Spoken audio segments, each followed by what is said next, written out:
Yes, I, a special one from the CEO, stand coming with the spoon.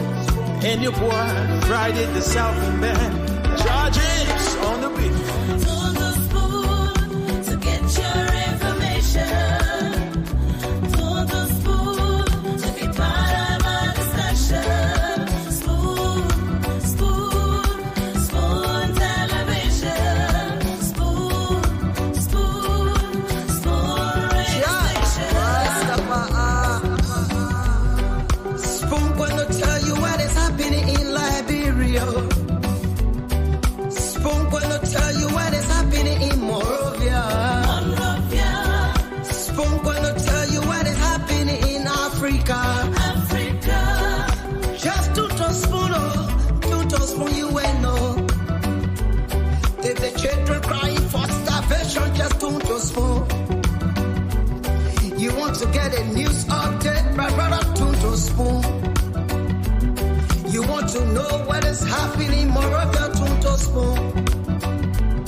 Politicians want to make their decision, just to spoon. You want to know what happening in the ministry, to spoon. To spoon. To spoon. You from Vonjema, Maryland, to spoon. To spoon. If you eat kepa, gradually, my brother, to spoon. You got a spoon TV, you got a spoon radio, to spoon.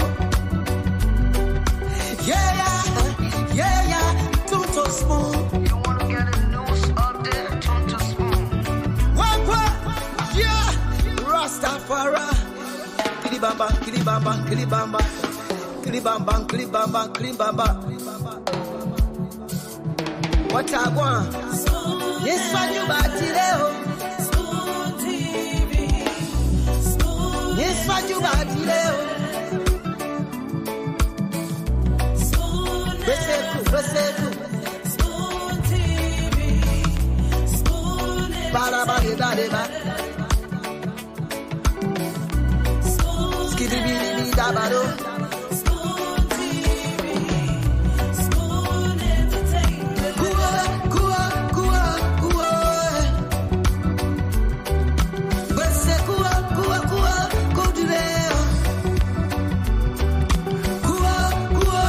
Entertainment.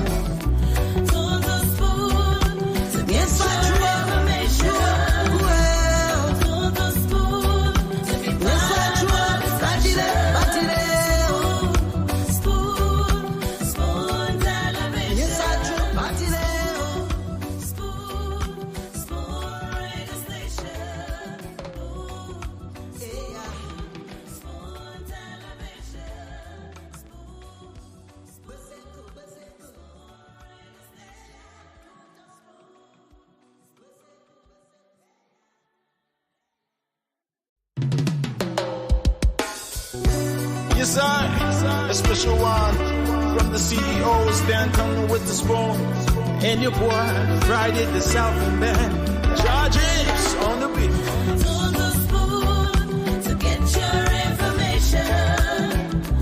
To the spoon to be part of our discussion. Spoon, spoon, spoon television. Spoon, spoon, spoon radio station. Spoon gonna tell you what is happening in Liberia. Spoon gonna tell you what is happening in Monrovia. Spoon gonna tell you what is happening in Africa. Just to spoon you will know. If the children crying for starvation, just to spoon.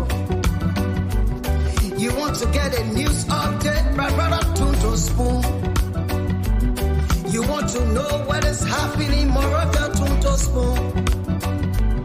Politicians want to make their decision, just to spoon.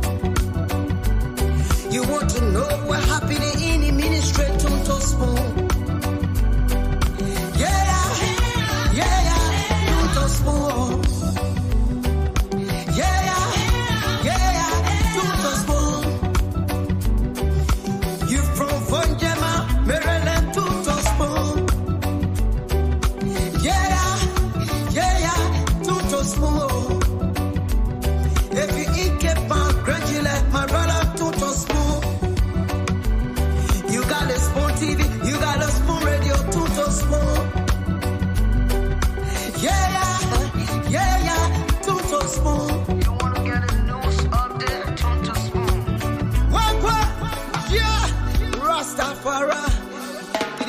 kilibamba, kilibamba, kilibamba, kilibamba, kilibamba, kilibamba.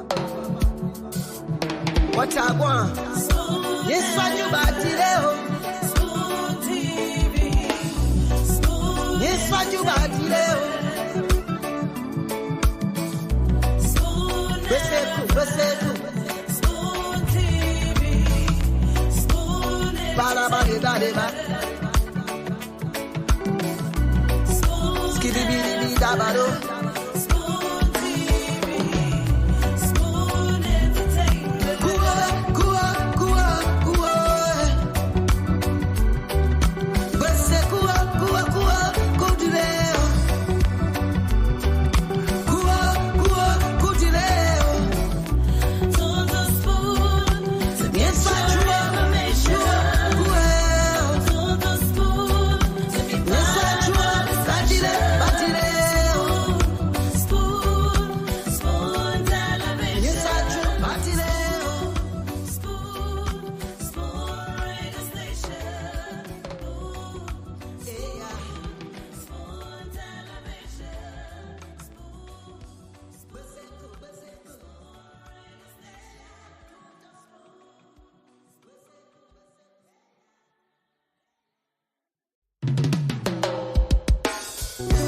Yes, I, a special one from the CEOs, Dan Turner with the spoon, and your boy, Friday the Southern Band, Charges on the beat.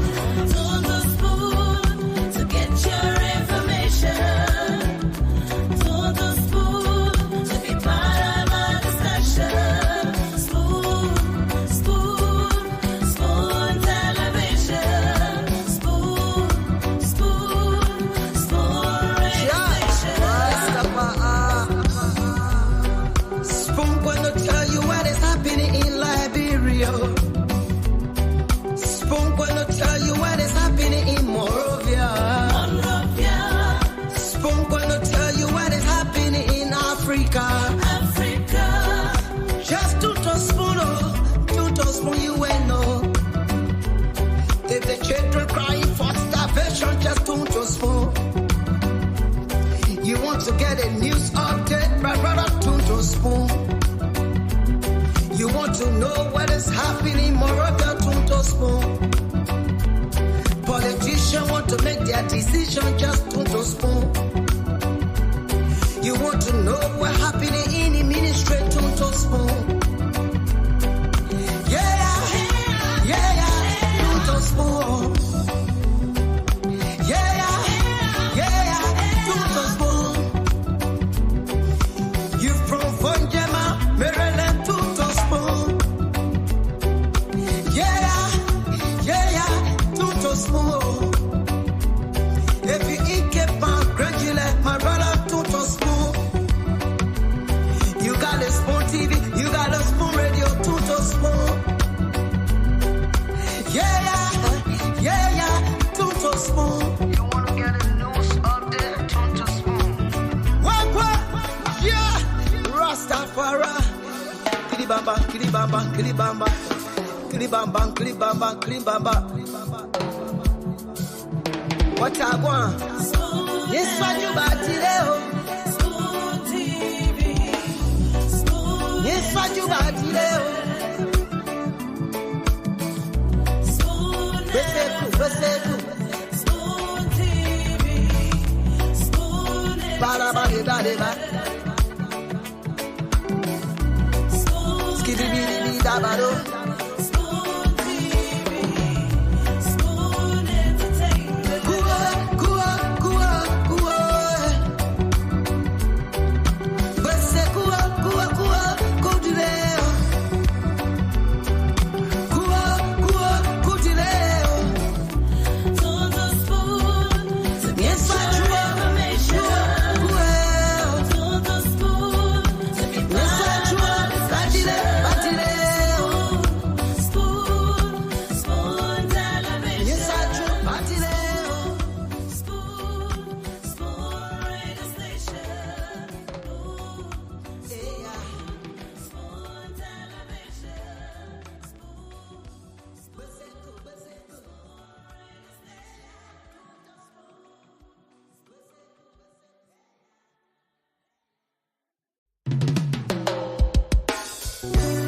Yes, I, a special one from the CEOs, Dan coming with the spoon. And your boy, Friday the Southern Band. Charges on the beat. To the spoon to get your information.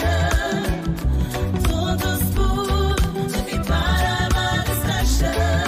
Spoon, spoon, spoon television. Spoon, spoon, spoon radio station.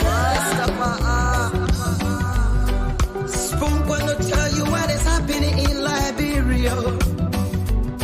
Spoon gonna tell you what is happening in Monrovia. Spoon gonna tell you what is happening in Africa. Just to spoon you will know. If the children crying for starvation, just to spoon. You want to get a news update, brother, to spoon. You want to know what is happening in Monrovia, to spoon. Politicians want to make their decision, just to spoon. You want to know what's happening in the ministry, to spoon. Yeah, to spoon. Yeah, to spoon. You from Vonjema, Maryland, to spoon. To spoon. If you eat kepa, gradually, my brother, to spoon. You got a spoon TV, you got a spoon radio, to spoon. To spoon. You wanna get a news update, to spoon. What? Yeah, Rastafari. Kilibamba, kilibamba, kilibamba. Kilibamba, kilibamba, kilibamba. What I want? Yes, what you got today? Spoon TV. Spoon. Yes, what you got today? Spoon. Spoon TV.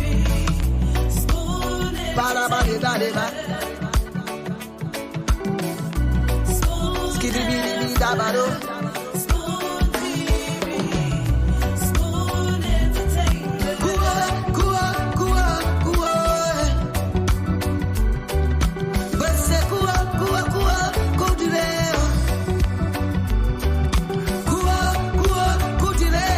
To the spoon to get your information.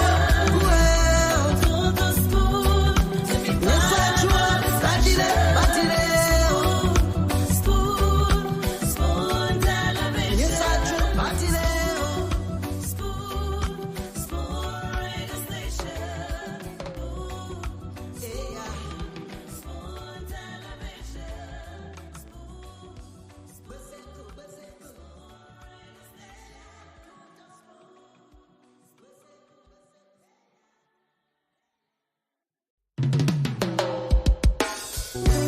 Yes, I, a special one from the CEOs, Dan coming with the spoon.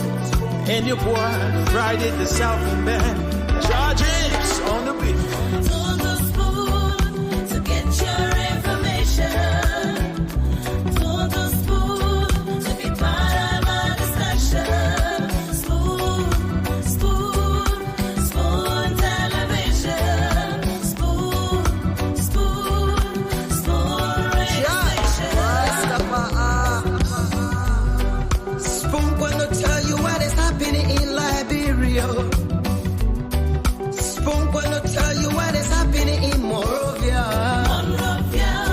Spoon gonna tell you what is happening in Africa. Just to spoon you will know. If the children crying for starvation, just to spoon. You want to get a news update, brother, to spoon. You want to know what is happening in Monrovia, to spoon. Politicians want to make their decision, just to spoon. You want to know what's happening in the ministry, to spoon. Yeah, to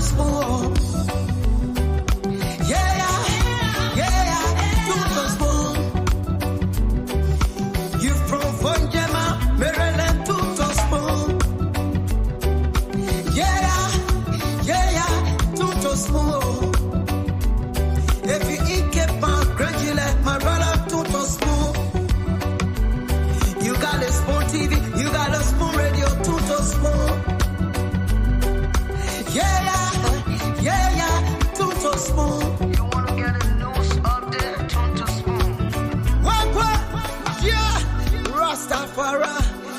Kilibamba, kilibamba, kilibamba. Kilibamba, kilibamba, kilibamba. What I want?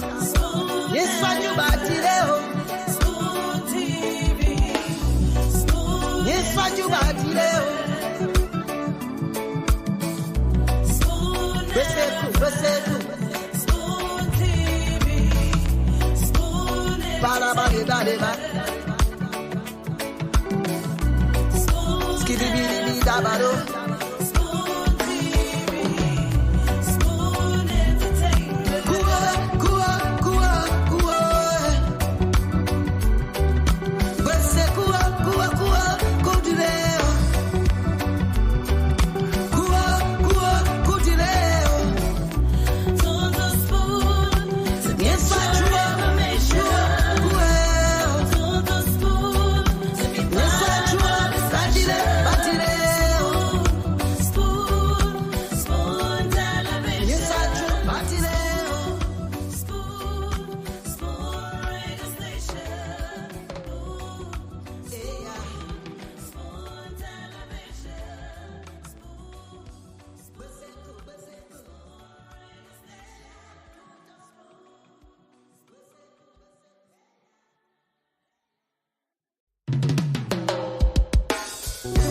Yes, I, a special one from the CEOs, Dan Tony with the spoon, and your boy, Friday the Southern Band, Charges on the beat.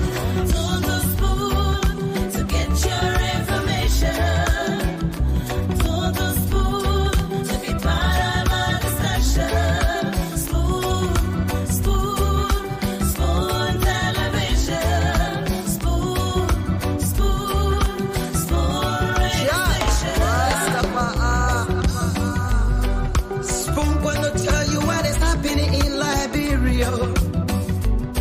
Spoon gonna tell you what is happening in Monrovia. Spoon gonna tell you what is happening in Africa. Just to spoon, you will know. If the children crying for starvation, just to spoon. You want to get a news update, brother, to spoon. You want to know what is happening in Monrovia, to spoon. Politicians want to make their decision, just to spoon. You want to know what's happening in the ministry, to spoon. Yeah, to spoon. Yeah, to spoon. You from Vonjema, Maryland, to spoon. Yeah, to spoon. If you eat kepan, gradually, my brother, to spoon. You got a spoon TV, you got a spoon radio, to spoon. Yeah, to spoon. You want to get a news update, to spoon. What? Yeah, Rastafari. Kilibamba, kilibamba, kilibamba. Kilibamba, kilibamba, kilibamba. What I want? Yes, I do batileo. Yes, I do batileo. Besetu. Ba. Skibidi dabado.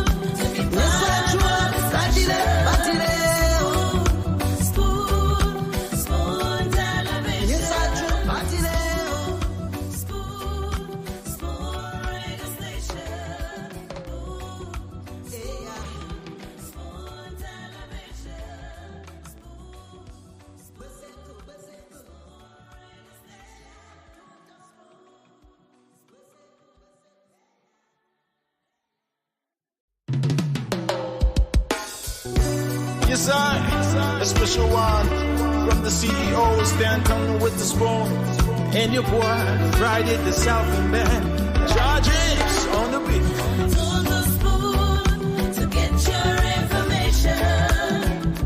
To the spoon to be part of our discussion.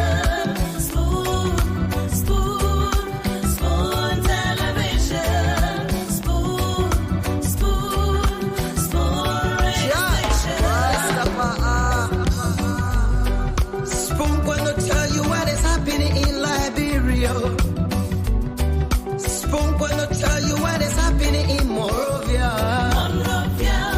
Spoon gonna tell you what is happening in Africa. Just to spoon you will know. If the children crying for starvation, just to spoon. You want to get a news update, brother, to spoon.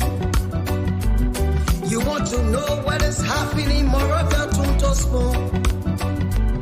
Politicians want to make their decision, just to spoon. You want to know what's happening in the ministry, to spoon. Yeah, to spoon. Yeah, to spoon. You from Vonjema, Maryland, to spoon. To spoon. If you eat kepa, gradually, my brother, to spoon. You got a spoon TV, you got a spoon radio, to spoon. To spoon. You wanna get a news update, to spoon. What? Yeah, Rastafari. Kilibamba, kilibamba, kilibamba. Kilibamba, kilibamba, kilibamba. What I want?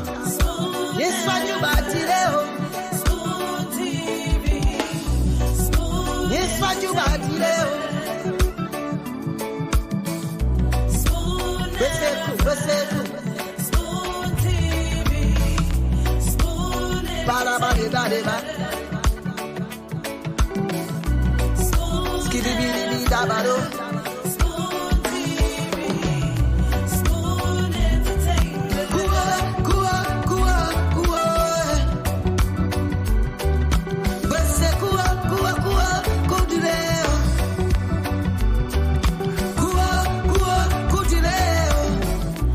To the spoon to get your information. To the spoon to be part of our discussion. Spoon, spoon television. Spoon, spoon radio station. Spoon television.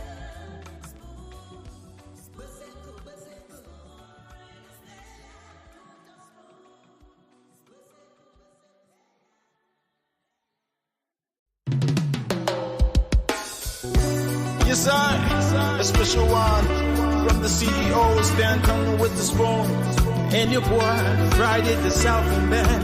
Charges on the beat. To the spoon to get your information. To the spoon to be part of our discussion.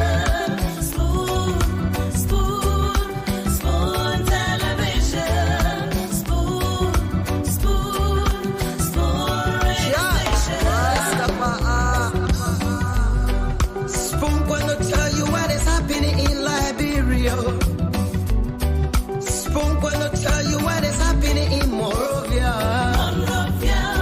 Spoon gonna tell you what is happening in Africa. Just to spoon you will know. If the children crying for starvation, just to spoon. You want to get a news update, brother, to spoon. You want to know what is happening in Monrovia, to spoon. Politicians want to make their decision, just to spoon. You want to know what's happening in the ministry, to spoon. Yeah,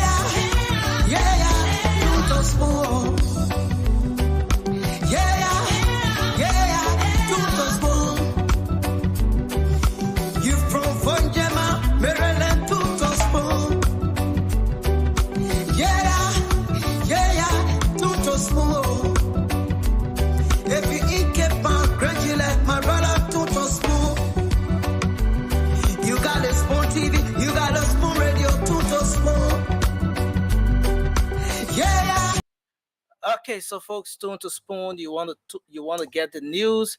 You want to know what's happening in Liberia, the different ministries and agencies. This is where you get the news. This is where you get authentic information about the happenings across Liberia. Our sincere apologies for the delay in the start time. Of course, we had to make some technical adjustments in the back end to ensure that we bring you a great show here tonight. But thanks to all of you, I'm Nelson Colette. And this is 101. This is the most anticipated program, the biggest talk show on radio across Liberia at about this time. I like to say welcome. We're live across the Spoon Network, Spoon 107.5 FM, Fabric 101.1, and Super 95.5 FM.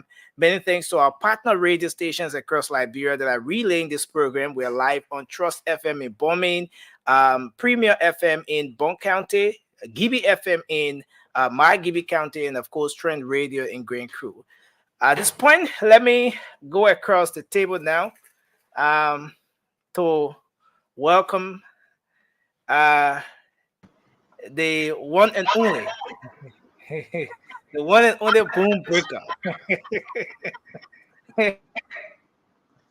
I feel so bad to beat England, man. Come on, guys, come on. And I bet with James though. James and myself had a bet on the game. They beat England 2-1. Come on, man. I mean, but I'm happy because it's like, Unity Party beating CDC, So I'm happy, Nelson. Nelson Frozen. Folks, welcome to the show. Welcome wherever you find yourself. What happened with Nelson? Nelson in studio like. Nelson, you okay? All right, let's remove Nelson. Let's see if we can show Kula. Kula, can you hear me? Kula. All right, so they're going to get set up. We have some technical issue, but folks, welcome to the show. It's going to be a wonderful program today. Whatever you are, the game is over. Spain won. So James is happy because Spain won. I'm not happy, but that's the way it is. Thank you for joining us. We're going to have Kula Fufana, the press secretary, to Jose Yema Boakai. The press secretary to Jose Yema Boakai, president of the Republic of Liberia. She's our guest today. We're going to have a unique show. Patrick Cody, welcome to the show. Benu Kamara, welcome to the show. Favor Boyu, welcome, Favor. Moses Volker, Sadie Williams, Cliffus Weeks, Darlington Massacre, Ruth Goba, as always, Bill Carson. We're going to put as always to his name. He follows us every other day. Abraham Amara Donan, Khalid, welcome, Khalid. Sa Brahma, Alex, we want to welcome Daniel George, Daniel Buzizi Duade. Daniel Buzizi Duade, welcome. Darling Danon, hey, my sister Darling, Renee, where you at? We'll say welcome to you. Yeah. Derek Rufus Kemo, welcome. We have Kula Fofana, press secretary, Madam Kula Fofana. She's our guest for today. Hey, it's what? It's going to be rough. Everything on the table. Nelson, can you hear me now? Yes, sir. I can hear you very well. So we want to say Edward Totman, Jillian Fumba. Welcome, Fumba. Salifu. So welcome. We're going to be joined by Kiatama. Kev Hassan is standing by to join us too. We want to say to you, Ningama Mose Ningama. As always, AJ, let it go. I can't let it go. They beat England today. I left over like that. But you know what? They beat England today. They beat England. And where we are, where we found ourselves, it's trouble. It's trouble. So that's where we found ourselves.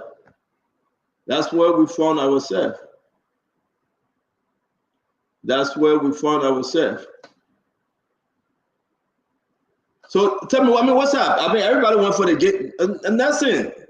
Is your internet correct? Nelson went into the 2-day game. Where on the Nelson again?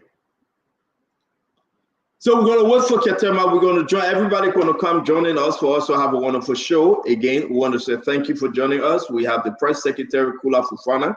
She's our guest. Lawrence Abin. Kula is here. I know you want to listen to her. We want to say J. Eric Thomas Etan. Welcome to the show, Grace. Listen, I'm going to say this, right? We ran with a story a few days ago, just a few days ago. Pierre Campbell, welcome. And guess what? About the ambassador in Nigeria, that he stepped on a rape, abuse of a man of 7 years old. He stepped on that investigation. So it's went as far as to the court. We will follow through with that story. We want you to join us tomorrow because we have unearthed new information and we will be discussing that story. It's big. Right now, he's the acting president, Mohammed Content. I think that's his name, Dr. Content. He's the acting chairman right now. He's the acting chairman. I'm the acting president, chairman for the University of Liberia. And guess what happened? We have to discuss the issue. What was his position? What was Dr. Content position? When the incident happened, now who is now the Deputy Minister for Technical Affairs, not Blade J, to his 7-year-old daughter, they raped again, the raper. What did he do as an ambassador? As a father, what did he do? We will discuss this issue because we have heard President Baka want him to come to the UN. And you know the UN will not play that. You know they will not play. No. And you know we read by the UN, right? You know me, I read by the UN. We will write document. If it is not resolved, we will take it as far as to the UN Secretary General. We will find a lawyer for the girl, and we will push this case because we have to have some redress. He got to speak. He got to tell us. He got to tell us what was his position. So I'm still waiting for Nelson to come on the show. I can see that Madam Kula Fufana is in the back, but I want you to join us. And we have so many documents about audit report. Man, our Lord have mercy.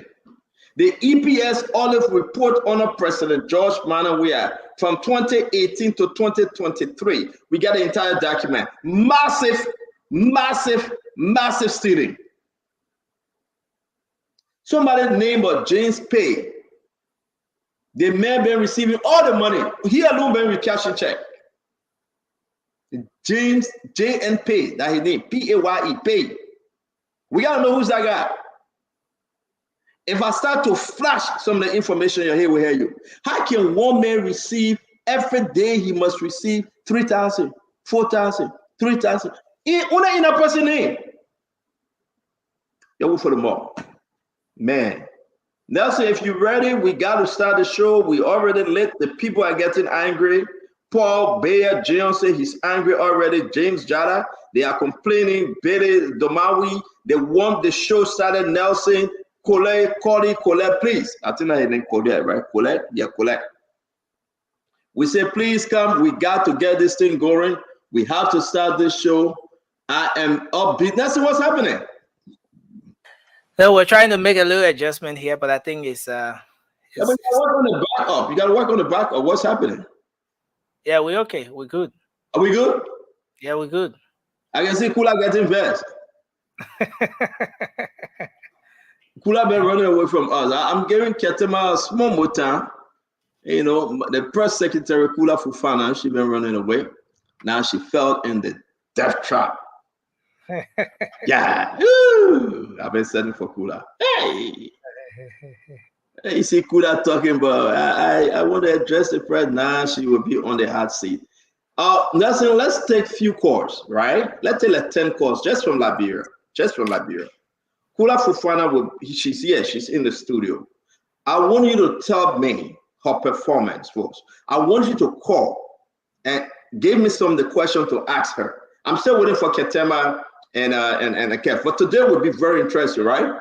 Also, Akaris Moses Gray is in the compound. I just spoke to him also. It's going to be a hard press show. But I want you to tell me 10 calls, Nelson, just 10. Just from Liberia, not outside Liberia. Is she performing well? you think she's doing the best to help President Joseph Yema Boakai, I want you to tell me and give me some questions to ask her. I have my own question. And after you call, my fellow Liberian, because this government is your government, but you got to hold your government feet to the fire. No joke. If we slip, I mean the president will slip. If we keep quiet, the president will slip. If we don't speak up, the president will slip. So we have to hold the president feet to the fire. And I like what somebody told me today. I spoke to someone today, man, and they said, Stanton, yes, we got to fight to the end. So 6 months in the government, we have Madam Kula Fufana. Let's go to the phone line, Nelson. Okay, 055-101075. 055-101075 is the number to call, and you'll be live here tonight, folks. Let's take our first caller. Hello, your name and where you calling from? My name is Vani Masale, calling from TV. Okay, Masale, please go ahead. Let's hear you. Yeah, I want to call my friend. My name is Mr. Masale GMPU for 2 years. Already next on Bommy Roof, very popular start the company. The roof is very, very, very bad. No, we asking the question, man, about Kula. Forget about the Bommy Roof. Yeah, hello. My man, let's go to the next guy. Let's go to the next person, Nelson. Okay, so it's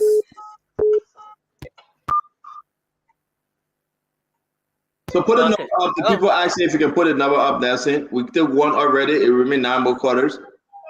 Hello. Yeah, go ahead. You are live. Let's hear you quickly. Yeah, good evening. This is Alfred. Okay, so let's hear you. What's your take on the presidential press secretary, her performance? Yeah, before coming to presidential press secretary, we want to commend the government for coming in with the yellow. Man, what's your take on the presidential press secretary? Go to the next one, man. Yeah, go to the next one. Go to the next one. People got to listen. Hello. Yeah, go to the next one. We get a woman in the seat. She coming. We're gonna beat her up. Take the next line. Hello. Yes, hello. Yeah, please go ahead. Let's hear you. I'm Jeremiah Jeff, working in the community. I What? think the secretary, she need to work harder than what she's doing right now. We need a daily press briefing because the president right now, we cannot just say that everything will be memorial. So what's your take? What's your take on her performance? Okay, thank you. You said she needs to work harder. Daily press briefing. Hello.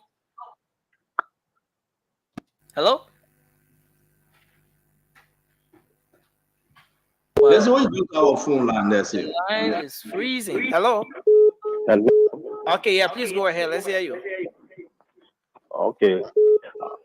I'm expecting the lady to do more. Okay. Now it's a challenge to with the UP partisans. Because everyone are expecting something good.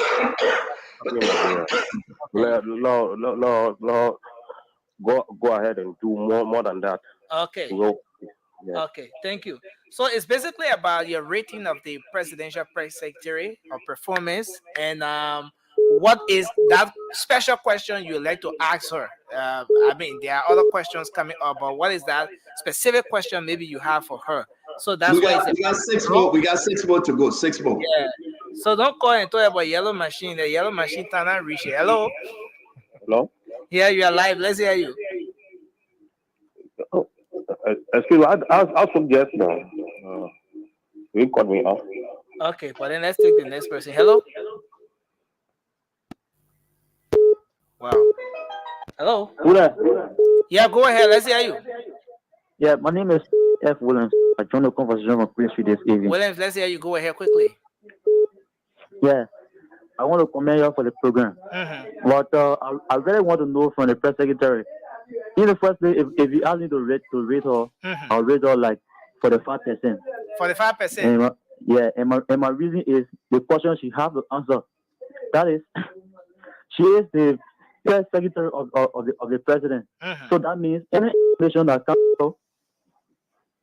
Hello? Yeah, go ahead, sir. We want to take others that as means, well. That means any document that has to do with the presidency, that is appointment or whatsoever, Mm-hmm. she should be in the know. Why there were cases of the president appointing somebody and then another person in a Okay, same position again. thank you very much. Your point is across. Hello, let's hear you Yeah, quickly. hello. Yeah, go ahead. Let's hear you. Yeah, press secretary Your for rating, the your rating, president. firstly. My name is Simbresi. The Yeah. press secretary or the president need to be proactive. Okay. You need to give information to the Liberian people because What's she your the rating president, of so she her? need to always What's ask the president why it's happening. hello? Because Hello? yeah. What's your rating of her, and what is that special question you have? That's what we're asking. Okay, one of the questions is like example, why when they appoint people, then the other people come from behind the country and then they appoint different people. That's Okay. That's a big Thank you thing. very much. Hello. Let's take this person. You're live. Your name and where you calling from? Yeah, this is the Seaton. I call you from Central Monrovia this evening. Yeah, okay. Your rating of the presidential press secretary and that special question you have for her. Yeah, there are a lot of questions for the sake of time too. One, why have been the rationale of the president not keeping a promise with respect to the 15 counties being reflected in the cabinet? One. Two, why is it that the information marketing and information mechanism are not in coordination? Okay. The job, yeah. Thank The you. background of the question is the Thank you. That's also the president going to give him visa and Madam Kula Kupala said I Okay. don't know anything as information of the government. Thank you very much. Let's hold you there. Hello. Your name and where you call from? Hello. Yeah, please go ahead quickly. You're live. Let's hear you. Yeah, Nelson, I just want you to help me. I want to give you my number so that Umbrega will call me after the show. Okay, Boom Burger already seen your number. He will call you after the show. He said, I'm going to tell you, saying he will call you after the show. Yeah? Oh. Okay, thank you. Hello. Yeah, good evening. Okay, your name and where you call from? Quickly. My name is Melvin Brown. I'm calling from Cloudtown. Okay, let's hear you. Go ahead. Let's hear you quickly. Quickly, my rating on the press secretary is 10%. 10%? The press secretary is very arrogant and playful. She's rude and No. laugh. Hello. So Hello. 10%. Yeah, hello. She's No, very let's hold you there. You have to address the presidential press secretary in a respectful manner. All right. You can have your disagreement, but do it in a very safer way. Hello. Let's hold you there and let's have you and let's take this person. Sorry. Hello. Hello. Yeah, let's hear you quickly. Go ahead. Yeah, I'm JVK Boakai. Yeah, go ahead. Let's hear you. Yeah, I want to commend the press secretary. If I'm to grade her, I will grade her 80%. The job is challenging. She's doing her best. She just needs to do a little more. Okay, thank you. So we take what, two or three more. No, we're done, man. We're done. What kind of picking this up? I mean, we're done. We already let people where? It let people, the last two people paying you, right? Huh? It let the last two people, it let it paying you, right? And they paying me? Yeah, I heard that they sending you a 26. Let me Ketema. We have Sister Kula. Oh, Ketema is not in studio today. Wow. Wow, Ketema, you're not in studio today. I want to welcome you, Abdullah Ketema. I want to welcome you, Cap Hassan. Nelson, thank you. Hang with us, Nelson. Don't you leave. I appreciate you, Nelson. I appreciate you a lot. You're one of my many songs I have out there. Thank you for this beautiful Sunday. You took out your time that we can have this show. I really do appreciate you and the team. Let me say this again. Ketema, as always, welcome, man. Let's do this thing. I have Sister Kula Fufana in the back, the press secretary to the President of the Republic of Liberia, President Joseph Yema Boakai. Folks, let me say this. She heard your question. She heard your concern. We have no boundaries. We'll be very engaging. We must speak truth to power. And this is long been in the bag that Kula will come. She been busy. We've been busy with a lot of guests. I had to talk to our brother Gray today, and because Gray was at the studio, but Akara's Gray said, you know why? She's the press secretary. She got more weight, and she can do the show today. I will come back next week. And that was very kind of him. So Akara's Moses Gray, the former district number 8 representative, will be our guest next week. He have given Madam Fofana the time to do a full 2 hours or an hour 30-minute show with us. So we say, please share our show. My 26 on every one of you. Please think about me in this 26. But share our show, invite your friends, invite your brothers, your sister. The game is over. Let's have a wonderful show. Let's talk about Liberia. Let's think Liberia. Let's love Liberia. Together on this show, we will build a better Liberia. Ketema, welcome. Kev, welcome. I give it to you, Ketema, before we bring Kula on. Well, thank you very much, Stanton. It has been a wonderful. Today is the game. I just come from watching the game, so I could not even go to the studio. I have to just hurriedly get ready. But this is going to be a wonderful show to the listeners in Radio Land, to all those who are watching the show, those who wait for the show every Sunday, those who schedule themselves, those who felt that the football game kind of offstage them. Look, we're back and we're ready. Nothing has changed. It's going to be an interesting discussion. This is the spokesperson for the president. The president is the spokesperson for the president. The minister of information is the spokesperson for the government. So this is the official mouthpiece of the president of the Republic of Liberia. And I'd like to appreciate Brother Kev Nelson, who usually does a wonderful job. Great guy. Stanton is here. We intend to make this lively. And every Sunday, this is your place. This is the place to be. This is where we break everything down and we'll produce the best content ever. So let's do it. It's going to be wonderful. And we would love to hear from our wonderful and a brilliant sister, Kula Fofana. So Stanton, back to you. Kev, what, you want to say something? Yeah, thank you. Kev, go ahead. Well, I just want to say thanks to everybody watching the show right now. And Kula, she's the spokesperson for the mansion. She's here to answer our questions. And I hope we have a good show with her answering most of our questions. But I would say it's a good show. Yeah, Ketamba, I'm feeling so discouraged. My team lost. I support England. I feel so bad. I mean, England goes to about. We beat them. The Spanish team, man. We beat them. Yeah, I know you support Barca, right? I mean, I'm not a Real Madrid guy, but Spain is my team. A Real Madrid guy. I'm not a Barca guy. Yeah, okay. But it's big. I want to say, Kev, you are quite correct. I felt bad. I thought England was going to win. Yeah, we are. Spain won. Victory to Spain. Folks, we don't have enough time. Please share our program. Right now on Spawn alone, we can tell you that you're doing extremely well. Go on YouTube. Go on Facebook, Fabric. Go on Facebook, Super. Go on Facebook, Spawn. Let's have a wonderful show. We will not hold Kula too long. We have to bring her in. Madam Kula Fofana, the press secretary to the president of the Republic of Liberia. We welcome you, madam. It's good to have you. It's good to see you. Welcome to Spawn. One-on-one with the CEO. Can you hear me? Is it yes, loud in here? You are. Good evening. Good evening. Very, very happy to be back here in your studios. And let me say good evening to you, CEO, and to the rest of the panelists. And to the Liberian listening, I'm very happy to be here and to be able to talk to the Liberian people about the happenings at the Executive Mansion, particularly representing His Excellency, and to let the Liberian people know the workings and what we are doing. But again, I'm happy to be here. Look forward to having a very fruitful conversation this evening. Thank you very much, Madam Kula Fofana. Folks, the press secretary to the President of the Republic of Liberia, His Excellency Jose Yuman Bwaka. It's good to have you. Madam Fofana. It's always good to have you as you come to discuss issues pertaining to our country.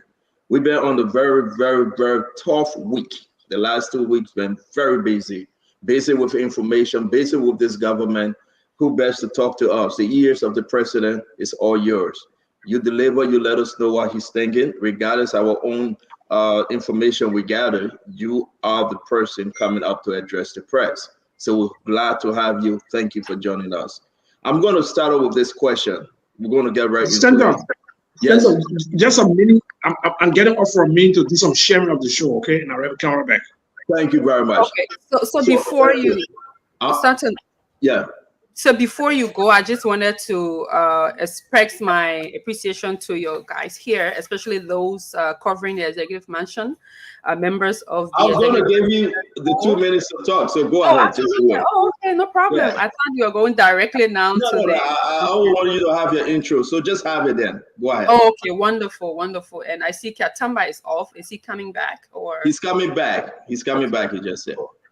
So again, like I was saying, I want to extend appreciation to your team here. They always had the mansion, always had the press briefing that we hold on Fridays, Cholo Play as well as Jurassic, and sometimes Diamond will come by.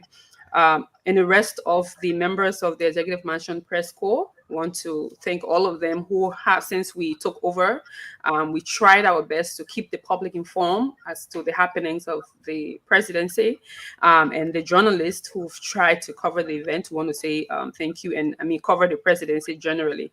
Our regular press briefing, but also the president's regular activities, as he's been really very busy taking over as president of the Republic of Liberia.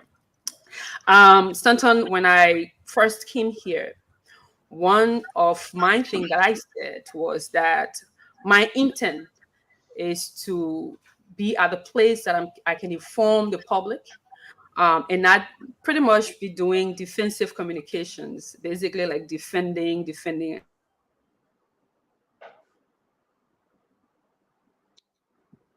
Hold on 1 minute, guys. I think the internet is trippy. Can you hear us? Kula, can you hear us? I don't think so. No. Nothing is frozen. All right, just 1 minute. Where you, Kula? I don't think she's hearing us. Yeah.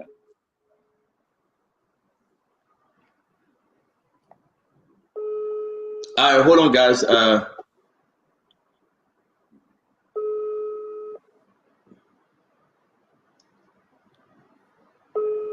you hearing us?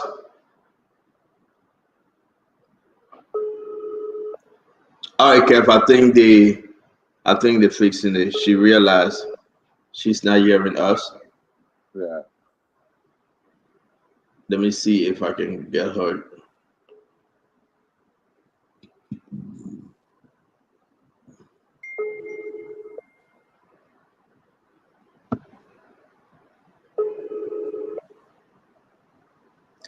Kula, it looked at the internet. Yeah, the trip, right?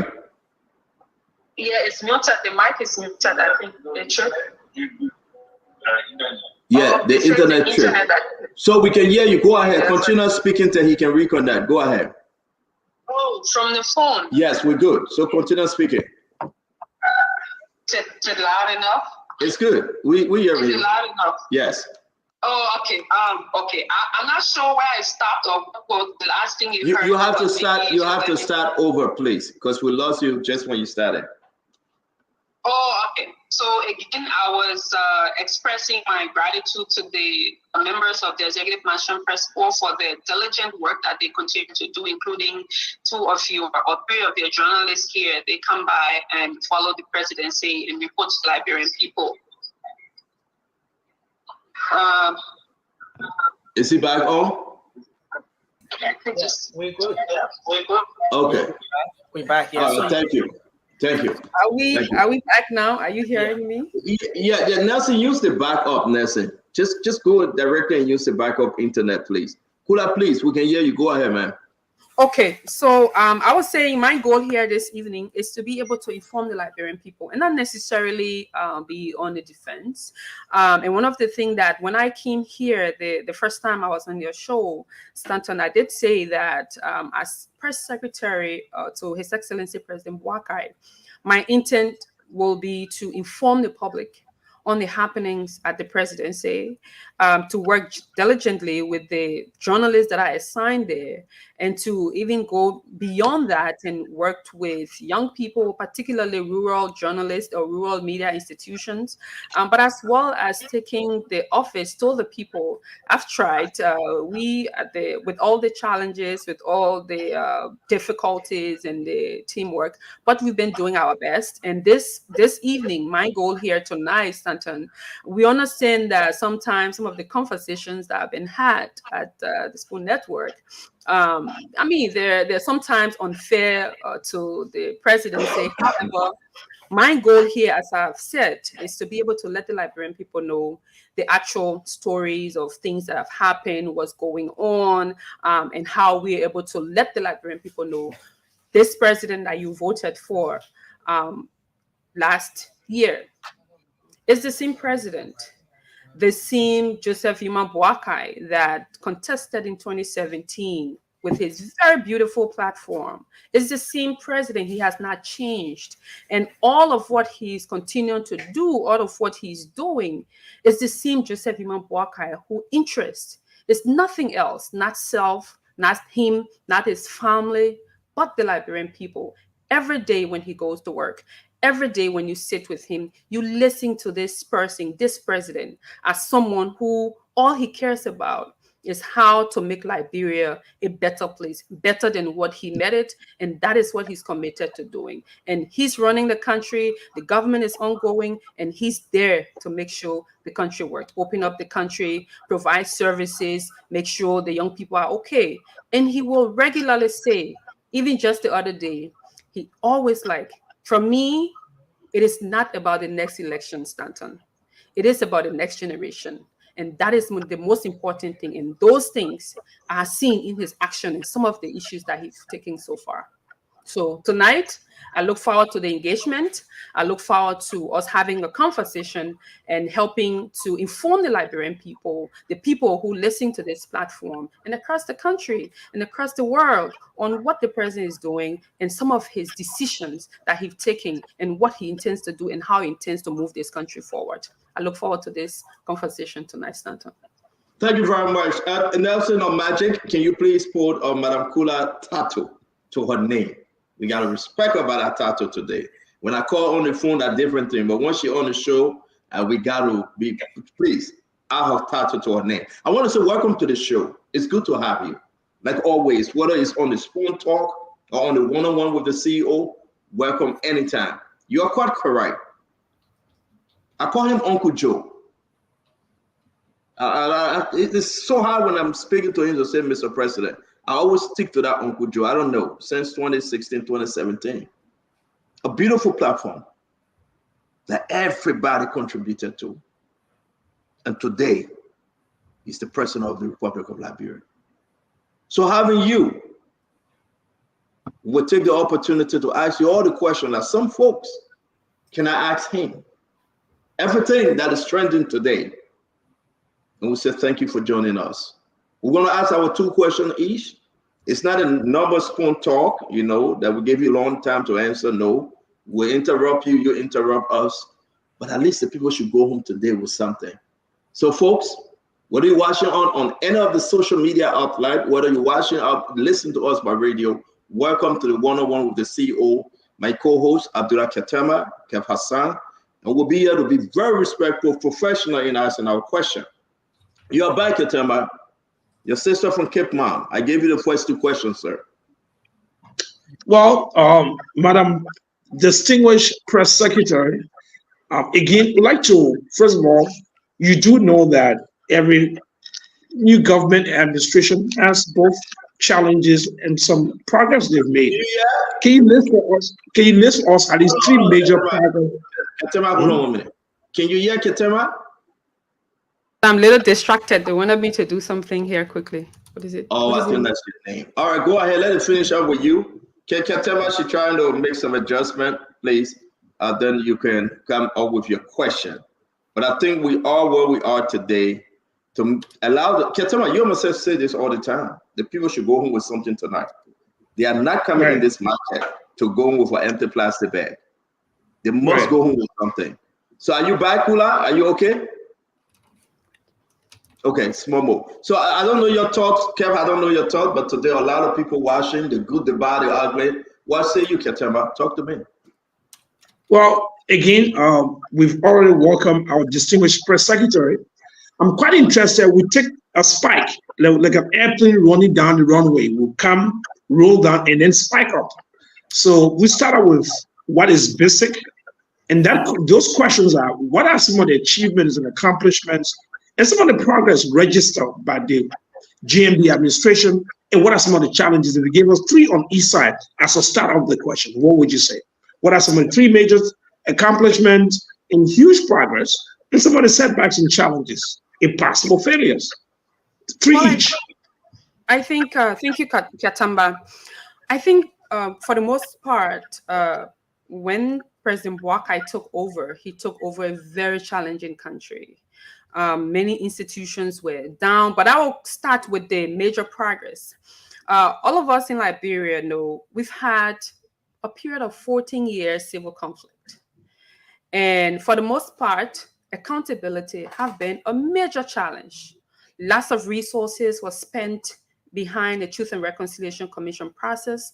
I remember when I was still in college, we all used to go sit to listen to very long testimonies of people, victims and perpetrators of the civil conflict. And there were many lives that were lost. And Liberia tried tirelessly, but we were not able to reach a point to, yes, we did inroads in terms of the processes leading to accountability, but it was this administration under President Joseph Iman Boakai that signed an executive order for the establishment of the Office of War and Economics Crime Court. That is by far one of the major achievements under President Joseph Iman Boakai. And on the issue of accountability, as soon as the president got in, one of the issues that President Boakai has said is this: every now a new government comes in, you have to start all over in terms of buying logistics, things like computer, and a lot of other issues. This issue of making sure that access are accounted for. And he went on to set up a recovery team. There's also processes leading to what we now have, some audit reports, to audit different institutions so that not necessarily they meet about witch hunting, but to be able to have us understand what's happening, what did we meet in terms of the audits, the different audits that have happened in this government. And on the issue of representation, President Joseph Iman Boakai is one of the presidents, or maybe very few, that have ensured that for Liberia, we have many improvements. One on the issue of gender. Today, we have more female ministers in government. We have some heads of institutions who are young people. I mean, this is the first time you have many young persons, relatively young people, they're heading public corporations. This is the first time in Liberia history, especially those young people who were seen in the front lines advocating for transformation. And today they are in the forefront of the transformation in the driver's seat to ensure that those institutions or those services that they've advocated for over the years, they're able to. And Kyatama, I'm still researching in the West African region to hear or see which African country or West African country have a female as a defense minister. And this is done under His Excellency President Joseph Iman Boakai.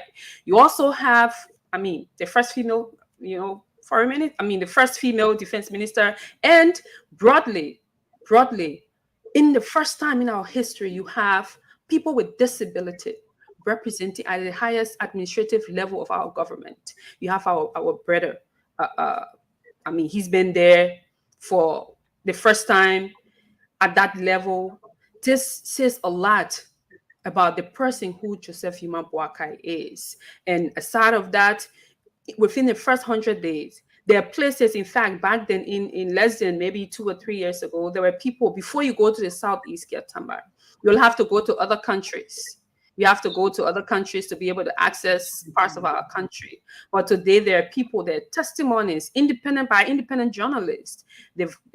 Coming from the Southeast in under a day, be able to reach the Montserrado and other parts. And this is all because His Excellency Joseph Iman Boakai's interest has always been to open up the country, to make the country accessible. And there are many impacts, there are many inroads that he's made in different areas.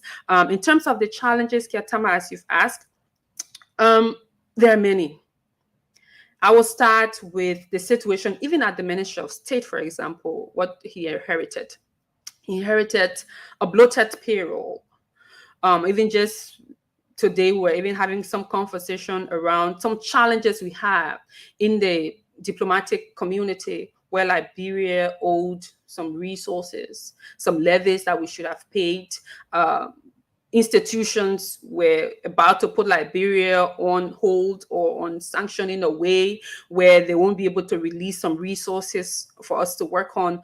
But the president's team, the financial team, have been able to work a lot with different international institutions. That's why you even have the team from the International Monetary Fund have been in and out of the country trying to ensure that we have reached a level that is of respectability, even in a sub-region. We've been able to pay some of our levies with the African Union and other regional organizations. So the challenges that was inherited is still there, and the government is still under 6 months, but the progress and the prospect, Ketama, is really very high. Most importantly, the commitment from His Excellency President Boakai in showing that the transformation that the Liberian people voted him for, he's on the right path to do that. So yes, there have been challenges, but the most important thing is the commitment by His Excellency to make sure that he work on this to put the country in a better perspective for the Liberian people. Thank you. That was very long. Yeah, you go ahead, Ketema. You're muted. Thank you very much, Kula.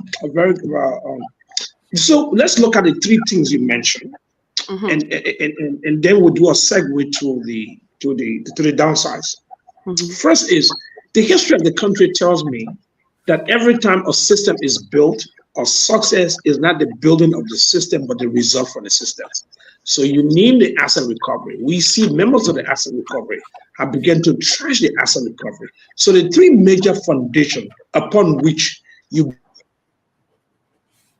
build this case of a success and accomplishment, one of the legs is broken.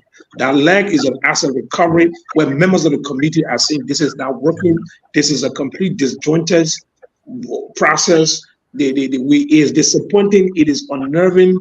It betrayed the confidence of so many people. That is one aspect. The other aspect is that do you have a particular data reflection point that says that, oh, this number percentage, look, in the last 5 years, we got 20% of women represented in government, but under Joseph Boakai, we got 50%, we got 80%, something that distinguishes the representation, because we're making a very powerful case about representation. This is a patriarchy, a male-dominated African society. So when there's a rise of women in government, it is a success to be celebrated. But that success has to be based on facts, based on evidence, and data-driven facts. So on that count, I'm interested in knowing exactly what distinguishes this administration for past administration on the representation. It's the same thing with the young people. Are there more young people represented now? How do we find out? The last one I will say is basically on the issue of war crime. We do know that the issue of war crimes, John Molu was here, and John Molu basically said that whole thing war crime was cosmetic and basically trashed the whole process. And there's not a firm commitment, and there's no movement in the war crimes community. There's no movement. The new chairman of the war crime, the civil society groups that are raising it. So all of these accomplishments you just listed, there are some dark clouds. So we want to help her remove these clouds that are hanging over these accomplishments. And on that, I want to do a follow-up basically. Okay, thank you very much. I'll start with the issue of war crimes. Ketama, you do know that when the president made the pronouncement, when he did the executive order 131, it took some time, and he was consulting and making sure that he has someone on the table who's able to bring together all the different issues, the challenges that are there, things that people have said, so that they're able to come to a conclusion on the way forward. And he did very recently appointed the chairperson for the Office of the War Crimes. And again, at the end of the day, when you hear people criticizing something, and firstly, the criticism was that, oh, nothing's going to happen. In fact, the executive order will just be there. And the president went a step further and appoint a chairperson for the office, and the chairperson and team, they're working to make sure that what the terms of reference stated is something that they will go through with.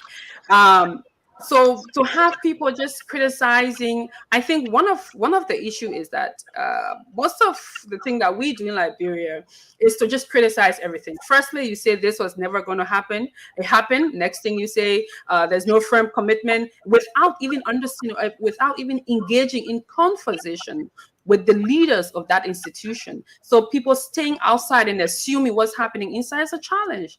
But again, I can tell you that the president was very serious when he signed the executive order, and he signed it based on his own conviction and his own reasoning why he intends to sign the executive order. And if you even see in the budget, there's a support for the office. So it is not just to say, oh, the president said this and this is not going to happen. So I can assure the Liberian people that His Excellency Joseph Iman Boaka is very sure, is very clear, is very committed on the aspect of accountability. And the issue of War Crimes Court is part of his top priority of that. He achieved that by, executive order has a lifespan of a year. So the team has their terms of reference to make sure that they do all they need to do to make sure that this works.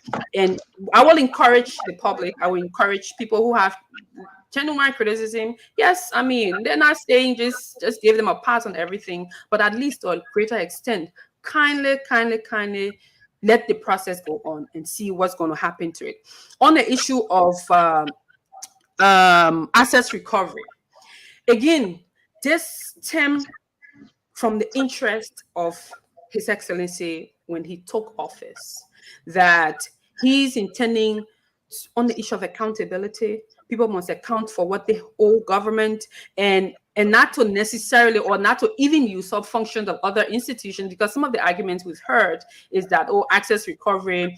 And right now, as you know, the process is in court. There are some people who felt disenchanted. They took the team to court, and now that process is still in the Supreme Court, have heard the different arguments, and they're supposed to provide a ruling. And it's basically hinges on the question of the constitutionality of the presidential power to appoint such a committee. But I'm saying that setting up this was a major part for the president, so that he can bring on board and what the country has, all those people who serve government, so that they can provide and leave what they took from government. And the whole process, yes, there may be some challenges. People who were appointed initially on the assets recovery team, they have some disagreement with the team. They said what they had to say, but the goal for His Excellency has not been changed. Is to make sure people who serve government pay for what. And a lot of Liberian people want people to hold government accountable. You serve for a period, make sure you turn over everything that you wrongfully took from government. If you're there when you're leaving, leave what you met there. But anything is not for you, do not take it along. On the issue of the evidence, I can tell you, so we are working with a partner, the Ministry of Gender, as well as the United Nations Women Organization, UN Women, working to, do all of the analysis. But right now, where we are, is especially at the level of the highest echelon in the governance structure on the ministerial level, there are more women. Some of the challenges have been around the local government, but the team right now is seriously working actively to collect all the data. And as you know, appointments are coming in and out, but as we stand, the number is high. I just want to make sure that we're in the right bucket, but that team is collating all the information so that we can tell you in clear cut that this is where we are. But from the appointment so far, the president had even gotten standing ovation in places to say he have not called himself a gender champion, or he have not called himself a feminine in chief, or not so, but he's done a lot of things in relations to that. And also on the issue of the youth, this is similar to that. And again, they're all processes leading to collating all of those and coming and say, this is what the government has done, and this is where we're going. These are the numbers. But I can say from the look of things, we've done a very good job And these young people who are in public offices, they're committed to making sure that they work in the interest of the Liberian people. Thank you, Kula. Thank you very much. We're going to move ahead to coming with our own question. Ketemba, thank you. A very impactful, full, press down. You cannot shake anything out of Ketemba question, but at least you try to give it your best shot. Let me ask my question to you, Madam Fofana. I'm going to piggyback off of where Ketemba came from. Asset recovery. Where are we? You see, they are in court. The resignation of Emmanuel Gongre, the resignation of Martin Cody. Do we still have Alex Coffey as part of the asset recovery team? You're asking a specific question. The assets recovery team is, I mean, the two resignations that we've heard so far, as you've mentioned, those are the two. And they gave their own reasons. They also spoke to the president. But I just told you about the intent and the interest of the president. And that is very important for him. Regardless, processes must be followed. Institutions must be audited, and the audits are very active, ongoing. In fact, we just received almost 50 audit reports just Friday from the General Auditing Commission, and these are all in the bucket of accountability, as I mentioned earlier. I'm talking about the asset recovery. Let me go back to the asset recovery. The issue is that the Gracious Ride group that took Councillor Martin and the team to court, they always brief President Bouaka. They always go in and talk to him. You feel they're aware, you're part of it, you're listening. The budget relating to the asset recovery, the executive order in establishing the asset recovery, are we to pay them, or upon retrieving assets, they get paid? Can you explain that portion to me? Say that again. I didn't get your question. The executive order that came out about this asset recovery, are we to pay them the money that they should be receiving from the budget? Are they supposed to outline their own style of payment, salary-wise? Can you explain to us? Because Martin Cody came on the show, and he said they asked me to go pick up my 3 months salary, and I said, no, I have not worked. All right. And they said, no, we have to take pay. We must take pay. Can you explain that openly? What was the arrangement? Well, from our vantage point, from the point of His Excellency, the Assets Recovery Team was set up, and the interest of the president, like I said, is to make sure that assets for government is retrieved. Yes, in any institution, there are operational activities that happen behind the back end, and those ones, personally, I've not been involved into the nitty-gritty of those ones. What I can say here, Stanton, is to let the Liberian people know the president's interest. No. I'm not talking about the personal interest, Kula. Yeah, but that's the goal. Kula, let's go. We know the interest of the president. Retrieve assets, do everything, but let's keep focus here. Are they supposed to receive salary? Again, from where I sit, I'm not in the operational part of the assets recovery team.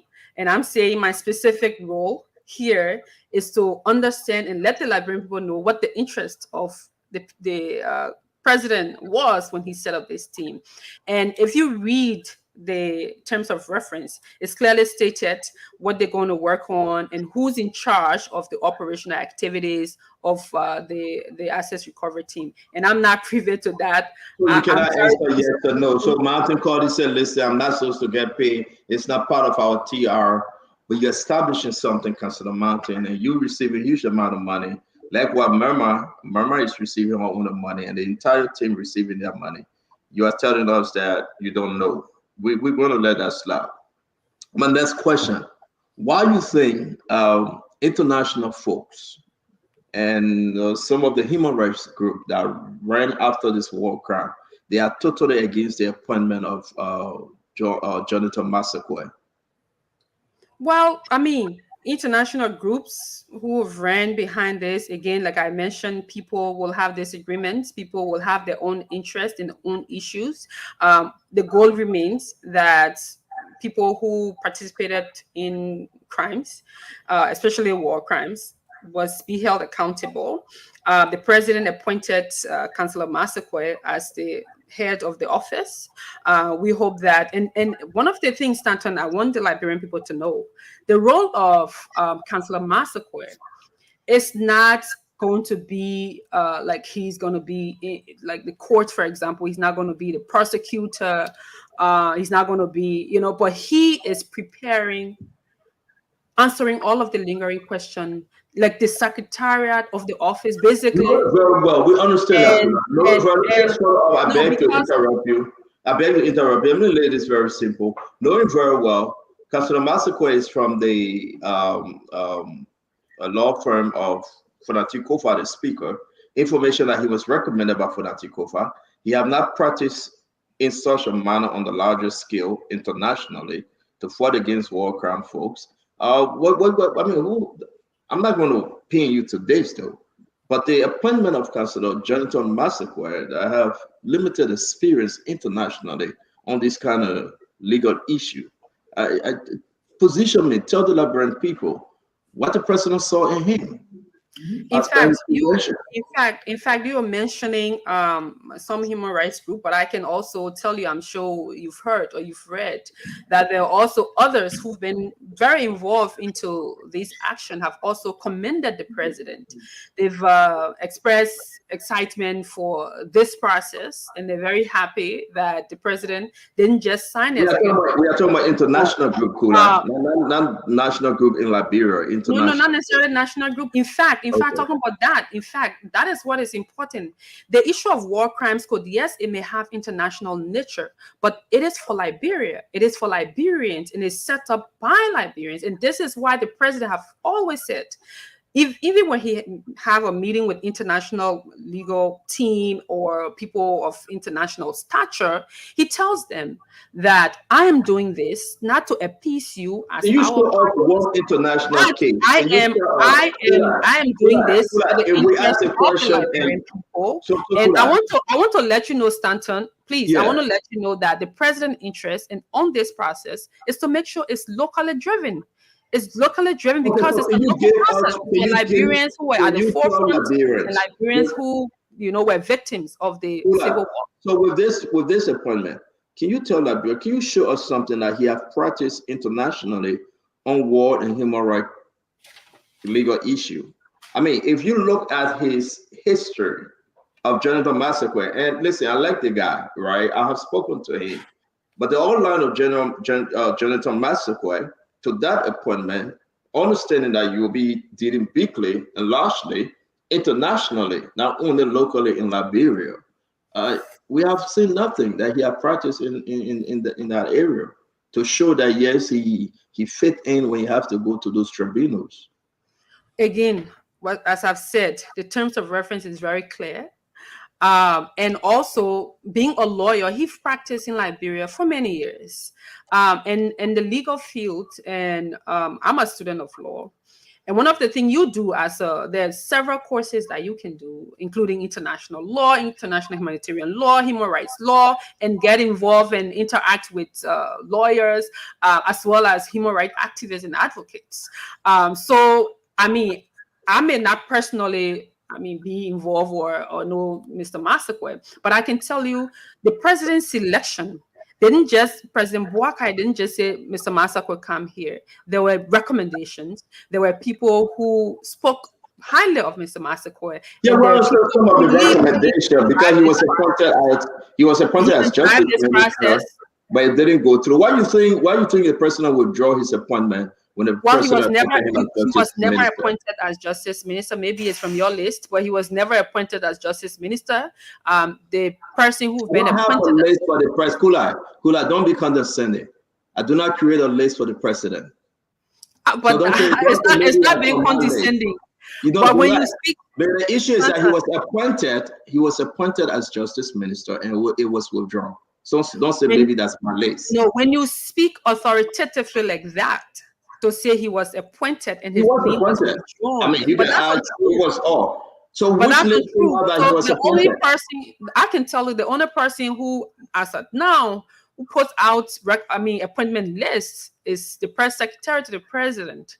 And I can tell you, I've never received people that he was never appointed as justice minister. No, he was never appointed as justice minister. So the document that went around with those appointments prior to you becoming, hold on, Kula, prior to you becoming press secretary, are you saying, I'm not saying that you didn't put up your information. Prior to you becoming the press secretary, he was appointed as justice minister and it was withdrawn. Nelson, we are not hearing Kula. Can you hear us, Kula? Can you hear us? Is Nelson there? All right, Ketema, you understand that we've been having this little internet issue. Right, but can Kula hear us? Can Kula hear us? She's not hearing us. Look at the internet. I think she's hearing us. Though. She's in the studio. She will hear us. She might not be able to hear back. Kula, can you hear us? No, she's there. She's frozen. She will come on. She's frozen. She will come on. It's just that the internet trick. Are we okay now? You can hear me still? All right. Hold on. Let me call her like we did before. Is it raining in Liberia, Ketema? Is it raining? No. It's not raining today. It rained early today. It's not raining right now. All right, it's not raining. Let me see if she'll pick up the Nelson.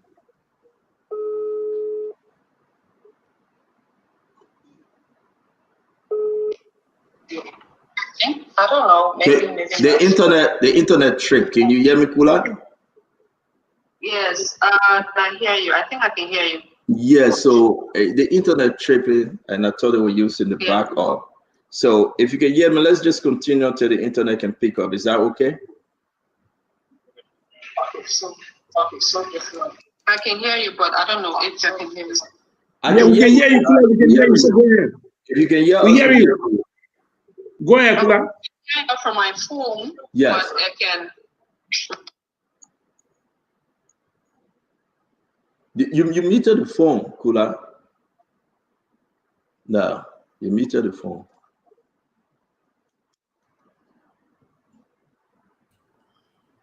Can you unmute?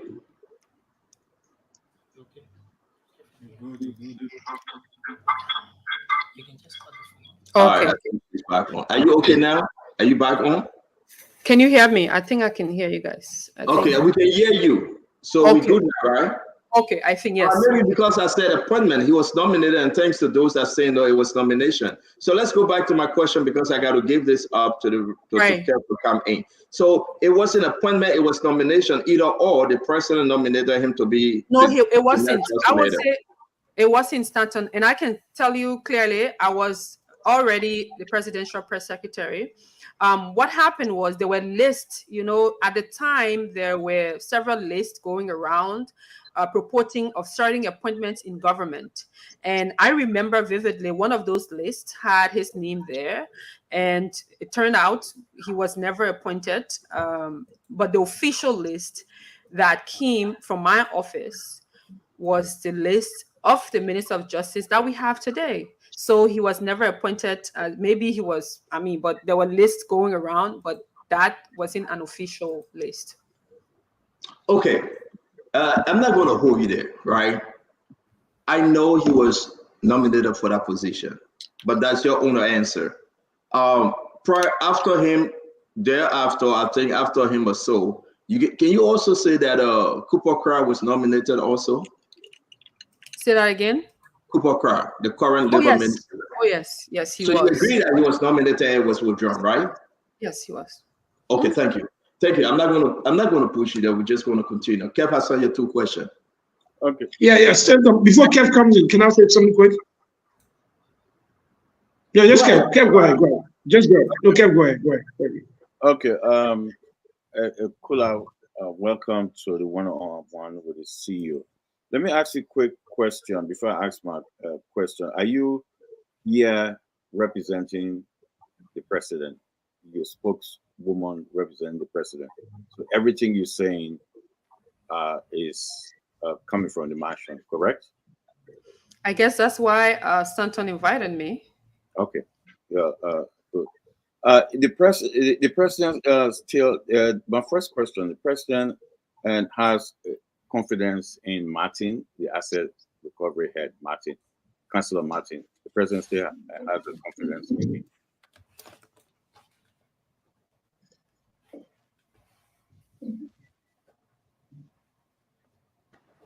Can you hear the question, Kula? He came in broken. I didn't hear him. Yeah, can you put straight in your voice, please? Yeah, She's not hearing you. You can hear me right now? Can you hear me? It's much better. Okay, thank you. The president still have confidence in Martin? Are you asking or are you saying something? I'm asking you. The president has confidence in Martin, the asset recovery head. The president. What I can say to you, what I can say to that question, Kev, is that the president appointed a team. That team is still in place. There are 2 persons who have tendered in their resignations, and the team is still there, and that's why that team is the one going to court, and Councillor Clara Martin is heading the team. That's not my question. The president, I'm asking you if the president has confidence in Councillor Martin. I've already answered your question, except you want me to say something else. The president appointed a team, and that team is working on the access recovery, Mr. Kev Hassan. So we agree the president still and has confidence in Councillor Martin. Do you agree? My question, the question you've asked. Yeah, it's a straightforward question, though. It's a straightforward question. I mean, it goes without saying, doesn't it? No, it's a straightforward question because I want you to tell the people, because there's an allegation from a member of the asset recovery. It's and you know, so it's a straightforward. Just answer me straightforward. You're speaking for the president. That's why I asked you. The president do have confidence in Councillor Martin. Straightforward. It's a yes or no. Let's move on. I don't. First of all, I'm not. Oh, we can't hear you. We can't hear you. We can't hear her.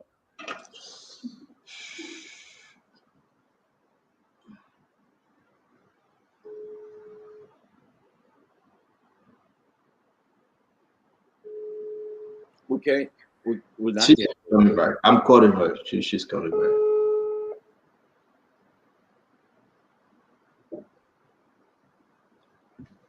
Kula, yeah, Kula, let's do this. We can hear you well, please. If you want to, if you permit us, let's just do this. I think the guy's trying to work on the backup. If not, can you please tell Nelson to put the backup internet and use it, because this one is giving a hard time today. But we can hear you, Kula. You can go ahead and answer the question, please. Thank you. Can you hear me? Yes. Okay, wonderful.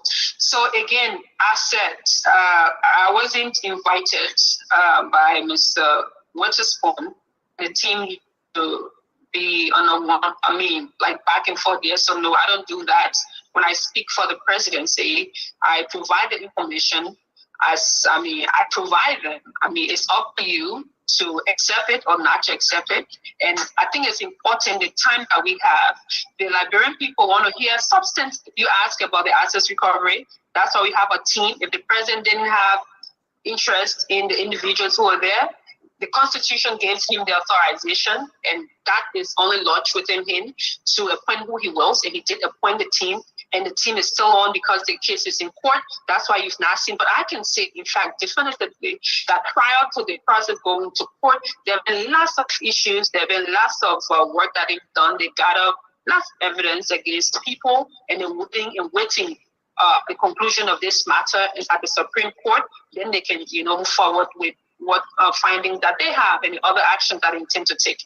And I don't think whether the president has confidence. If he doesn't have confidence in the team at this point, he will withdraw the team, but the team is still in place. When the president decides that tomorrow he's not going to work with Mr. Martin and the team, he's going to let us know, and we're going to make that communication public. I don't think that should be no issue here.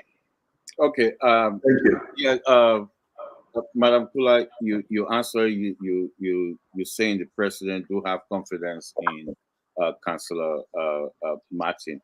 The allegation from Emmanuel Gongwa and Martin Colley, the president aware of the allegation from them towards Councillor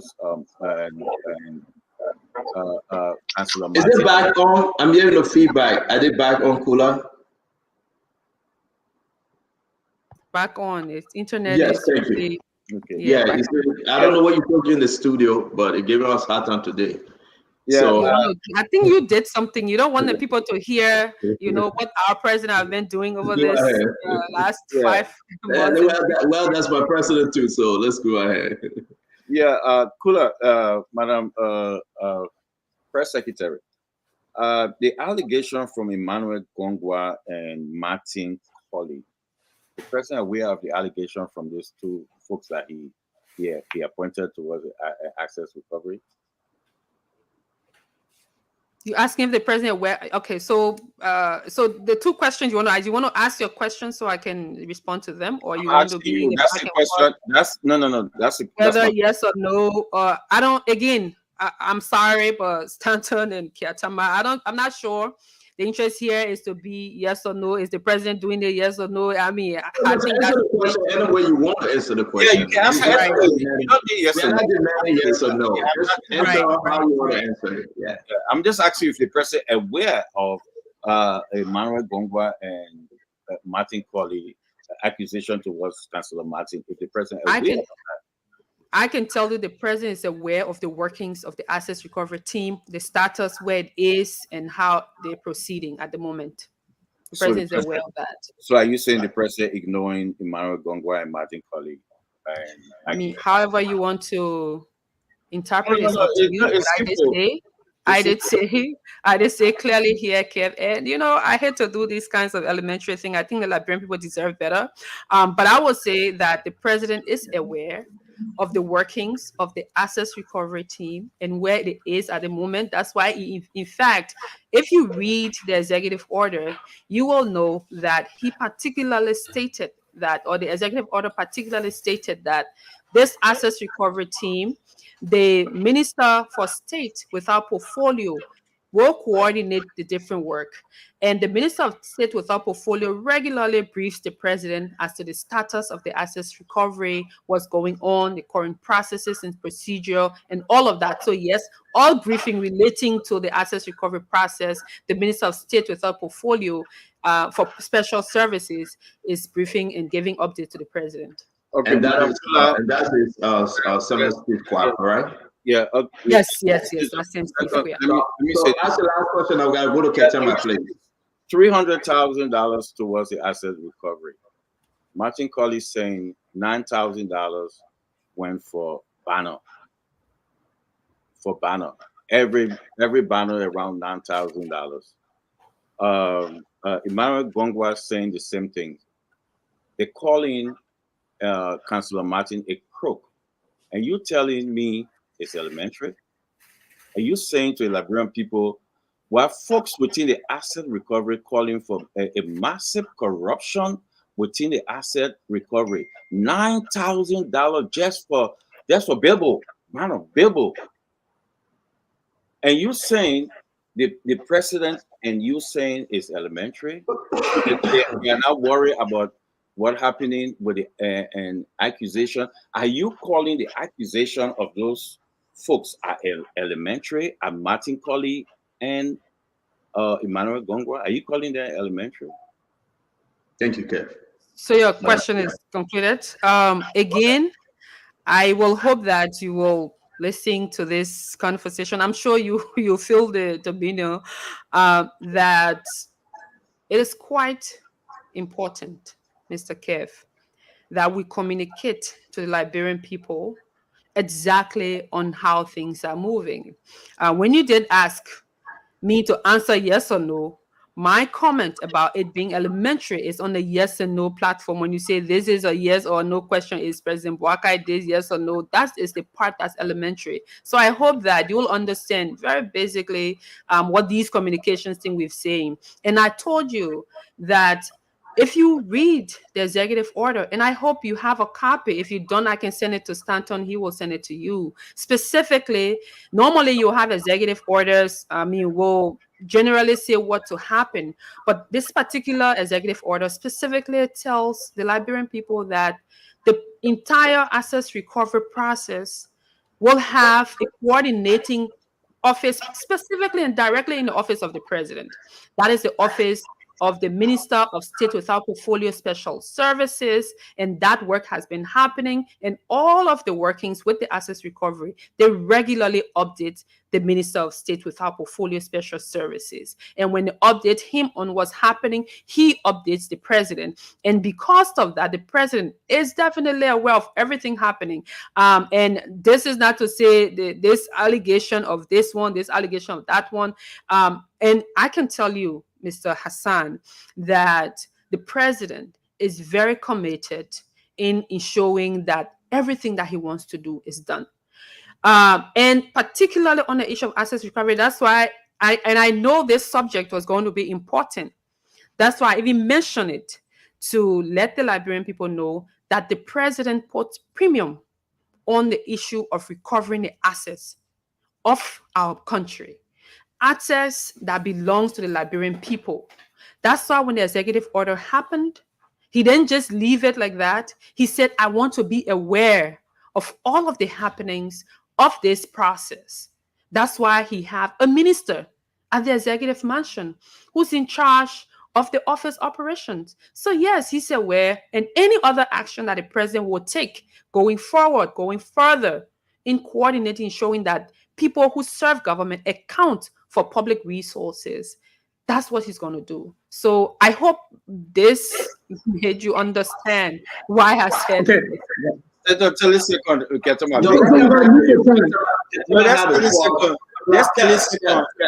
Ketema had to pause because he wanted to give you a chance. Let's go to Ketema. So we gotta move the. Thank you very much, Kula, for helping us to.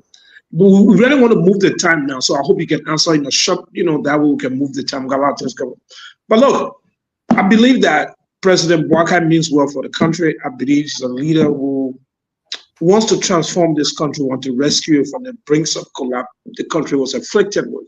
I believe that they have great people, but I'm also concerned.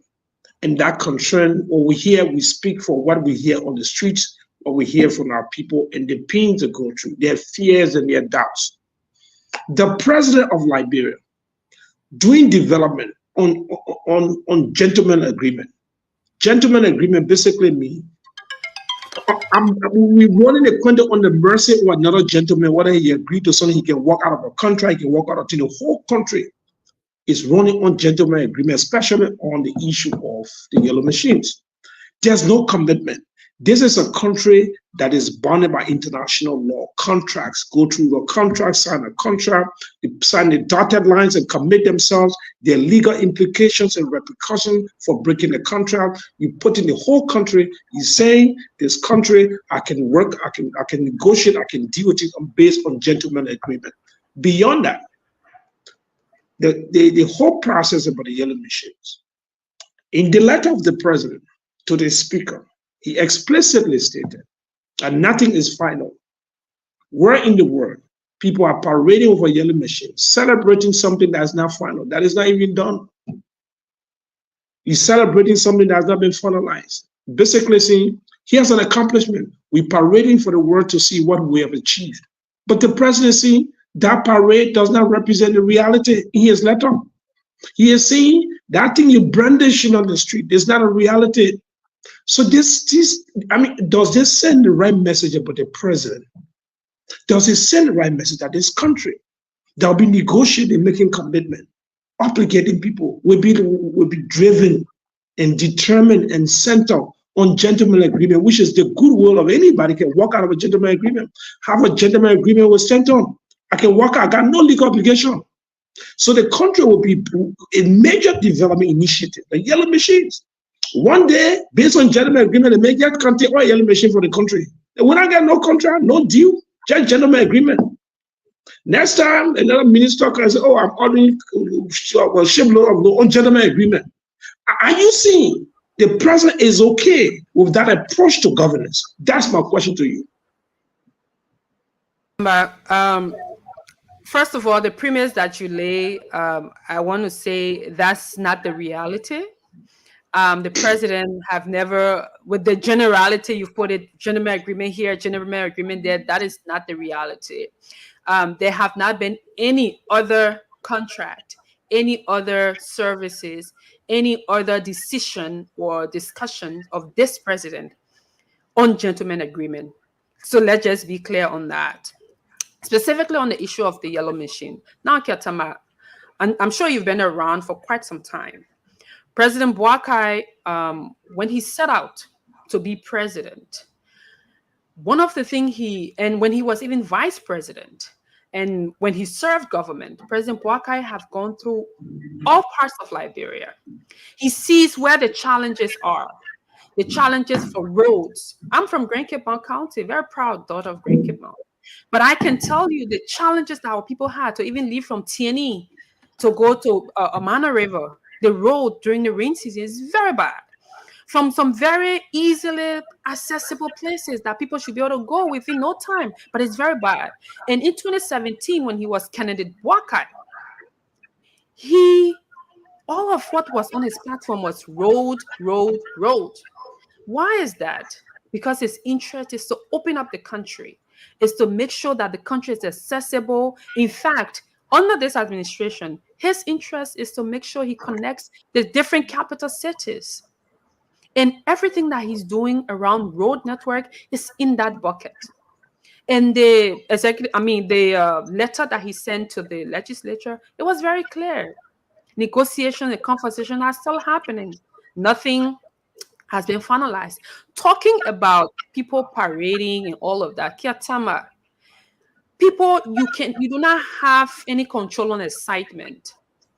And in fact, they should even tell the Liberian people that if somebody can trust your president and you just have started a conversation around equipment to come to open up the country, and the person believes in your leader, that your leader is not just going to be for himself, but for the greater good of the Liberian people, and can beat their chest and say, Chief, I trust you.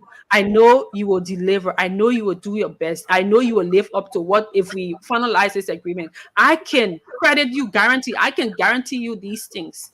It should be something that people are excited about. People are excited, and you can't hold excitement. Somebody come and say, oh, I'm very happy. In fact, if somebody can do gentleman agreement and they can agree to come and just bring these things here, that should tell the Liberian people that we have a trusted leader. And talking about... Kula. We're talking about a process that will be sustained. In every development, the issue of sustainability, how do we maintain this? You come to me, give me a car.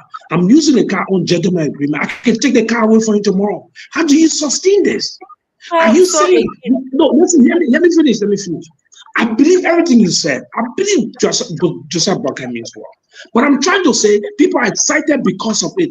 But the excitement is undermined by the fact that it's not guaranteed. Nothing is guaranteed. So nothing is guaranteed. So I'm trying to tell you, we cannot, there's some fear in the country. There was a cake, the airplane came by CDC. They posted another yellow cake, big national yellow cake. I'm trying to say, I'm reflecting and projecting the fears, the concern. People are right to celebrate, but their celebration is undermined by the fact that this is not sustainable. This is no guarantee. This is just a gentleman agreement. It cannot be counted on. It cannot be guaranteed. So they're happy. I'm trying to tell you, do you think the president think about this? In that process, all of this, no one is questioning his commitment to development, but we are questioning a parallel, an equivalent to what we've seen in the past. That these projects, the Bali Islands, so that's my point. Go ahead. Okay, Grant, in fact, thank you for breaking that up. And one of the things I have consistently said on other platforms is that President Boakai is not doing what he's doing in comparison to CDC or what we did or did not do. President Boakai is working for the Liberian people. He's committed to transforming this country, and because that is the right thing to do, and that is why he was elected, and he's going to deliver on those things that he was elected on. Coming back to the conversation, Kiatama, the difference between then and now, there it was a cake, but here you have actual equipment. But not to go back and forth with this on it, Kiatama, the letter from the president was very clear. It was explicit, black and white. Where we are, negotiation stage is on. Do we as Liberians, don't want, or don't we want this machine? I'm sure majority of the Liberian people will say, no, we want it. And I just told you from Cape Mount, my Cape Mountaineers people want something like this.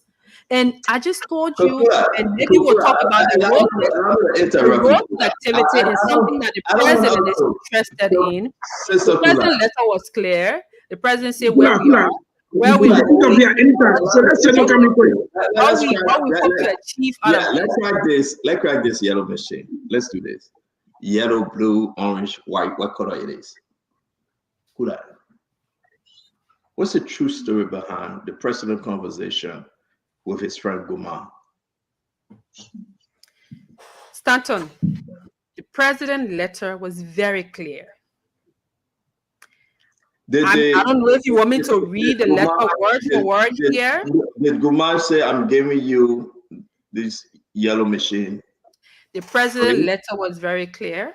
We have the letter. I will put the letter stage. Maybe you can ask. I will put the letter up. Yeah, I have the letter. I will put it up. But my question here is, don't tell us whether the people like it or not. I like the yellow machine. The work of the yellow machine will be a unique one. That's not our concern. That's not a question. Do you think those folks that negotiated on behalf of the government, the president, the Mamaka Belity, the Sylvester Graceway, do you think they break the law? Was the law broken in the process in which it happened? Stanton, I just told you the president letter is clear of the status. Negotiation is not completed. The letter is clear. Negotiation is still ongoing. In fact, where are the yellow machine? Where are the yellow machine? Where are the yellow machine currently? Stanton. Where are the yellow machine? I'm done with that. Once you try to engage the question, I move on. We don't have enough time, so we got to squeeze everything in. Where are the yellow machine currently, Kula? Stanton, I will tell you, the president have said the negotiation is still ongoing. Every issue, and Stanton, let's check break for a minute. Let's take a pause and look at the positive nature of this. This intent is to do maintenance zones around the country. I will understand that. As the road is going, we intend to build more roads, and this maintenance zone will be on course. Negotiation is currently ongoing. We are talking about country here, Kula. We shouldn't. We are. Then we shouldn't spin this. I am asking you a direct question. Where are those yellow machines currently? The yellow machine. Let me tell you now. You want to know? Negotiations about the yellow machines are still on. Where are the yellow machines? Negotiations for the yellow machines are still on. I know you are you're well educated. You're about to take your exam for your legal stuff. I wish you good luck. I'm going to come back to this. Where are the yellow machines currently? I'm very clear with you, Stanton. Currently, the yellow machine conversation negotiation is still on. So you cannot be finalized. You cannot give the Liberian people the location of the yellow machine. Again, listen. The conversation was about listen, Stanton. No, I'm asking a question. You cannot 285 machines. The second batch of yellow machine came in. Where are the yellow machine? The first batch. Where are they currently? That's my question. 285 machines. That's what the conversation has been centered around. The president has said that the negotiation stage is still ongoing, and all processes and the openness will be there. The legislature will be informed, and all of the works necessary to consummate this conversation. In fact, the Constitution gave the president the authorization to negotiate on behalf of the country.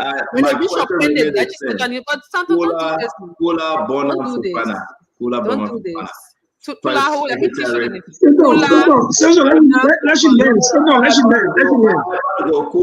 Bona Fofana, Presidential Press Secretary. My question, just very simple. You cannot tell us where the yellow machine are and move on. I will not beat you to it. Let me ask my last question.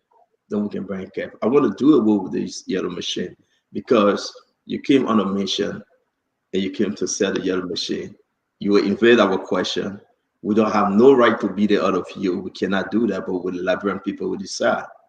My question here is, the yellow machine, the second batch are in the country. Who paid taxes on the arrival of the yellow machine? or were those taxes waived at the National Port Authority? Let me know when you finish your question so I can answer. You just heard my question. It was completed. So I asked you. Completed. Okay, great. Yeah, Great. go ahead. Great. But then hold on now. Again, the president message was very clear. The yellow machine conversation is still happening. Negotiation is still ongoing. All processes, and the president did say the government has not spent any resources, no funds have been used, nothing whatsoever, and anything taxes related waived. to the procedures and whatnot. Taxes waived. They again, the president letter is in black. Were and white. taxes waived. Please, can you put the letter up, please? Can you put it up? No, Or you no, want no, me to send it to you? no. I have the letter. Were taxes waived? Again, Stanton. Because Again, I know based what on the you're doing. manifest, I'm about to show you the manifest. You can show manifest. You can show. Hold on, Akula. Let's do it one at a time now, sister. In the back, you must have talk. It can be so far. You can't on the show. You won't be repeating your answer.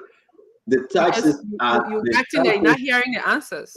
No. That's not the answer. You are not answering the question. That's the reason. If you know the answer, then why you want me to answer that? And you are not at the executive marshal doing a press conference like you usually do, which of course is brilliant, by the way. Thank you for doing that. But I just want to say to you that I'm going to move on because we cannot take anything further on this yellow machine. Your mission is to repeat exactly your talking point, and that's what you're doing. So, Kev, we got to go to major other issue. I know you got 2 questions on this yellow machine. We got the good governance, and we have other issue to discuss. So, your 2 questions. Obviously, Madam Press Secretary, and she's not answering the question, and I believe if she continue this way, Still asking 2 questions. Though. Asking you 2 questions. I only did one, but go ahead. yeah, and obviously, obviously, if she continue this way, the interview, I believe it will be one of the weakest press secretary in our lifetime. But let me ask you this. I hope she answered this question. Who owned the yellow machine? Madam Press Secretary, who owned the yellow machine? Are you asking 2 questions or 1 question? Because I want to write a question. Madam, I asked you a straight question. Who owned the yellow machine? Who owned it? Again, I hate to be robotic. The president have clearly stated in black and white where we are with this yellow machine conversation. And I've said here, the intent of this conversation or this process on the yellow machine is to open up the country. I don't know what else you want me to say, but this is the information, and I hope this will help lay this whole conversation at bay. Yeah, the intent of Martin Luther King is for us Black people to be free in America. I'm not asking for the intent. Who owned the yellow machine? Again, I'm sorry to disappoint you, but I am telling you that the president has said the negotiation and conversation. Listen, when it comes to contract, as soon as the contracting parties agree to enter into a contract, and both parties, or it can be multiple parties, come together and affix their signatures on that contract, question of ownership, question of roles and responsibilities, who to do what, everything will be written in black and white. And because this conversation about yellow machine is not yet concluded, all of those lingering questions are inconclusive. Again, the president said negotiations are happening. When the negotiation conversation is concluded, the next stage, reaching to the legislature, what agreement will be reached, everything will be in black and white. So maybe if we just hold on a bit and give the opportunity to His Excellency, the president and the team, to work out all of the different modalities, the legislature, the different parties involved, in that, at the end of the day, we all will have in black and white how many yellow machines, where we are with the conversation, who's doing what the cost, and all of those different things. But it would be premature. We have not concluded that conversation to come here. But you didn't conclude the conversation. You said something so unique. Just to take 10 seconds from Kev. Very brilliantly, you did. Very fine. We're unique. Perfect. but you brought in yellow machine. You didn't go to the lawmaker. You didn't go to PPCC. You didn't negotiate. You didn't bring who owned the machine, who owned the machine. The executive mansion, the name Mamakability is on the manifest that the machine came on her name and under the executive mansion. And that's the problem. As much as we need 285 yellow machines in our country to build roads, get involved with agriculture, you cross the river before you start asking for kingdom. I'm going to give it back to Kev, your last question. And I beg for us to move on because we got a lot of other stuff. Yeah, you see, she said a lot of good stuff right here that I believe she will answer this question because she's been dodgy, but I believe she will answer it. Who the government in negotiation with for the yellow machine?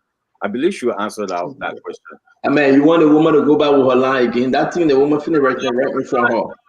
No, yeah, but Kev, you taking her backward. I see questions repeating over and over. No, she's not answering me. She's not answering me. He can't force her to answer you. No, Katama, I'm not forcing her. She can choose. Yeah. I'm not speaking for her, Katama. She can choose who the government in negotiation with for the yellow machine. We want to know.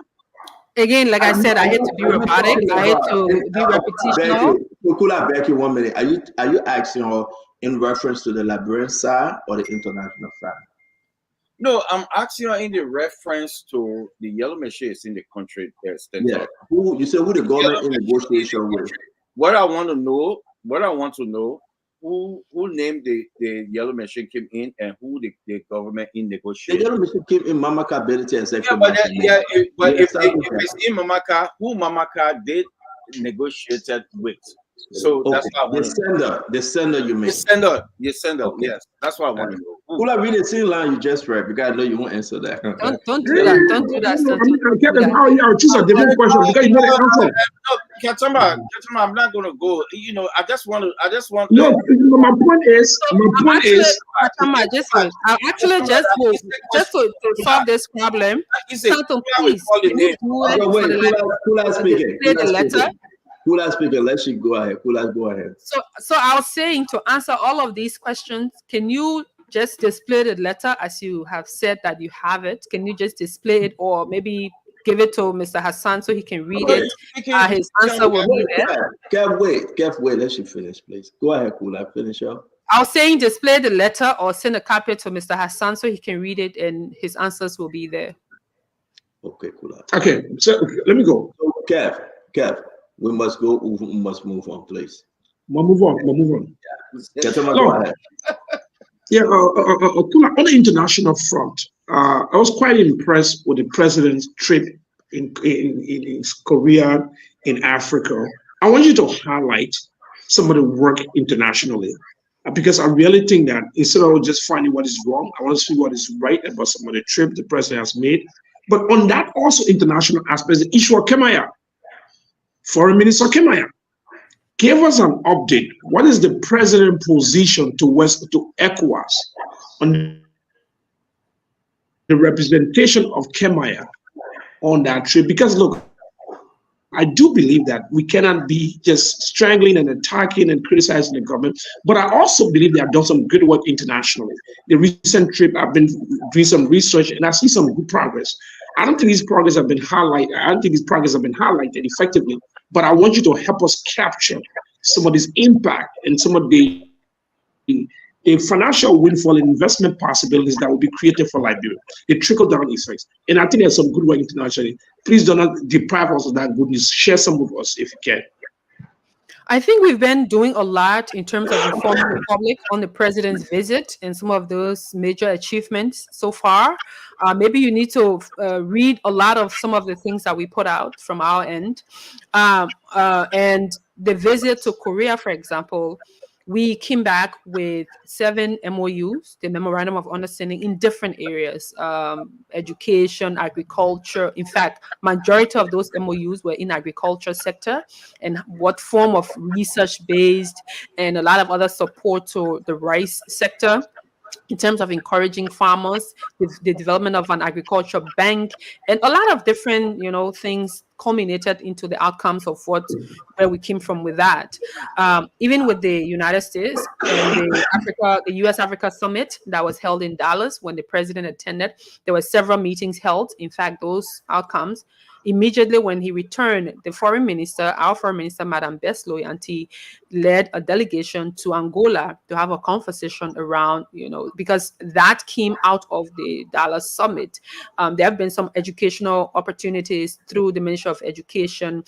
Even his most recent visit to the region in ECOWAS, for example, he had a side meeting with Dangote, the former Nigerian president, Obasanjo. There are all these conversations happening in terms of helping to support some of our key areas. And as we all know, Dangote being one of Africa's richest man in terms of the business area, he is looking forward to seeing how he can support the president. And this is something that the president has done, under period of 6 months, all of these international engagement. And the Minister of Foreign Affairs, in fact, have really been doing a lot of engagement internationally, engaging different partners, as well as the Ministry of Agriculture. In fact, very recently, the Ministry of Agriculture, as well as the Minister of Commerce just came back from his international engagement, again, on the issue of rice, how we have all these discussions and discourses on making sure we have our stable. So the government actually, and all these people working with the president, the Minister of State without portfolio, the Minister of State, Minister Grazby, Stanton's best friend, and the rest of the other people, work really. You got. I like that word. Kula, I like that word. Stanton's best friend. Kula, I like that word. Kula, I like that word. I like the line. Kula, don't say anything again. You got talk. Kula, I say I like your line. Stanton's best friend, Sylvester Grazby. Go ahead. You must love someone. You must be. I don't even know the word to use. You must be obsessed with someone to be able to talk to the person, talk about the person consistently like that. So it's about the obsession of Minister Chris. It's about No. Stanton means well. So let's do one more very quick. I want to say something. No, Stanton. The question is not done. I want to follow. No, Stanton. My question is not done. Kula, here's the thing though. I asked you the question, but I want to do a comment before my next question. It's not my question to follow. Your point on ECOWAS. No. I'm coming there. Okay. Yeah, I'm coming to ECOWAS. When I asked you the question, and I wanted to silver lining some good news, your response to me was condescending. You need to read this. I've read that. But the people on the street have not read that. The people in the market have not read that. I'm well read. I'm well informed. I'm a voracious reader. I found every aspect of the foreign policy work, but I'm giving you a chance to shine, to highlight the present accomplishment. Don't be defensive. We're not putting you on trial. But that condescending statement you must have read is not good for you, because we could derail you if we want to. We don't want to do that. We want to make you look good. So don't be arguing like you get punched. We can punch you hard. So go to the issue and focus on the subject matter, my sister. Don't play hardball. Can I take something away? Tell me about ECOWAS. Tell me about ECOWAS. Yeah. No. Before you go to, you're not going to do that and get away easily. You know me. You can't do that and get away. So you play hard? Let's go. Let's start. But I mean, Kyatama, we don't want to derail the conversation because again, the reason I consented, and Stanton knows, we've been back and forth, he's wanting me to come here, and I told him I will come eventually, and we're here today. And the goal is to be able to inform the Liberian people. When I suggested, because when you say that the president have traveled to many places, but people don't know what's going on, why I mean, that's what I've said. And he said, we've not done well in communicating that. And I know my team. I did not say that. I never told you that. I never said that. I mean, we were all you are hearing something in your head from somebody else, not Kyatama. Slow down. No, I'm not slow. I'm not running. I'm not flying. I'm sitting down. So I'm slow down. My point is, what I said was simple. Let me repeat myself.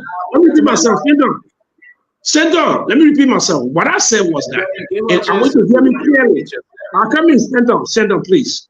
What I said was that I think there's some good news internationally. We want you to highlight that. That's where I started from. I did not say, cool out. Give me a break. I said that from the beginning. That was the preface to my question. I didn't think you're listening well. And as a spokesperson, you're listening well. And so your limitation in listening is undermining your ability to communicate well. I want you to improve your listening skills. Ketama, please drink cold water and relax. You know, I can see that I'm you're very mad. relaxed. Don't be mad. No. I speak with vigor. Relax. So that is. Don't be mad. And I hear a lot of things.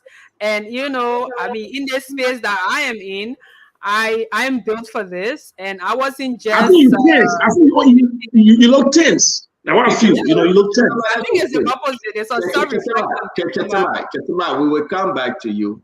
Allow Kula to speak, please. That's why I mean, if you're in the house at Ketama, please get him water so he can drink that. He slow down. What do you I think I want to bet your best defense and slow down. I think I only down trade. Slow down. Only way you say one internet. Go ahead, answer the question.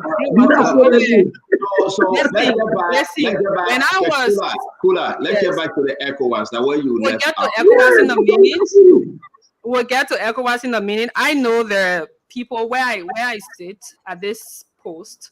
I mean, every day I'm in the press, I talk to journalists, I get some questions, and most of the time I smile at things because for me, I mean, I don't let anything, you have to build a thick skin when you're in this seat. And I mean, I'm very okay. And I wasn't just handpicked. And the comment about you want to make me shine and you want to make me this, I mean, again, I'm not even going to dwell on that because when president, I'm the press secretary of the Republic of Liberia. Whoever listening, just have to take that.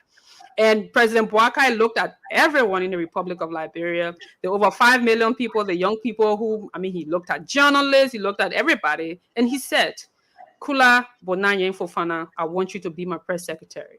Not because of my name or whatever, because he knows of my competence. So I'm not going to sit here and allow you, Ketama, to come and say, oh, we want to let you shine. Trust me. I mean, but who's that let me shine? I think the accomplishment. I'm talking about you personally. I'm talking about the president. I'm not talking about you. You can say all of that. I'm not talking about you. But Kula, I'm not talking about you. I'm talking about the president. I'm not talking about you shining. You shine on your own skin. I'm not talking about you. Exactly. And the other thing about this portfolio that I've held, and I hear a lot of things. I mean, I just laugh about most things. But I know people sometimes, ageism, people think that being young, it means that you're inexperienced. There's also issue of being... But we're talking about it today, talking about EXP. We're talking about it. I need to make this point. Let's just finish up, please. Let's just finish up. She's like, but again, I will sit here because where I sit as the first female presidential press secretary of the Republic of Liberia, even at my age, I'm turning 40 soon.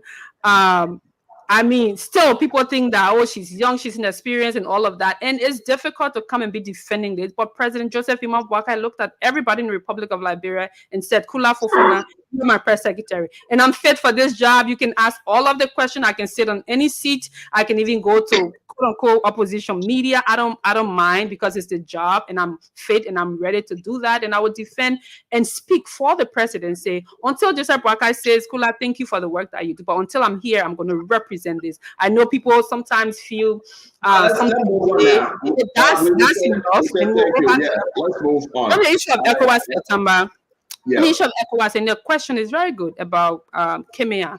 I know this is something that just come up, and the president is also reviewing, along with the Minister of Foreign Affairs, Minister Sarah Besloyanti, and whatever that will be done in that will inform the public about what is going on. But yes, so it is something that the president is being briefed by Her Excellency, the Foreign Minister, Madam Sarah Besloyanti. Kev, you're coming. Let's try to put in some order.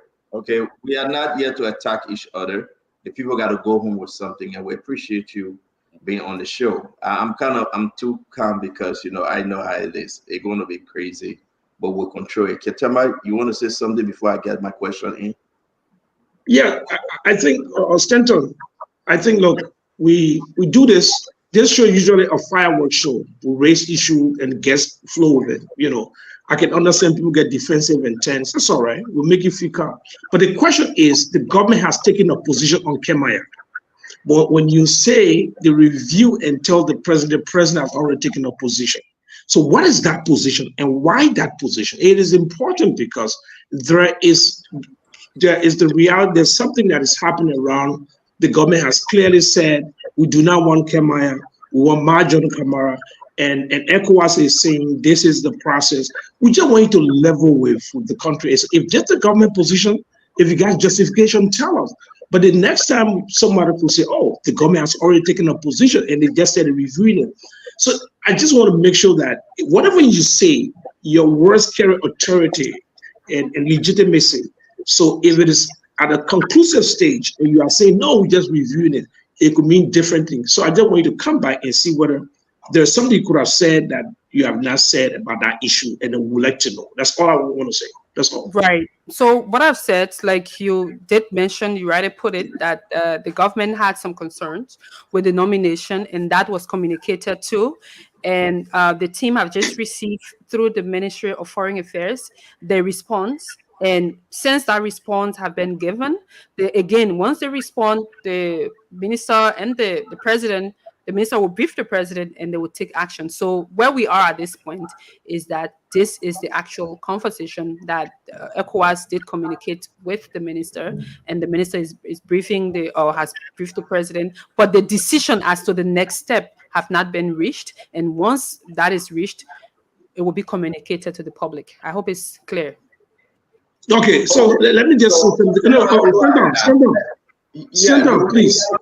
Stand down. Wrap it up. The question is not answered. I just want to please give me a minute. We can do this. Let me finish my thoughts. She said the government has expressed concern. What is that concern? That's my question. What is that concern? She's already made a case now that the government has expressed some concern. My question is, what is that concern? So you did ask about former Minister Kemaya, right? And that he was suggested to ECOWAS.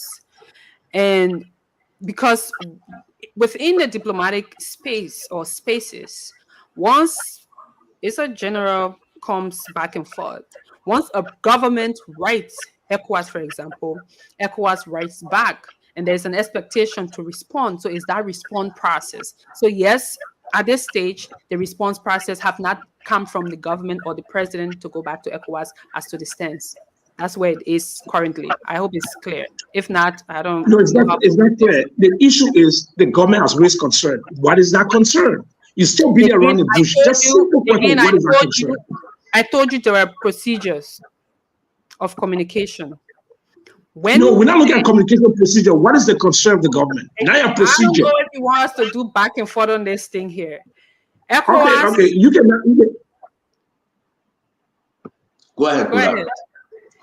But I mean, I don't know how else you want me to explain this. There was a nomination made to ECOWAS, and then the ECOWAS responded to the president through our foreign minister. The response is there. There is a next step. That next step has not been taken. When that next step is taken, we'll be able to inform the public. I mean, except you want me to put it in, I wouldn't go there. But generally, this is just what it is. So thank you. I think I understand what you're saying. But again, we have a show. The reply from ECOWAS to Sylvester Grisby and to the foreign ministry, we have I'm going to upload it. And I'm going to share with you, Ketema. It has come to our attention from our multiple authority sources within ECOWAS, the international community, and the government of Liberia, including your own Ministry of State for Presidential Affairs, the Ministry of Foreign Affairs, the Barker administration with their questions. I'm going to share this with you. It's up. We got the letter. Also, I informed about the president conversation, side conversation with BO of Sierra Leone. I don't want to dwell in it too much because in line, I agree with you on some point that the government have not taken that official position upon replying to ECOWAS. But can you also say then that if you know, if not, that's okay. Kemaya nomination have not yet been declined by Sierra Leone government beyond the president. Am I correct? Have So they normally, rejected him? Stanton, when these things happen, they're officially communicated, right? Yes, there could be side conversations, but again, side conversations won't be official until officially country to country via our foreign ministry. Correct. So they will send it through our foreign ministry to receive it and communicate and acknowledge I receipt. understand the whole play. And send it to the But president. right now, as So, it is, as a government, as a president, we've not sent the reply back yet. The you minister- you answer my only question tonight that you ever answer is this one. Okay. Yeah, that's It's the up only to question you. you ever answer. It's up to you. But let me ask my second question on this Kemaya issue. I will leave Kemaya for a little bit and bring in Dr. Content. The president appointed Dr. Content, acting president for the University of Liberia. In 3 months, found a new person to be the president. Dr. Content from the old Unity Party government under Madam Salih, ambassador to Nigeria and other places. Dr. Content served that position as president of the University of Liberia. Dr. Content honored his leadership from that embassy in Nigeria. Our current deputy minister for technical affairs, Nat Bleje, his daughter was raped, 7-year-old. We beat on President Weah government. We beat on Kemaya. We beat on folks that were responsible to protect, including Dr. Content. It was sent to court. We have the document, the recommendation by Frank Musa Ding. It was sent to court. They were to call Dr. Content because of the election. That story went cold. International community cried out. We brought it to Spoon. People contributed almost 8,000 or a little over 8,000 for her to go to the hospital. The little 7-year-old girl. She was damaged. We read the document here. What do you know? The position. What did Dr. Content do when this investigation was going on? Is the president informed of these things? Then now we are hearing that the Content is supposed to represent Liberia at the United Nations. Can you explain what you know or what has been brought to the president's attention on Dr. Content? So thank you. I will say at the time you've been referencing about the situation in Nigeria at the embassy. I wasn't at this post and even like in former government, so didn't follow through with the entire conversation around what's happening or what happened at the time or what was the outcome. But I would not believe on the generality of things that normally in legal processes, when issue of rape is a major crime, when it happened, it's expected that investigation is held and the perpetrators being brought to book, and the end of the day, the victim receive justice. That is the general expectation. I'm hoping that at that time that the perpetrator was taken to court. Like I said, I did not follow the entire. I give you that. I give you that. Do not even go further because we are not. But I have information that it was referred to the court, and I'm telling you because I know I followed through the court in Nigeria or Liberia. In Liberia. Do you know about this story? You heard of this story? At the time, to be honest, I heard it in passing, but I didn't follow through the entire thing. I think at the time I was out of the country or so, but I really didn't follow. Do you think the president is informed? You know about this story? I wouldn't say because he's not talked to me about it. You are not discussing with him. Yeah, he's not talked to me. Okay, so let's say I want to be fair here, and that's exactly why we are here for the Fourth Estate to bring up these things and inform the public. You have not had discussion with Sarah on this issue, right? With Grace Speed. No. Because the reason why I'm asking, the Deputy Minister Gray, she was one of those on this story. But if you say you have not heard anything about it, you don't know about it, I give it to you again. But can you tell Liberian people that you would like to know more about this, and you would maybe at your given time inform the president, because this is about baby, 7-year-old. I have taken my time to share some of the document, but I don't want to privilegedly explain what I know in my conversation with the president or the first lady, because I'm drawing their attention to this. But I think do us a favor as a mother, as a sister, you know, sorry if you're not a mother, but you're a woman. I'm a mother of 3 children, Stanton. 3 children. I didn't know, so I hope I didn't put you on the spot. No, But I didn't. really love my kids. I really want you to understand that she's 7 years old. To damage her, I'm going to send the information to you. The understanding is that the content, if the president didn't know, but to appoint him as acting president, and he's trying to find his way to the UN, folks here in America said they would challenge him. And we don't want another situation like the Kemayak situation. Just my free advice to you. Let me stand back and let Kev ask his question. You've been very serious on this one, and I give it to you. Kev. Yeah. Sorry, Kev, before you come in.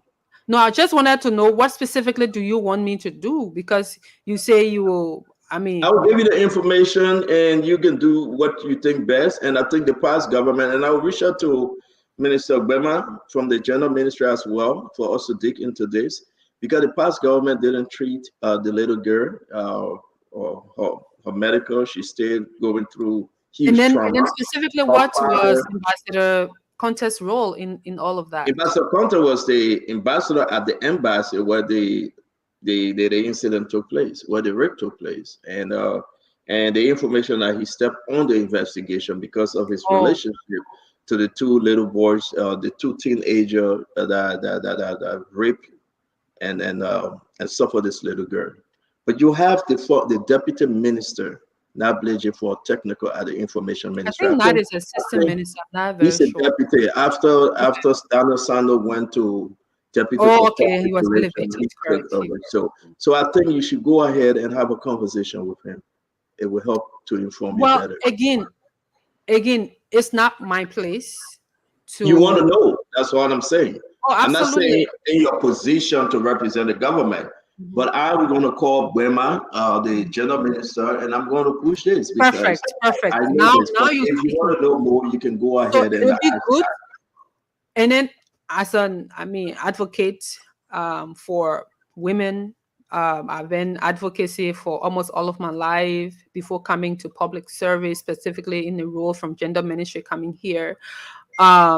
I do understand the issue of rape, which is a grave crime, and I empathize with all of the victims on this subject. I want to state here clearly, Stanton, that it will be important to understand the generality of the matter, the specific role Ambassador Conte, because, in Liberia, we're very gullible sometimes. And it's easier for, these things to come out, but it's good to also know where it ended, why it ended the way it ended. And then, like you've mentioned, and the Minister of Gender, superb sister, is very well placed to pick it up from that end to see what happened. And I understand that's what I refer you. Where she can. But it's also good too. Sometimes, people who have served in a lot of very important capacity, and I've been knowing Dr. Conte for many years. He was friends with my dad, and I can talk about him as a consummate professional, someone who served the University of Liberia before going to the foreign service, all of that. So we ought to be careful how we tie. Kula, we know that. Listen, this story is not just a Baka story. This story from CDC. But Ambassador Conte has been there since Madam Salih to CDC, now to Joseph Walker. Is it true that the government, the foreign minister, has referred his document to the U.S. government for the UN appointment? Do you know? That information I do not have. Okay. Do you know that whether he has been asked to serve in that position? That information, again, I do not have. Once I have the information, it will be released to the public, and the public will know that he's been appointed or nominated for the position at the United Nations. Thank you. So I can read to you, right? The trial in Liberia it was delayed, it was pushed back. Though Mossadegh has referred that to the court, it was pushed back and it was delayed. You were asking, and I was saying this information just to inform you that tomorrow you know that this is a story that we will not just draft. Okay? He protected the rapist, as I said, instead of the child. Edwin Snow at the time was in Nigeria. Dimas Kamaya at the time he was in Nigeria. The former vice president, Joe Howard Taylor, was in Nigeria. They visited the home of the little girl. We have all the medical documents. The American embassy is fully aware because we raised money, and not the father went there, went to the American embassy. He begged, he cried. His only hope to pray that Joseph Boakai become a president, that he can have some answer and his daughter can be taken care of. I know you say you don't know, and I don't want us to proceed, but I think it's important for the nation to know that we will not just give up this fight because Right, our and leadership I mean, is damaged. perfect, fair enough. And again, with all of the high-profile people you've named who were in office at the time of this situation, by now they should have. I mean, all of the issues should have been laid to rest. But then again, we don't know, the end of it, what happened, and all of that. Like I said, I mean, I wasn't privy to all of the information. I read it in passing because I think I was out of the country and I was busy with some other things. So I didn't. Those were one of the things I really didn't pay much attention to at the time. Thank you very much. Well, folks, I know it's 11 o'clock. Give us another 20 minutes, and your darling Press Secretary, Kula Fofana, you will make sure that she's home safe. Trust me, she will be okay. Kev, your 2 questions. Well, before I ask my question, I would say this. Madam Kula on the show did not answer a single question. That shows how the rescue team and the mansion going about the information. We have no information, nothing. Stanton, you're correct on this Ambassador Contra thing. We followed that case, and you and I visited the family, and we saw the little girl. We can show the little girl picture. We visited the little girl that came to the Spoon office, the Spoon studio in Liberia. We saw the little girl, and at that time, Ambassador Kimia referred to the gender ministry, and it presently in court. But the double standard here, Stanton, the double standard here. The government of Liberia is going after Kimia, which this position that we're talking about, the appointment with Kimia, don't have anything to do with the Liberian government. Nothing.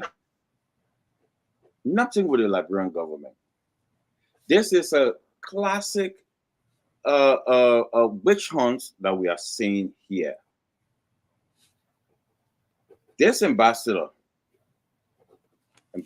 Conte, in his in his embassy in Nigeria, they are raped with a 7-year-old girl. We flagged that on our way to Liberia. We had a little girl. We were with the little girl, and we saw it. This gentleman cried. It's in court.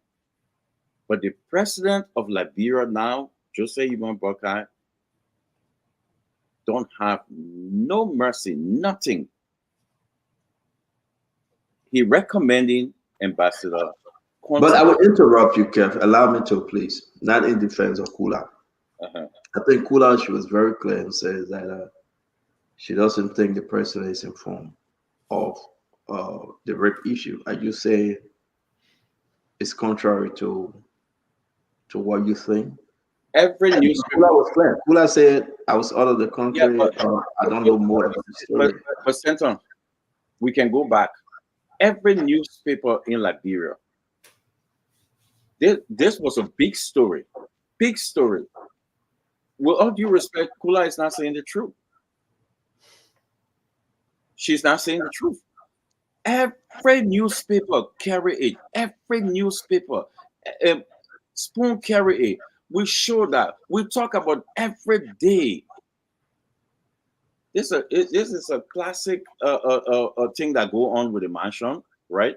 They pretend like they don't know, but they know. But you're going So your question, because we got to squeeze somebody. You're going after Kimia. You're going after Kimia. My question is, what happening right now? It is a position. It's not a position for the Liberian government. It is a position which ECOWAS head chairman is giving it to a Liberian. And you went to the Sierra Leonean president. You went to ECOWAS, try to take Kimia and try to send somebody there. My question to her: have you seen the reply from ECOWAS? And if you've seen the reply from ECOWAS, it is a classic witch hunt by the government, which don't have anything to do with the Liberian government. It's not a position with the Liberian government got anything. Can you explain this? Again, you said two things in your statement, and I will start with the other one about, the issue of rape that was everywhere. It was in all the newspapers. Interestingly, you, Mr. Hassan, supported the former administration.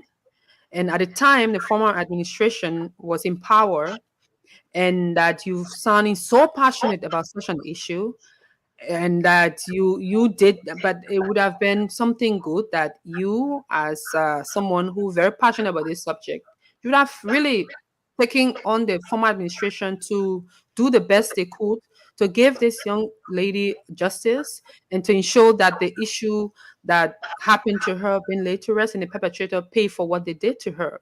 It is quite unfortunate that you will come at this time in under 6 months of President Boakai's administration, and because of the appointment of Dr. Conte to the University of Liberia, and then to come up with this issue and sounding the way you're sounding. However, what I know of President Boakai, he's someone who takes his job very seriously, and he means what he says what he means, and when he says he's going to do something, he's going to do that. And I think that the burden would have been, and with evidence gathering and these things that happen, if you understand how the law happened, when the crime happened at the time, the government of the day should have taken it on, especially you sounding so passionate about such a subject. You would have been in the forefront and joined all the women and joined all the advocates on sexual and gender-based violence and push forward this. But you didn't do it. To come to hold President Boakai and say, this is how the mansion do, that's what's going to happen, it's quite unfortunate. She got to finish. I think she got to I will talk about the other issue with the classic witch hunt, as you put it. Kiev, President Boakai is one person that has always said, in fact, even up to today, he will tell everyone around him that he's not running a unity party government. And you saw that during his appointment. He appointed people not based on only the unity party. In fact, even today, there are lots of unity partisans who have not been factored. They've not been appointed. And there are people who worked for the former administration. CDC, for example, they are in government. They are in even appointed positions. And President Boakai has not done any issue of witch hunt. When you say, oh, it's just witch hunt, it's just witch hunt. Of course, every government and the Constitution again gives President Boakai the authority to appoint people who he wants to work with. And on the issue of ECOWAS, as you've mentioned, no, it's not a witch hunt. Every institution working in the region, ECOWAS is one of those institutions that Liberia is playing a major role. The MRU is another, the African Union, and all these regional bodies. Of course, the president and the government has the right to recommend or nominate in positions that are available to a country. So all the conversations around who should go where, what should happen there, diplomatically, once the two countries have that conversation, all the institutions, for example, ECOWAS communicates with the country, diplomatically, that issue will be laid to rest. So to come and lift it up and say it's witch hunt, and you can see in all of President Boakai's appointed people who are not part of the unity party. In fact, ranking member of the Congress for Democratic Change, people who wore caps, who wore berets, and were visibly involved in the forefront of the opposition's campaign. And today they're serving government. Yeah. So please Thank don't you. say that. Let me ask you that just before Kev come in, because we got another 60 minutes to go. Let me ask you very quick, Kula. Kev, I beg you. I think Ketema went off. Maybe he will be back. But let me ask you very quick, Kula. Or this government, President Bouaka, can you tell the Liberian people whether President Bouaka, everything you know and everything I know, but I want to hear from you. Does President Bouaka want Kemaya at that position? All of your faces are stuck. And I can't hear the question. Freezing. We freezing? Yeah, you just pause. What was the question again? So I'm okay now? Are we okay? You're sounding like a robot, actually. Like you say. All right. No, but your face and everything is. I can hear. I just heard. I didn't hear the last question. Am I okay now? It's a little slow, but it's. I can barely hear you. I will try. What was your question? All right, I'm asking you: do the President Bouaka want Kemaya to take that position, or he's totally against it? Again, like I said, diplomatically, the president will do what he wants to do, and he will recommend people he wants to recommend to support his administration, to support his vision for the regional bodies, and he will recommend who he wants. At this point, that is the conversation that happening between. So the thing that he recommended Majon, it means that he does not want Kemaya. Again, the diplomatic conversations is happening. Like we have said, we've spent a lot of time on it. Even though my brother, I can see him, Kiatama brought that subject up.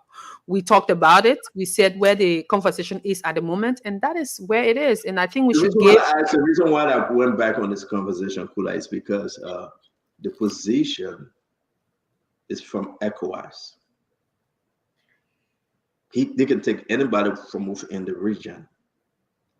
Why do you think that the foreign minister or the president Bouaka think that it must be his recommendation, knowing very well? Let me finish back, you sister. Knowing very well it's an ECOWAS position. Once you're within the ECOWAS community, you can serve in that position. Why do you think the president think he must be part of this recommendation? Again, in the regional bodies, in ECOWAS, the AU, the MRU, countries recommend people to work in their interest, and the leadership of the day also recommend people to work in their interest. At this point, that conversation is an active conversation happening. At the end of the day, whatever decision comes out, and once it gets to our decks, we will be able to communicate to the people. So that's what I would say to that. Okay, Kev, you want to go one more? I will be bringing Padika in because we'll be running through analysis after Kula in 30 minutes.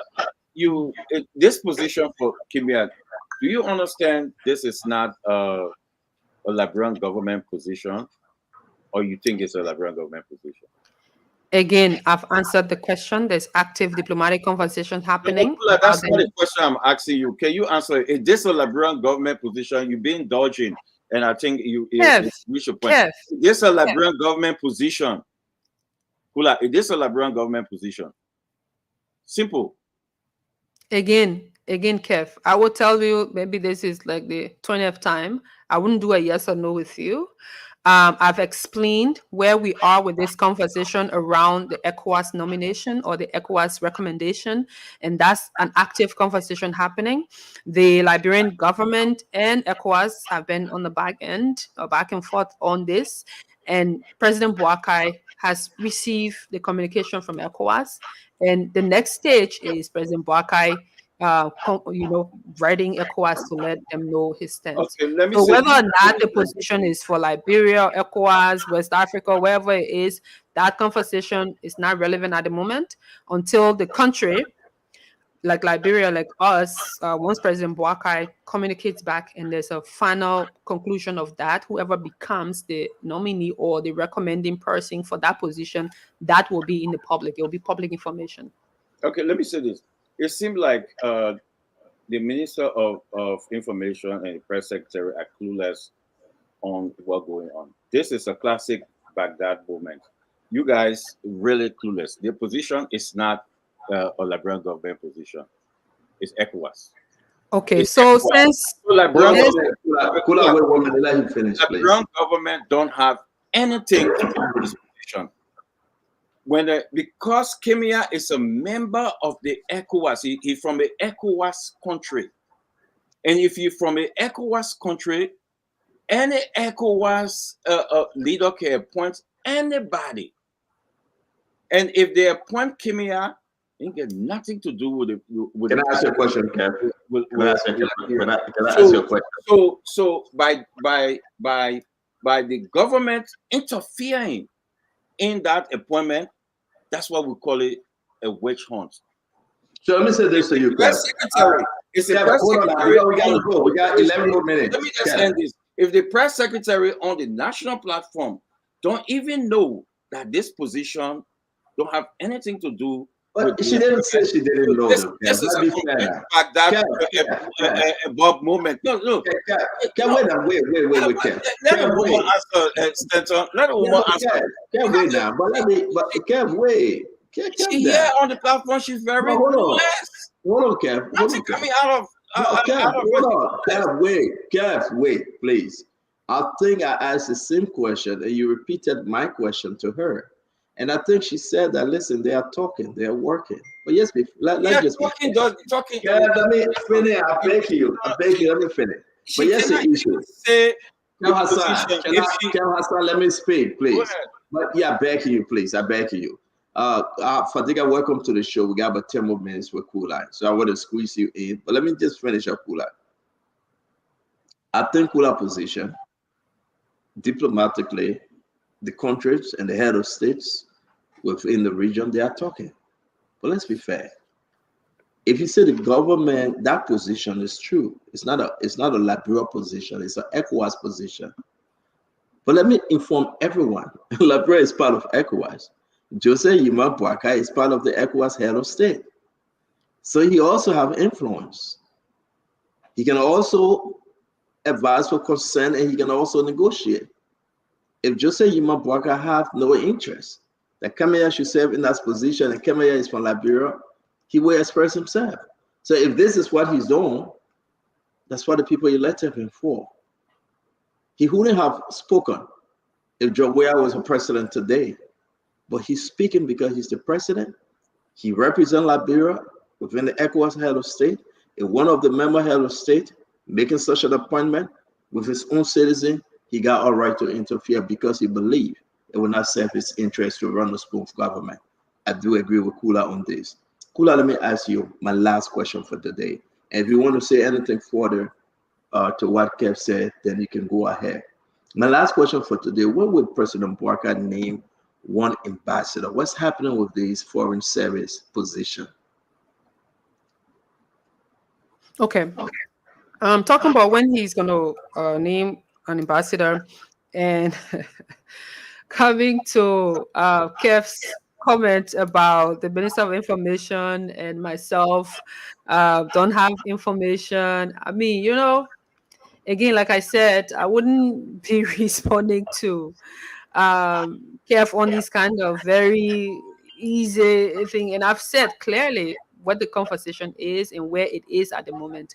And I think Kev may not have an appreciable understanding of diplomacy and the role state parties play when it comes to diplomatic engagement and diplomatic involvement. Liberia is a key player within ECOWAS. Likewise, and a member of ECOWAS. In fact, President Boakai recently returned from Nigeria, where he had gone to the Heads of State Summit in Nigeria. And then he also, worked along with the other heads of state to ensure that the president of Nigeria, Tinubu, serve as the chairperson, of ECOWAS at the moment. And for countries, when you have a president in an African country or West African country, because ECOWAS is primarily for the West African countries. It's also very important, your representation, even quote unquote, is not for Liberia, whoever is there. And once that person comes from a country, every leader will want to work with people who can work in the interest of their country, even on advocacy. And that role, even if it's for this person, that person, at the end of the day, the expectation is that the leadership within the region, and right now, I'm not sure Kev is even aware, the West African, the ECOWAS community is really in a very challenging state. As you may know or you may not know, the 3 countries who've already tried to remove themselves from ECOWAS, Niger, Burkina Faso, sorry, they're cold. So they already have asked to leave the union, and President Boakai as a key. That's an old story. That's an old story. We know that. That old story, man. No, you don't know that, because if you know that, you'll know the important role that Liberia play. But I just Can you answer my question? Yeah, that's why people. Can you answer my question, Kula? I'm answering your question, so you got to tell your Ben to not interrupt, because he already. So you bring your old story. Nobody asked Boakai to. Kev, we're going to let Kev. Yeah, you need to read more about regional bodies and regional institutions. Coming back to Stanton's question, answer my question, please. On when President Boakai is going to appoint ambassadors. As you know, Stanton, the Foreign Service is a very important service within the government structure. Ambassadors are appointed in all of the different countries that Liberia has a mission there. And it's going to take some time. Also, it's on the budgetary side. I know the minister have been working, and within the service, there are lots of process. There was a committee set up by the minister to review. Some of the ambassadors have really stayed very long in the different places, and some of them want to retire. They want to come home. Some of them want to move to different places, to move around. And there are new people, with the minister and her zest, her interest in bringing some vibrancy within the foreign service community is to bring people and look to countries who can build stronger bilateral relationship with, and as a country we can gain more within our foreign policy. So based on that, it's taking some time, and the Minister of Foreign Affairs and her team are really working around the clock to be able to provide update to the president and see where we are on that, who should be in, who should be out, who should stay. So yes, it's going to take some time, and whenever the president decides, once the information is out, it could be today, tomorrow, next tomorrow, a week from now, but once that information is released to us, we'll be releasing it to the public. Do you think the president have recommendations on his decks for ambassadors? Yes, ma'am. Oh, the president has recommendations. Foreign positions. Oh yeah, the president has recommendation on his desk for many places. I can tell you, the president file is like this for I want the folks to know. We get about maybe 7 minutes to go. I want to say, Kula, it's always good having you. With the 7 minutes we have, we should have got you into a lot of conversation. The yellow machine swear up away. You did an extremely good job not to answer our yellow machine questions. So my last question would be, and then we'll allow Fadiga to come in with his one question. Kev will ask his last question, and then we'll give it to you for your parting statement. So let me ask you, Boma Kamara is out. Is it true what we saw on the newspaper? He's out because of mental health issue? Stanton, I would say the executive mansion did release, in fact, my office did release a press release that he resigned, and the president have appointed an acting finance minister, Minister Anthony Myers, and he's acting in that stead. And the president, we've not come to tell the public that he resigned because of XYZ reason, but he did resign. And yes, Minister Anthony Myers and the team there are continuing from where he stopped. Okay. Let's talk about, let's just bring in Fadiga because we're all the time. From me to you, I say it's always good having you. The reason why I'm quiet, folks say, why are you quiet? Because they're cool. I know I'm under the weather. I'm coughing and I'm not too strong tonight to beat on Kula. So she had a little pass from my end. But she did extremely well.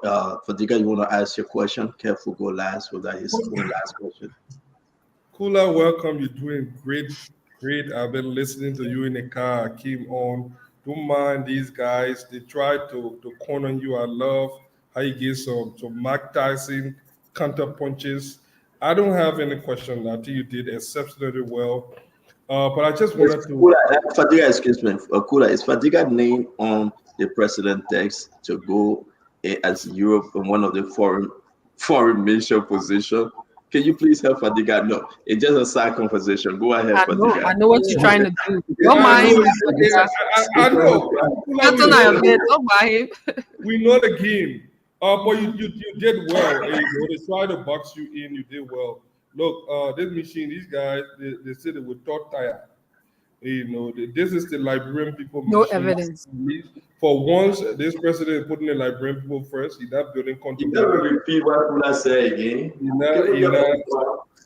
not enriching himself. He's not riding private jet. He's still in his little corner home. He's still there, the same old Joe. He's the same old guy. And that's why the Liberian people appreciate this mission is for the Liberian people. And as the president said, once the negotiation is complete, which is in his statutory duty to negotiate, once it's complete, the Reconciliation Authority will know. No harm, no foul. Thank you. You did well. I came for the post analysis, so I don't have no question. I just came to tell you, thank you. Keep up the good work. You got a tough skin. Keep up the good work. Don't mind. He came just to help you. Kev, you got your last question for Madam Fofana. Yeah, let me say that, but Kula, when you go Monday, please, I'm familiar with the mansion. I know there's a lot of openings at the mansion for my brother Fadiga. They have the cleaning section, they have the other head of the other area. Please, let's recommend him because he that can be just to, I will say you guys some list because I'm familiar with the mansion. There's a lot of job openings there. IT position, everything. You'll get about something. But Kula, let me say this to you, yeah. Fadiga, you put your ball on that. They get some job there that they can give it to him because he's trying hard. The ball trying hard. Fadiga left his original position. Who Fadiga is? I can play thousands of Fadiga, the real Fadiga. So what? Can we focus on Kula? She gotta go. Yeah, we'll get there. But let me say this, Kula. In 2014, December 9, the ECOWAS head, the position giving the ECOWAS head the sole right to appoint somebody in that Kimia position. The sole right. It ain't got nothing to do with Liberia. I just giving you information just in case the president don't know that. I can see people sending you information. Just in case the president. People wasting time. I was just for them to see that information. They said the show finishing now. That's a whole game in the book. I know, but what I'm saying is we've been doing this thing for long, Kula, right? I just want you to give this message to your boss, the president. Maybe he doesn't know that. The reason I'm saying he doesn't know that, right? Which I will ask you that question so you can explain. Don't dodge that. Seriously, you're my own bingo sister. Don't dodge that. You understand? Let me say this to you. We three are from the same that crewman up there. Yeah. So let answer the question directly.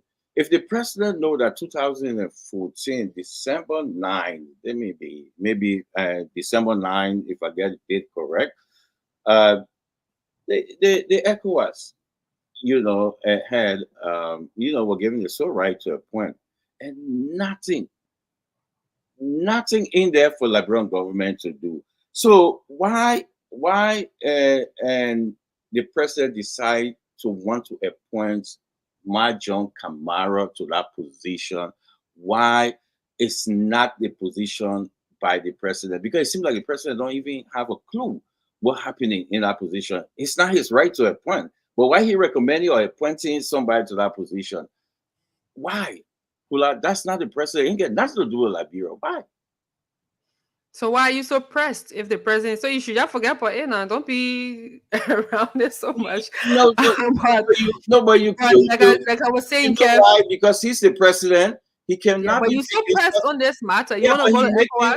yeah, but how can the president make such a I'm asking you, error Mr. Hassan, that you want he to go don't- to ECOWAS? Send me your CV. Hold on 1 minute. Kula, hold on 1 minute. Kula, I beg you, hold on 1 minute. Kev, let me ask you a question. Allow me to ask you, Kev. Yeah. Joseph Yima Boakai is the president of the Republic of Liberia, correct? He represents Liberia as head of state. So is the Sierra Leone president, Nigerian president, and the rest of them. Do you think he have voice, though the recommendation is coming from ECOWAS, to negotiate and to recommend? Do you think he have voice to do so? No, he don't. That's not getting nothing to do with him. Nothing. So he got nothing to. He got no part to play as. No, hold on. As member state, you want to tell me our president, when it comes to that position, he got nothing to do. Zero. All right. Zero. Nothing because So like I said, 2014. I think 2014, the right was given. 2014 December 9, the right was given to the head of ECOWAS to do so. You know why? To who? No, hold on 1 minute. The right was given to who? To the head of ECOWAS, which is Nigeria. The head of ECOWAS, right? Yes, which is Who is the head of ECOWAS? The Nigerian president. And what's his name? Tinubu. Is he a colleague to Joseph Yima Boakai? Yeah, he's a colleague to. He's So a is he colleague- making? he's a So colleague- I want you to understand. Don't check. Don't check. Let me help you. No. Wait. But that's not his. That's not the Liberian government job. I beg you. Forget about Liberian government. Forget about Liberian government. The head of ECOWAS is Tinubu, correct? Right. He's the president of Nigeria. Yes. Joseph Yima Boakai is the president of Liberia. When you have Joseph Yima Boakai and Tinubu and all the other region presidents are made of ECOWAS, Joseph Yima Boakai got a voice as head of Liberia and part of the head of state when you talk about ECOWAS. He is not recommending someone. He is not saying that this is the person I want you to give that position to. Don't you think he can negotiate? I asked you, you said no. Don't you think he can speak to Tinubu? You said no. He's not a figurehead. He's a president. He got voice. He's a head of state. So just help us, and let me help you understand. If they go for this meeting, But Santano, yeah, I just get want Kev frustrated to and also know. I shouldn't get frustrated. Could I answer Kev's question? Yeah, I'm not even answering him, but I just wanted to add to your premise and to let Kev know that in the African region, even let's say President Boakai wasn't president or there was another president, and by all means, then somebody, the current chair of ECOWAS, decides to pick a Liberian to serve. Do you think, or will he think that that person will want to refer to the Liberian president to say, I mean, what do you think of this person? Because at the end of the day, the regional bodies, the president of the country, are the ones who are heading the foreign policy. And their direct role they play in these regional bodies, they're very important. So every institution will want whoever they decide, even if, say, if for Nigeria or any country, that country will have a saying in who the person is, even if it's not for the country per se, but once the person is from that country, they refer to the leader of that country. And it's also play a great role because if anybody represent, if you're a Liberian, you are at ECOWAS, you're not there because, I mean, there's nobody in ECOWAS to say, I am ECOWAS. ECOWAS is not an institution by itself. ECOWAS is ECOWAS because of these member states. These member states that put together to formulate ECOWAS. So individually, you may be a national of somewhere, or you may be part of ECOWAS, but your nationality is important. The country you're from is important. So I hope this will understand. Politics, right? So, but let me ask you one question. Yeah, she got. Yeah, real quick. The guest got to leave this late. Let me ask you, press secretary, Kula, who is Dr. Omar Toure? You saw. Let's answer it, please. Who is Dr. Omar? The guy is on a fishing expedition here. No. I'm really very sorry. I'm really very sorry, Stanton and the rest of the Liberian people. I mean, this just came out of nowhere with the lab because apparently, like Hassan said, that he's on a fishing expedition. So let's answer it. When you Yes, try to do this, you throw this one. I mean, my man, you want to know who's? Yeah. I just asked you. Who is Santa, you have to ask a better question because the Liberian people won't really know. Kept asking the last question. I don't know. Who is Omar Toure? Who is Omar Toure? I don't know. Yeah. Wait. Please tell us, Hassan, who's Omar Toure? I mean, the Liberian people. You guys said went to ECOWAS, right? Who is Dr. Omar Toure, please, madam? Omar Toure? Yeah. Who is he? Kev, we're not going to. Did I miss something? Exactly. No. Exactly, Stanton. We're not going to do this. If she don't know, I will tell her. But who is Dr. Omar? No, but Kev, hold on now. We're close to the who just came from ECOWAS.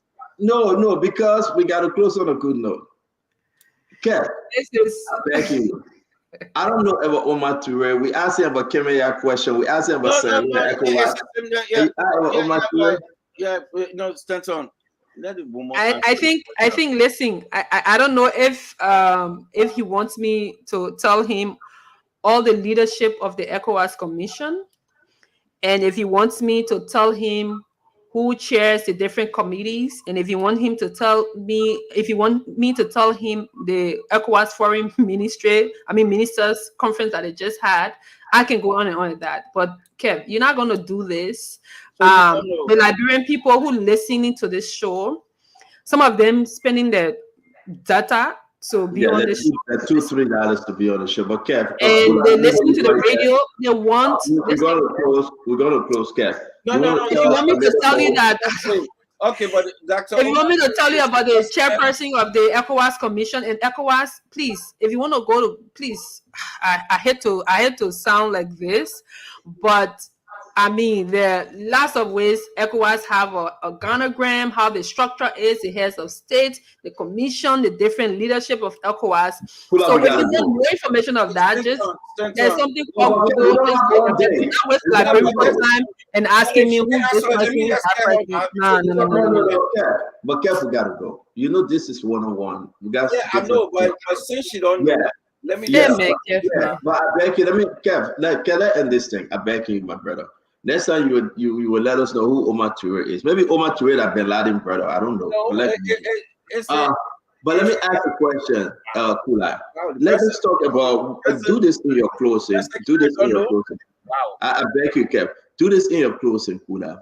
The structure, right, of the guys. I want you to talk to us about your cycle within the executive mansion. You, Kula Fofana, presidential press secretary. Some journalists, they are not too happy. You know, the engagement. I mean, what's the problem? How do you think you can break through? How do you think you can get the media involved more? How do you think you can sell President Bouaka? How do you think you can sell this government? Whether right or wrong, we can have a unique message out there. Talk to us about some of the plans you got in revamping and changing the atmosphere, because people are complaining, not me, but a lot of people. We expected President Bouaka to travel with some independent network. President Bouaka, if you want them to pay, they say we will pay. We expected President Bouaka to have the weekly press briefing or monthly or 6 months to talk to the press. And you know, people are saying that he's surrounded now like George Weah, that freedom to break through. Even you guys are not giving some of them the better access like before. Speak to the nation in your closing. How do you intend to change this and make the marshal available to all? Well, thank you, Stanton. And it's good that you brought this up.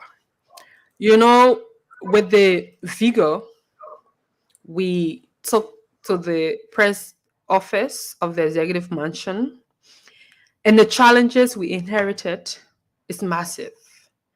prior to today, you didn't have a regular press briefing, a weekly press briefing. And when I came on your show before, I did talk about some of the plans that I had. And I did mention that I intend to do, someone suggested a daily press briefing like they do at the White House, but the resources, the space and time, we do not have that. But also, we started doing the weekly press briefing.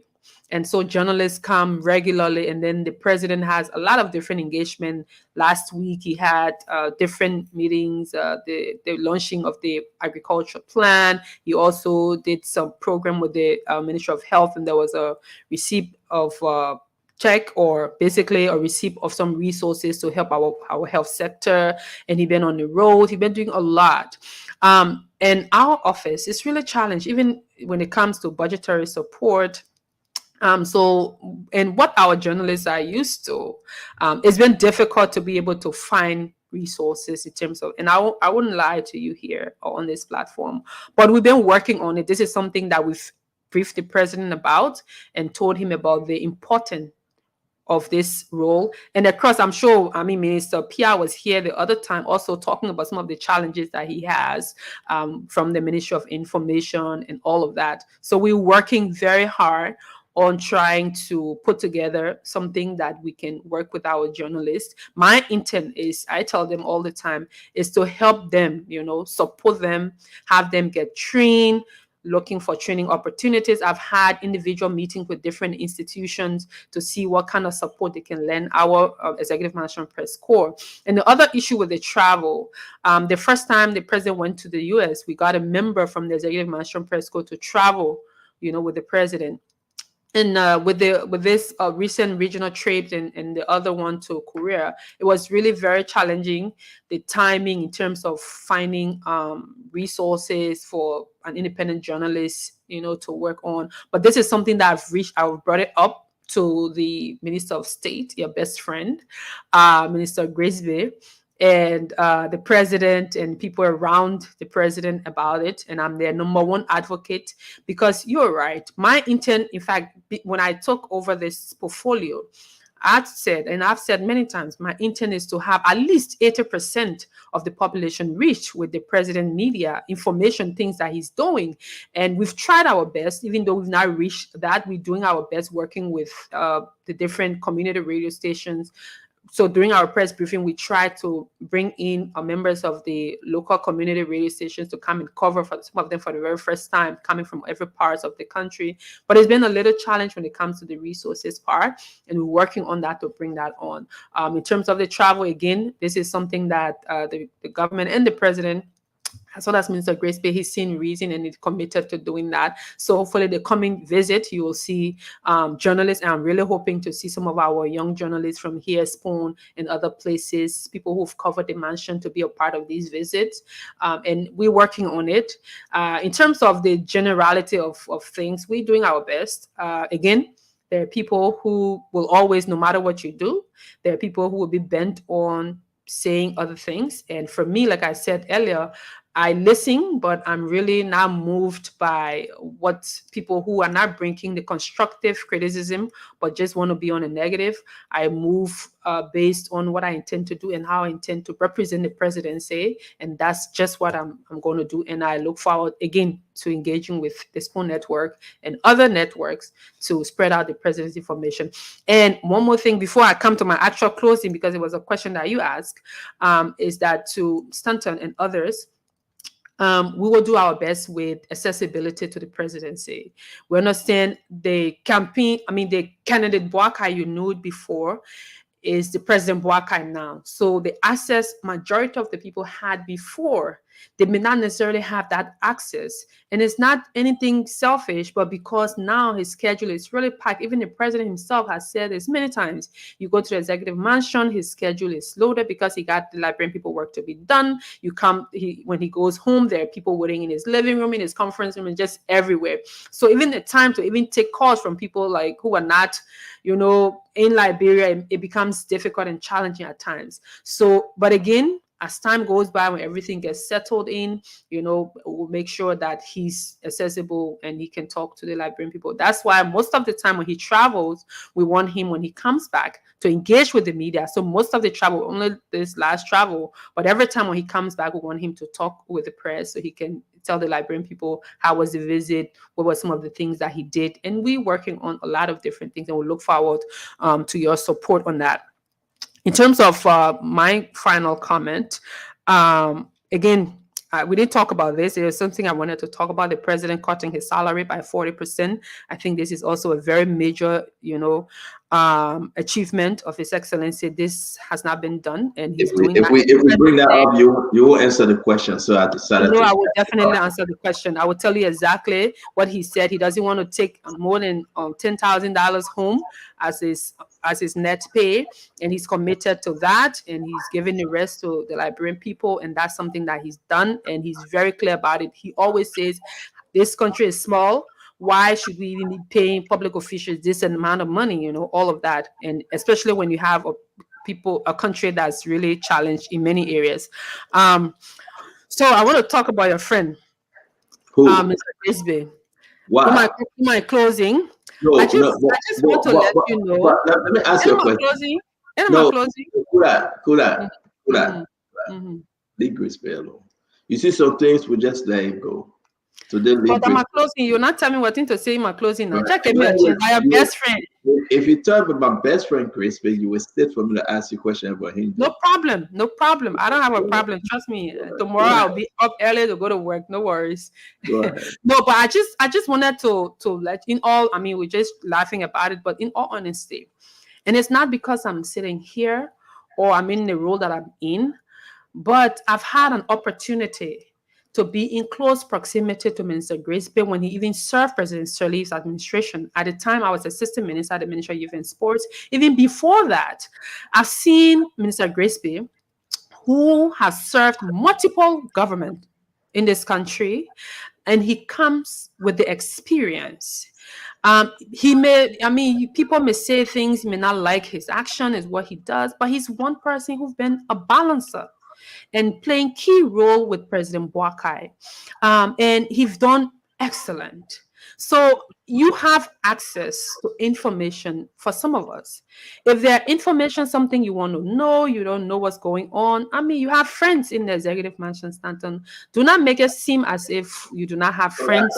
You got to tell me who I get. But you know, man, I gotta tell you. But again, to be in all honesty, you can debate, you can argue. But I think I want to let you know, and to let the Liberian people know, Minister Sylvester Grisby is somebody who's been in this business for many years, and you need someone of that stature around the presidency, so that because when President Boakai won the elections, he did not win the elections on the basis of Unity Party alone. He won the elections on the basis of everybody coming together.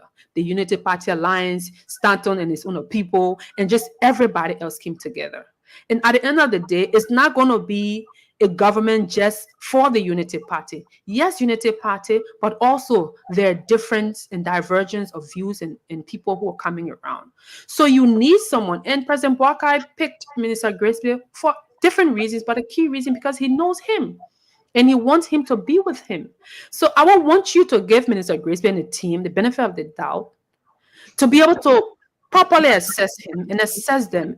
And I'm just letting you this is somebody who I know, and not even I knew Minister Grisby before now. I love Minister Grisby. Let's go home. And he's your brother. And even on ministability, all of the people who President Boakai is working along, Minister Sam, Steve Kuya, and everybody else.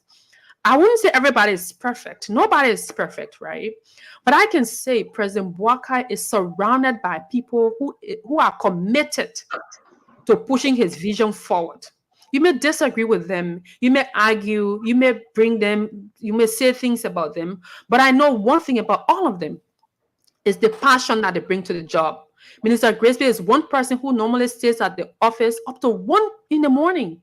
He goes home for a few hours, gets ready, comes back. Even up to 9, He was working 24/7 around the clock. And not because I'm here, not because, but I have the opportunity. Sometimes even me when I'm at the office, sometimes up to 10, 11 p.m. working. Before I get home, I see Minister Grace Bay vehicle stay there. His staff in his office can be like, yo, please go tell your person we got to go, or we live in far, far distances. I'm saying that because this is someone who's bringing the passion to the job. And not many people can say this, and you can ask anybody. He's very passionate. He's really busy. Sometimes he doesn't even eat lunch until 7 p.m. I'm just letting you to give him the opportunity to do his job. I'm not saying not be critical of the government. Be critical of the government. Ask the necessary question. Say the necessary thing. But give the president and his lieutenant the benefit of the doubt to do the job within 6 months. You want us to have conversation concerning Minister Grace Bay, and I choose not to do that because you know why? I can hear you. You're coming in broken again. I know that's the internet. Can you hear me now? Can you hear me? Is it better now? It's much better. Okay. No, I'm saying you want us to ask to discuss about Minister Grace Bay. I choose not to do so. I do not hate Minister Grace Bay. President Bouaka, at the time, Ambassador Bouaka, make me to know Minister Grace Bay. President-elect Bouaka. But I heard they say that Asano Kante brother. Yes, he is. We ate together with the president. We talked together with the president. I respect Minister Grace Bay. But Kula, I respect and I love the Liberian people more. And let's just leave it like that because it will not be enough for us to come here to discuss anything with Minister Grace Bay. Listen, I have called Minister Grace Bay. We have chatted. The only person in that whole cycle that I have never seen and I've never met in my life is Mama Kability. I have never spoken to her. I have never seen her. I have never met her. When you meet her, and she has you love her. Everybody else, I think.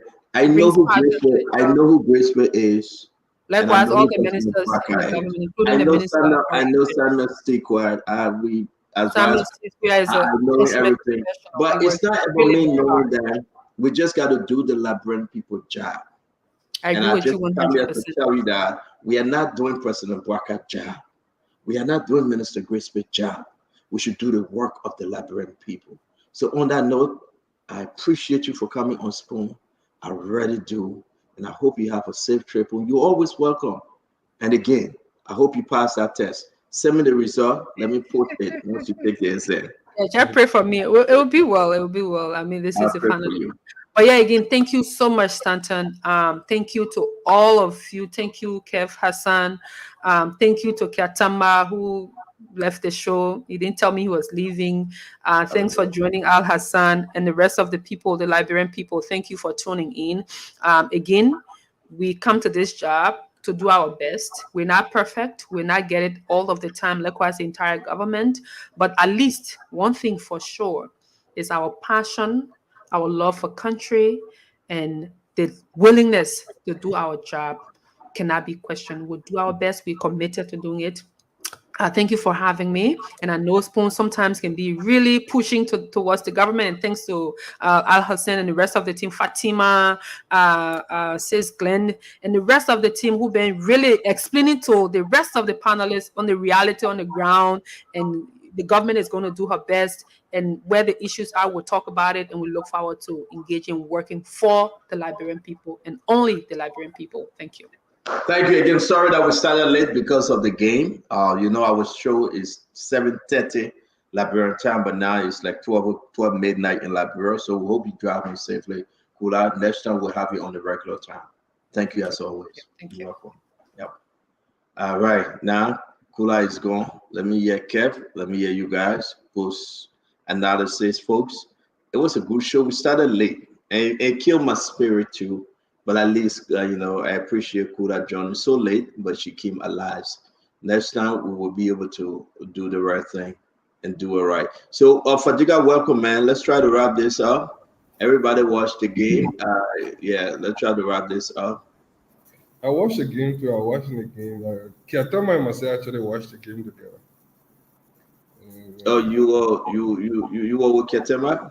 Yeah, we're together at Royal, somewhere around there. Yeah, the game was a cool game. And, Kev, I mean, what you make about Kula, and Kula, to tell you the truth, let me say this though. It's something today that I think that I wanted to give Kula the chance to talk. Fadiga, it's not like our regular spoon talk, I just wanted to give Kula the chance to speak and see how she can get her message across. We started late. Most people stayed doing the game after party, but a lot of people will get the message, and we invite Kula again. Like I was asking people, what you make of Kula? She got her ups and downs, But hey, for her to hold on to that position is something unique. I don't want us, apart from about joke Fadiga, for us to say, anyone to say that we got something against any government official. We just got to hold their feet to the fire. We got to push them, make them stronger, because Joseph Boakai agenda should be supreme to help transform Liberia.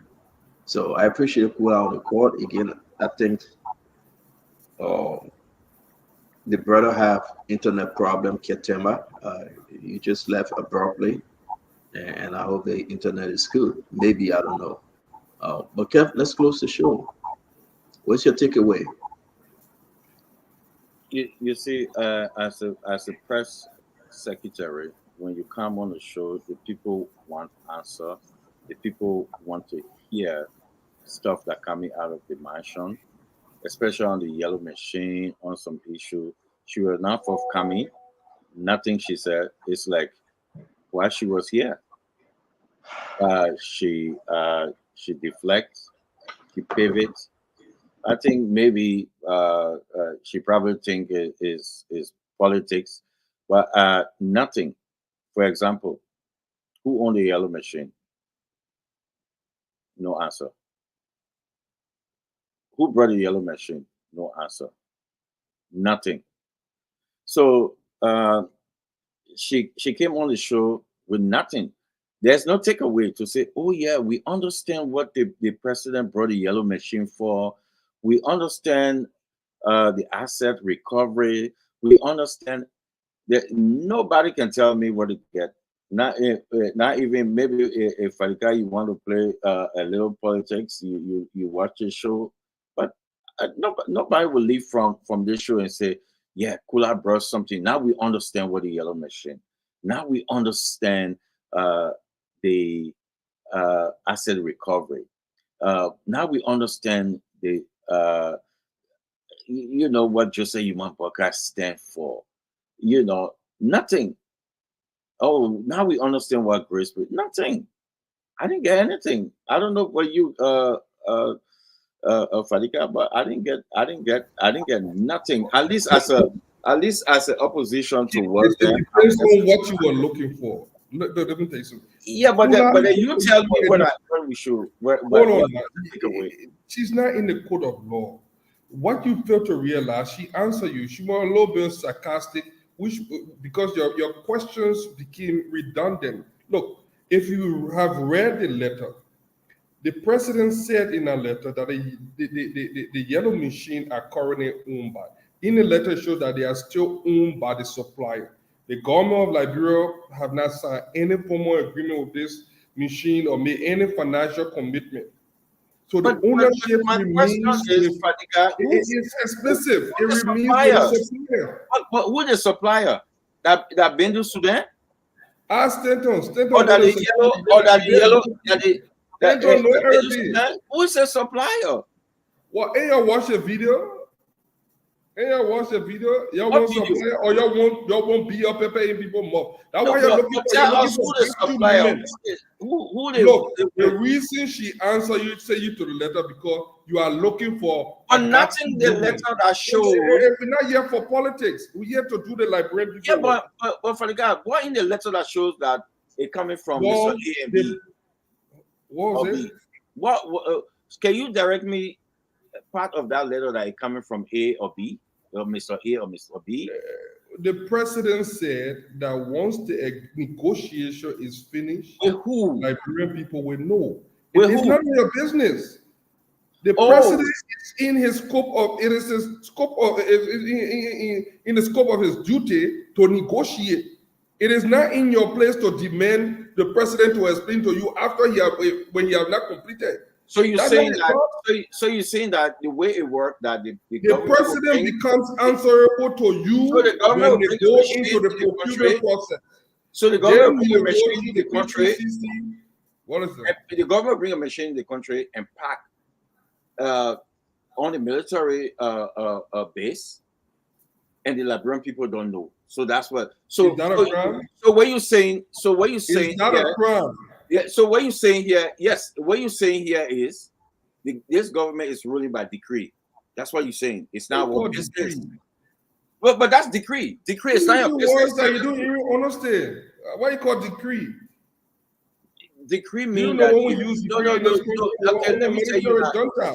Yes, but that's what government. but that's what this government is running the country by. Because if you don't go through the legislature, you don't go through the PPCC, you don't go through the process, it's called decree. How do you go through the legislature and the PPCC when you have not signed any agreement? You have not completed any agreement. So is that if- how government works? You don't even understand how government works. So if you have a business, let's say you have a business coming in the country, you want to buy a yellow machine. If you don't know, you have to bring it, and people have to bid on it. You don't do single sourcing. You have to. People have You to must bid. first negotiate. Competitive bidding. When you bring it, then people can bid. So I'm not if you disagreeing come in, with you with that. no, listen now. If you come in with a businessman, that businessman need the country need to know, the legislature need to know. Say, hey, businessman A is coming in the country to bring this. So this is this businessman A, right? Well, it's not in the president's duty to go look for businessman.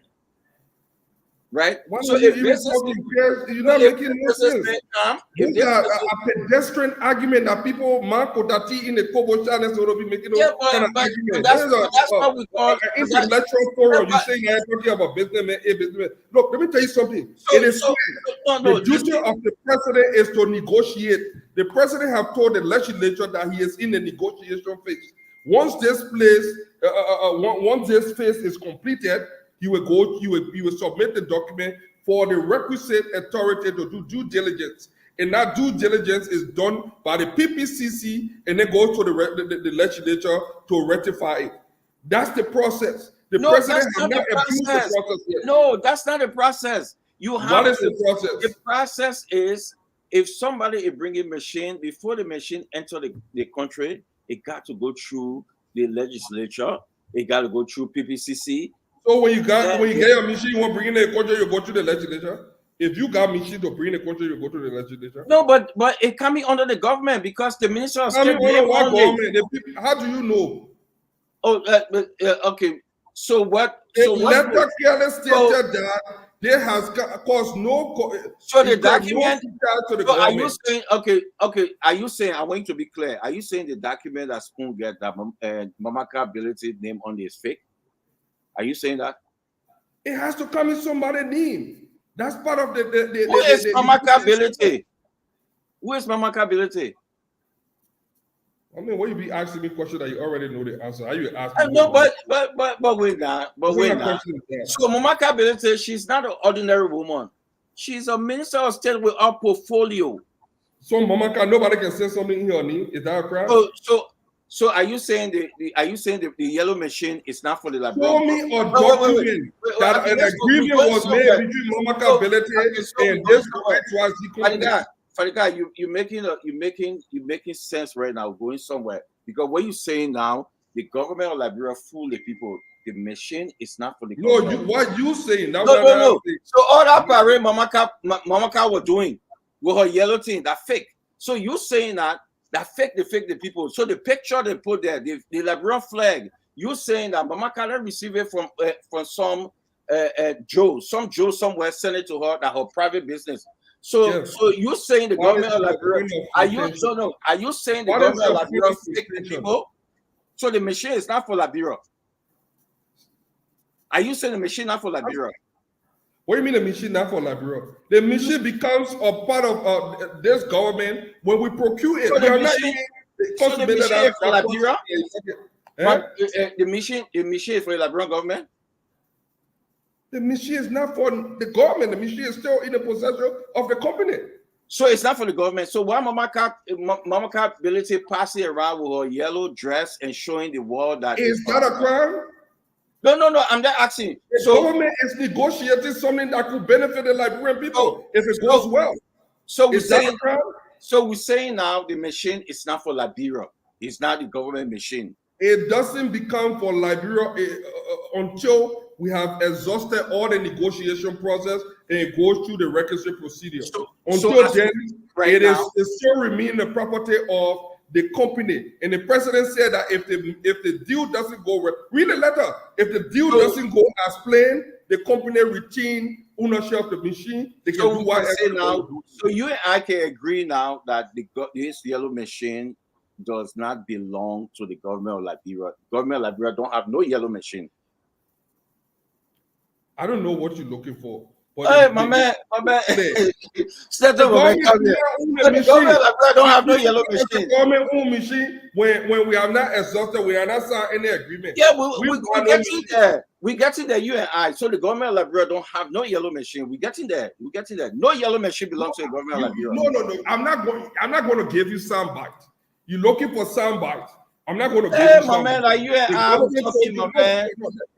We are living in the propaganda. It's still not Keith. I'm master the team more than you have been doing it for long. Hey, my man, answer a simple question. Don't looking for soundbite. I will not give you soundbite. The Liberian government don't have no yellow machine. No, you saying it. You saying the Liberian government. We hope that the Liberian government. I'm asking you now.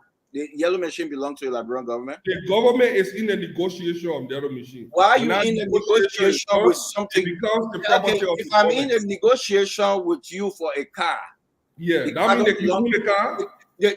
No, I don't own the car. All right. When you finish with the negotiation, if it goes well, then you own the car, right? So you agree with me? The car, so what is your point? The yellow machine does not belong to the Liberian government. What is your point? You have to be driving somewhere. What the government is portraying is false. It's fake. Is it you that negotiating? I go negotiate for my car. Should you celebrate? Negotiation doesn't mean I own it. No, negotiation doesn't mean I own it. So they fake. So let me ask you the same questions, Keith. Let me ask you the same question. You work hard in America. You go to the dealership. You put your credit on the line. You in negotiating to get a car. And you go and tell your friend, man, the car, I want to buy the car. The car is very nice. I will carry my children to work. You own that right to celebrate? Is that a crime? No, I cannot celebrate something I don't own. Oh, no, then that's you for me. I will celebrate. My children will celebrate. Knowing that daddy want to buy them a car. That's how people behave. No. So what is the crime? How would I celebrate? How would I celebrate something I don't own? You don't have to own it. If you intend to own it at some point, you can celebrate. The fact that you are intending to acquire it, that calls for celebration. But let's leave the celebration. And Alpha the guy is saying to the Liberian people that the Liberian people are happy that they're happy on something now for Papa them. Joe have told the Liberian people that he's going to build roads. The people are happy. Yeah. That is what I matter. It's not for you that jealous because you worry that. No, keep on. Let me tell you. It's not for the government. You are worried that you guys had an opportunity. You build mansions. You bought private jets. President Boyka has chosen to put the Liberian people first. To the people that the yellow machine is not for the government. If you can be talking, so what the government is doing, the government they flash it to the people. You know, we don't bring cake. Government campaign. Your government brought cake, please. We got real machine on the ground. These are machines that are like cake. So our people now Kev, let me say something I'm begging you guys, folks. No, let me talk. Hold on 1 minute, Fadiga, I beg you. I'm not going to get involved with today yellow machine between Kev and Fadiga. No, I'm not going to get involved. You decide who right or who wrong, okay? So I will give you another 7 more minutes and we'll get out of here. Well, So he you should go allow ahead. me to talk. Don't be. He shouldn't be. No, I just against decided to other say, people. yeah, but you're just doing one at a time because 7 more minutes. You go first, Fadiga. All right. Look, And listen, no interruption though. Y'all have the yellow mission argument. No interruption. You can just gallop all you want. You can move left, right, north, south. The fact remains that this is something that the president is doing that your man that you celebrated or you still celebrate didn't do. This was a man that abused authority, abused and exploited the love the Liberian people have for him. This president has shown that he's not flamboyant, he's not greedy, he's been in the same place, he's very modest. And for the first time, he put the Liberian people first. In the first 6 months of his administration, he's trying to gather something that the general population will benefit from. In Georgia, first 6 months in office, he was bulldozing his home on 9th Street. He was building an entire mini city. He was acquiring plane. We all was on social media. We saw the thing. This is not how leader. When you borrowing from Alex Cummings, Mr. Cummings, he said leaders eat last. When you have a leader that eat first and eat everything, the children suffer. That is not responsible leadership. And you guys dread the fight that the president is putting the Liberian people first, and then you can't stand it because you miss an opportunity. You squander an opportunity that the Liberian people gave you. And you are worried now that if the old man, President Boyka, put the Liberian people first, you can stand no chance. Your only reliance is on the fact that, they can slip, they can make mistakes, and we'll poke hole in this and that. But nobody dares stay in the way of this thing because you know what? All of you, Magio Kimia, you say, we love machine. When the machine comes, we enjoy it, but it's to follow the process. We're not going to follow the endless bureaucracy, going here and there to start the process. The president have told you guys, in the legislature accepted it, you're not a lawmaker, so you got zero fry in this thing. PPCC accepted it. The president said, I'm elected president to negotiate on behalf of the country. I'm negotiating for this machine that we desperately need. And once we have concluded on the negotiation, I will let the regulatory authority know. The legislature, you know what it said? They said, we agree with the president. They are back off. And they are waiting. When that time comes. Your time is up, Fadiga. Your time is up. Couple of take away from you. I say I'm not going to get involved. We just got to get involved because you know that you're making. No. Stop, Fadiga. Stop. Nothing pleases you anyway. But again, let me say this. Number one, you said the lawmakers agree. I want to check that. Number two, you said PPCC agree. I want to check it. We are not talking about whether we need a machine. Let's move the conversation. So no. We got to move to Kev. Kev, I would just want to check those two things. Lawmaker agree, PPCC agree. You have your 2 minutes, Kev. Okay, Staton, the only yellow machine that the government has is in the government possession and is for the government. And the Minister of Public Works on oath agree it's the yellow machine that George Manawea brought in the country. Brand new one and bought it from Liberian, ABK, Liberian. I'm talking about a Negro Liberian. Is there. 43 is there. 800,000 this government supposed to pay for the balance 16. They came in December when George Manawea was leaving office. It's there. It's in Liberia. No yellow machine from the JMB government belong. No 285 yellow machine belong to the Liberian government. You saying, Fadiga, you saying the government is in negotiation. The president saying the government is in negotiation. Every logical people will know if you are negotiating for something, it's not your property. So as you speak right now, the yellow machine is not for the Liberian people or the Liberian government. What we saw from the Freeport and Mamaka Ability parading through the streets of Monrovia was of lie. That free, that there's something she flashing, that flash, that smoke screen. Because the president letter shows that they are in negotiation, which the president violated the law. It's a crime, and he should be impeached for that if the yellow machine is for the president.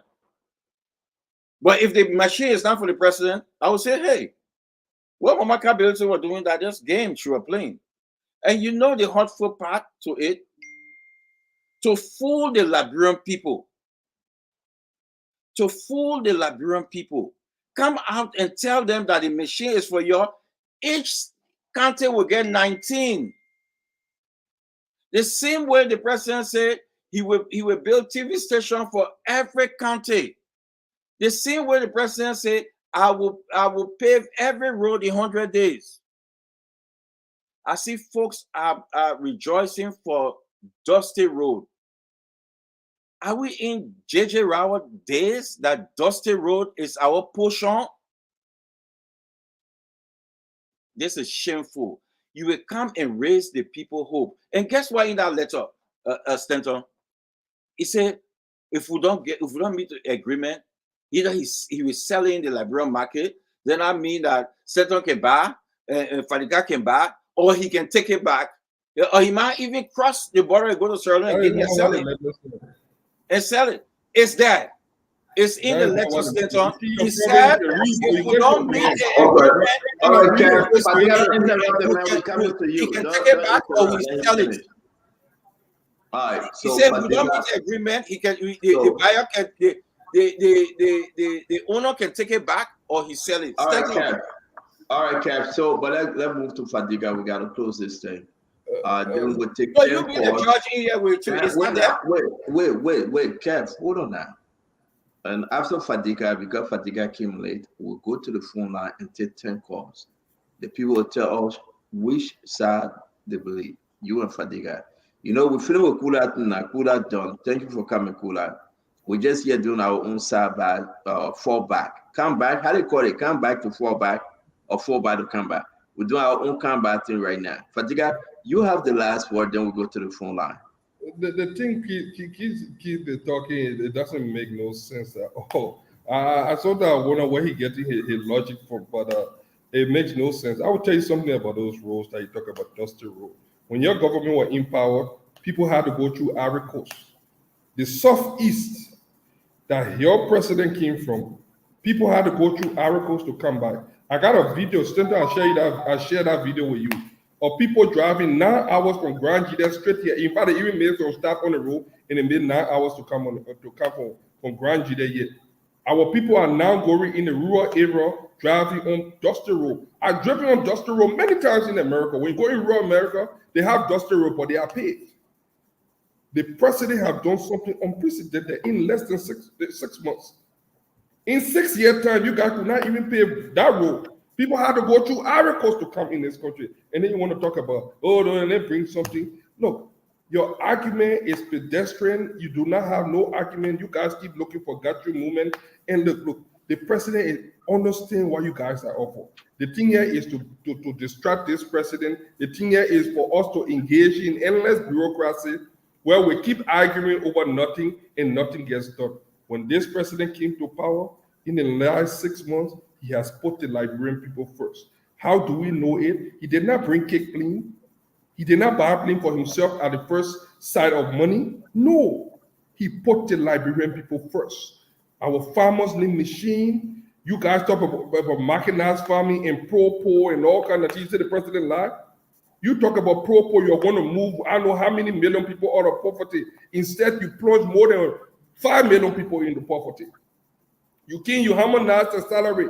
You did salary redistribution. Instead of you putting people on payroll, you had them as Minaya worker at different ministries, giving them per dime. Thinking that it was something, it would give you vote. All the different nonsense. Squandered, looted this country for 6 years. Now we're trying to fix it, and then you guys just all around making noise. It will not work. The machine deal is clear. The president said he's negotiating for the machine. He did not say we own a machine. He did not say he's going to sell it on the market. That is misinformation. And that's how you guys strive. Lies. You lied to the Liberian people for 6 years. To shut Munya, wear those CDC regalia all the time. That was the most you did for them. Other than that, what impact did you have on the Liberian people? Viewing projects here and there. So when we see a responsible government trying to work on the behalf of the Liberian people, what you guys want to do is to sabotage them. And that will not work. We can see right through it. So you come in on here talking about it. You say you will sell it. Don't lie. The letter was very clear. He said once the deal doesn't go through, you want us to put a letter, we'll put it up. The company retained those things. And you say you can celebrate? Yes. If daddy go home and search for something good and negotiate a good deal for a family, he brings the good news. We will parade the street with it, we will celebrate. Because this is a deal that the president made with trusted people that believe in him and said that, you know what, we're going to facilitate your government, we're going to help to ensure that you succeed. The world best, Africa best, European best, that had people under the illusion that he was going to bring money, he was going to bring his friends. In the last 6 years, how many foreign direct investment was brought into this country? In the last 6 years. We have to go to the phone line. Nelson, come on. Nelson, come on. Ladies and gentlemen, Fadiga winner. Why you draw push? Fadiga, wait. Fadiga, please. We call you to order, my man. You gotta wait. Nelson, you want to come up? Let's go to the phone line. We're gonna ask the Liberian people. Kura Umfini, CDC Kev Hassan, and Unity Party Al Hussein UJ Fadiga. Who won the post-analysis debate? Fall back or come back or no back? Open the phone line. You think I should even get kept 30 seconds because I need 30 seconds. I came hard. I need so 30 seconds. Getting 1 hour, say he can make it. Let me get 30 seconds. Hold on, Nelson, don't you leave. They gave Kev 30 seconds. I want you to read the letter. It's saying that if the government and the vendor doesn't reach their price or whatever, the vendor has the right to sell it in the Liberian market or take it back. It's there. The thing with you guys who actually not a Unity Party supporter, who actually try to convince President Buckeye to give job, you don't do your research, you don't check it. Let me tell you, when President Buckeye sitting out and thinking, and he reading the letter, you say, oh, but how can give Fadiga job? Fadiga not even reading the letter. So he confused. He confused right there. It's there. It's there. That's the thing. You want to deviate from the topic. No, but you guys brought pushing it. You did not win the hands. Not go to the line, my man. Not go to the line. You're confusing. You see, sometimes when your appointment stay too long, you do something. I'm a professional. I don't need appointment in government. I have lived in this country for 5 months. No, seriously. Because the Pape said now and say that's exactly what I wrote to the legislature. And say if the vendor did nothing, the vendor you just said that the government reserved the right. The vendor reserved the right to sell it in the Liberian market or take it back. So what I mean the yellow machine that you and Mo Ali posted. You guys were lying to the Liberian people. Where is the yellow machine? Is not you that negotiated or the government? Nelson, we want to ask the Liberian people this question. No, you will not ask the Liberian people. If you're negotiating for property, that property belongs to you. I want the Liberian people to answer that question. If the Liberian people answer that question, if you know that we gotta go. I beg you, we have to go, Kev, please. So Liberian people, you heard from both sides of the aisle. Kev Hassan, CDC, Fadiga, Unity Party. We're going to take 10 calls. We'll take 5 from America, 10 from Liberia. It will be 15 because somebody must win. So, ladies and gentlemen, if you're ready, we're going to start. Get your pen and your paper. Fadiga, Kev Hassan. Whose side you on? Don't talk too much. Open the line. Open the line, please. We got to be fair tonight. All right, let me take the 5 from here first. Hello, your name and where you calling from? My name is Paul. Oh, talk to us. Yes, I just want to both of them. I mean, I'm nice to this team neither Unity Party partisan, but right, Hassan is absolutely right. If you go sell something, I mean, buy something rather, you buy it, you brought it into your house. Then why you call it buy? Why you tell the people that you get a machine when you don't have it? Because all the paperwork is not even completed. So that means that's a forgery. So whose side you on? Hassan. Okay, right. Hassan. Thank you. Let me take the next call. Hello, your name and where you joining us from? Hey, I'm calling from North Carolina Center. Yeah, what's your take? My take, I want fighting outside. He's right. Make your argument. 30 seconds. Yeah, I think Pascal making a lot of sense. Cat is just there because just trying to beat down the whole thing. So when Mr. Walker forget about it and they come out to say all kinds of things, but I'm on the side of Pascal. Thank you very much, my friend. Hello, your name. Can you lower your receiver, please? Hello. Lower your receiver, please. Your name and where you joining us from? My name is Habib. I'm calling from South Dakota. Talk to us, Fadiga or Kev? Kev is totally right. Because, I mean, come on. You said an agreement and actually you having... Sorry? You got to listen into the phone, my friend. Yes, I'm actually listening. Yeah, but then speak to us then. I said Kev is actually correct because... All right, you listen to something else, we'll take the Kev correct. Hello, your name and where you joining us from? Hello, your name and where are you joining us from? Hello? All right, let me take this one. Hello, your name and where are you joining us from? Hello? Yes, your name. Where are you calling from? I'm the Walker for Virginia. Talk to us. Kev or Fadiga? But it is definitely got to be Fatiga because the thing is very simple. I mean, both of them talking, you can tell who understands government function and who doesn't understand government function. And to be very honest with you, we always say what we want to say, but you cannot put sentiment into actual understanding how government works. Okay, and that's thank the you. problem with Kent. When you understand how government works, Thank it's you. just simple. It's Thank just you. mathematics. Thank you. Thank you. Yes, hello. Your name and where you joining us from? Hello? Hello. My name is UJ Johnson, calling from Fargo, North Dakota. Yes, talk to us, Fargo. Okay, Mr. Waterspoon, thank you very much for the program. This program is always interesting. I mean, Sunday after service, we come and listen to the program. But let me be honest to you. You know, the CDC people, they are not ashamed. Tell me whose side you on first, Kev or Fadiga? Of course, I support Fadiga. Okay. All right. So can I make my point quick? Yes, go ahead.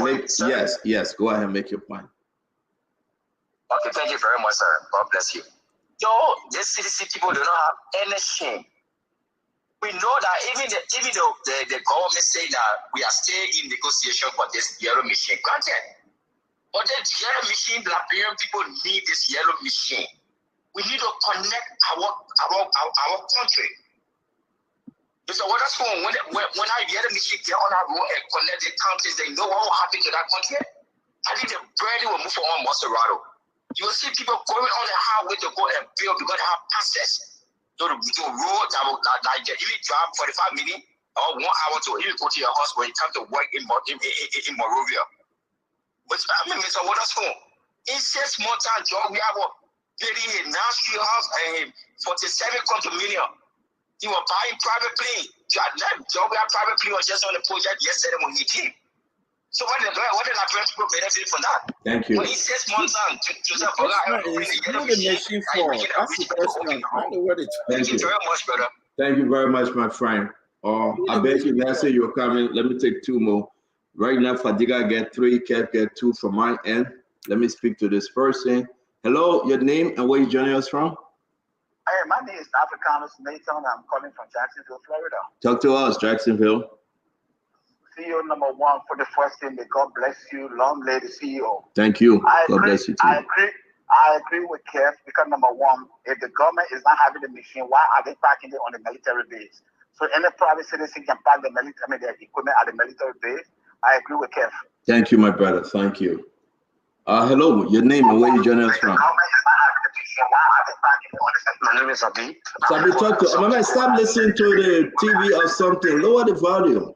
Yeah, my man, I'm just trying to get closer to what you're saying. Yeah, but you listen to something else. Talk to us now. We can hear you. I apologize. Kev or Fadiga, which are you on? Kev is logically he's correct. Okay, go ahead, make your point. All right, I mean, I'm not a civilian. I'm now Unity Party man. But I mean, you get into agreement. This is going to benefit the Liberian, but the approach in which the government is taking is affecting the entire kind of idea they have. It's affecting the approach. You have to do things the right way. The Liberian people money at the end of the day, that's the Liberian people money you're going to use to purchase this equipment and this equipment is going to benefit the Liberian people. So you cannot you say you don't purchase the equipment and people celebrating it. We see the Liberian flag on it. And I mean, it's currently these machines are in the possession of the government. Thank you very much, my friend. So we're going to end here. I want to say thank you very much. Thank you so much. See you. Yes, sir. Thank you. Right now, Kev got 4, Fadiga got 3 from the international line. We're going to go to Monrovia. We're going to go to Liberia. We're going to take straight 10 calls. Let's see whether Fadiga will catch up or Fadiga will pass. Right now, I took 7 calls. Kev got 4. Fadiga get 3. So let's go to Liberia. Nelson, it's all yours. Okay, 0 whose side you on? Real quick, I'm begging you. 055-101075 is the number to call, and you'll be live. We take our first caller. Hello, you're live. Hello. Yeah, go ahead quickly. Let's hear you. Which side you on? Okay. I say we help as Nigerians. Joseph to the past. Which or the whose side you on without understanding him? Hello, can you hear me? I hear you. Which side you on? Yeah. I've got my name. Yeah, which side you on? Kev or Fadiga? Okay, thank you. Take another call. Yes, your name and where you call from? I'm Pastor Larger and I'm from Dusa Firestone. Okay, which side you on? You've been listening to the conversation. On Hassan Star. Okay, thank you. Hello, your name and where you call from? I didn't tell. So which one? Hello? No. Yeah, hello? Yeah, go ahead quickly. Let's hear you, sir. Yes, I just want to make a point to get into it. But you know, hello. Government very shame in studio in not know what to do like. Please, can you? Which side you on? That's all, my man. Yes. Which side you on? Hello. Hello. Yes, your name and where you call from? I'm calling from Jakarta Rehab. Okay, which side you on? I'm on Fadiga side. Okay, thank you. Hello. Hello. Hello. Yes, your name and where you call from? I'm Sadolo from Monrovia. Okay, which side you on? I'm from Fadiga side. Thank you very much. Hello. Hello. Your name and where you calling from? Hello. Hello, your name and where you calling from? I'm Momoke Kuma. I'm calling from Oro Sinko, District 10. Which side you on? Fadiga. Okay, thank you. Hello. Yeah, hello. Your name and where you calling from? Yeah, I'm not calling from Monrovia, Palestine. Okay. Which side you on? Yes. Okay, thank you. Hello?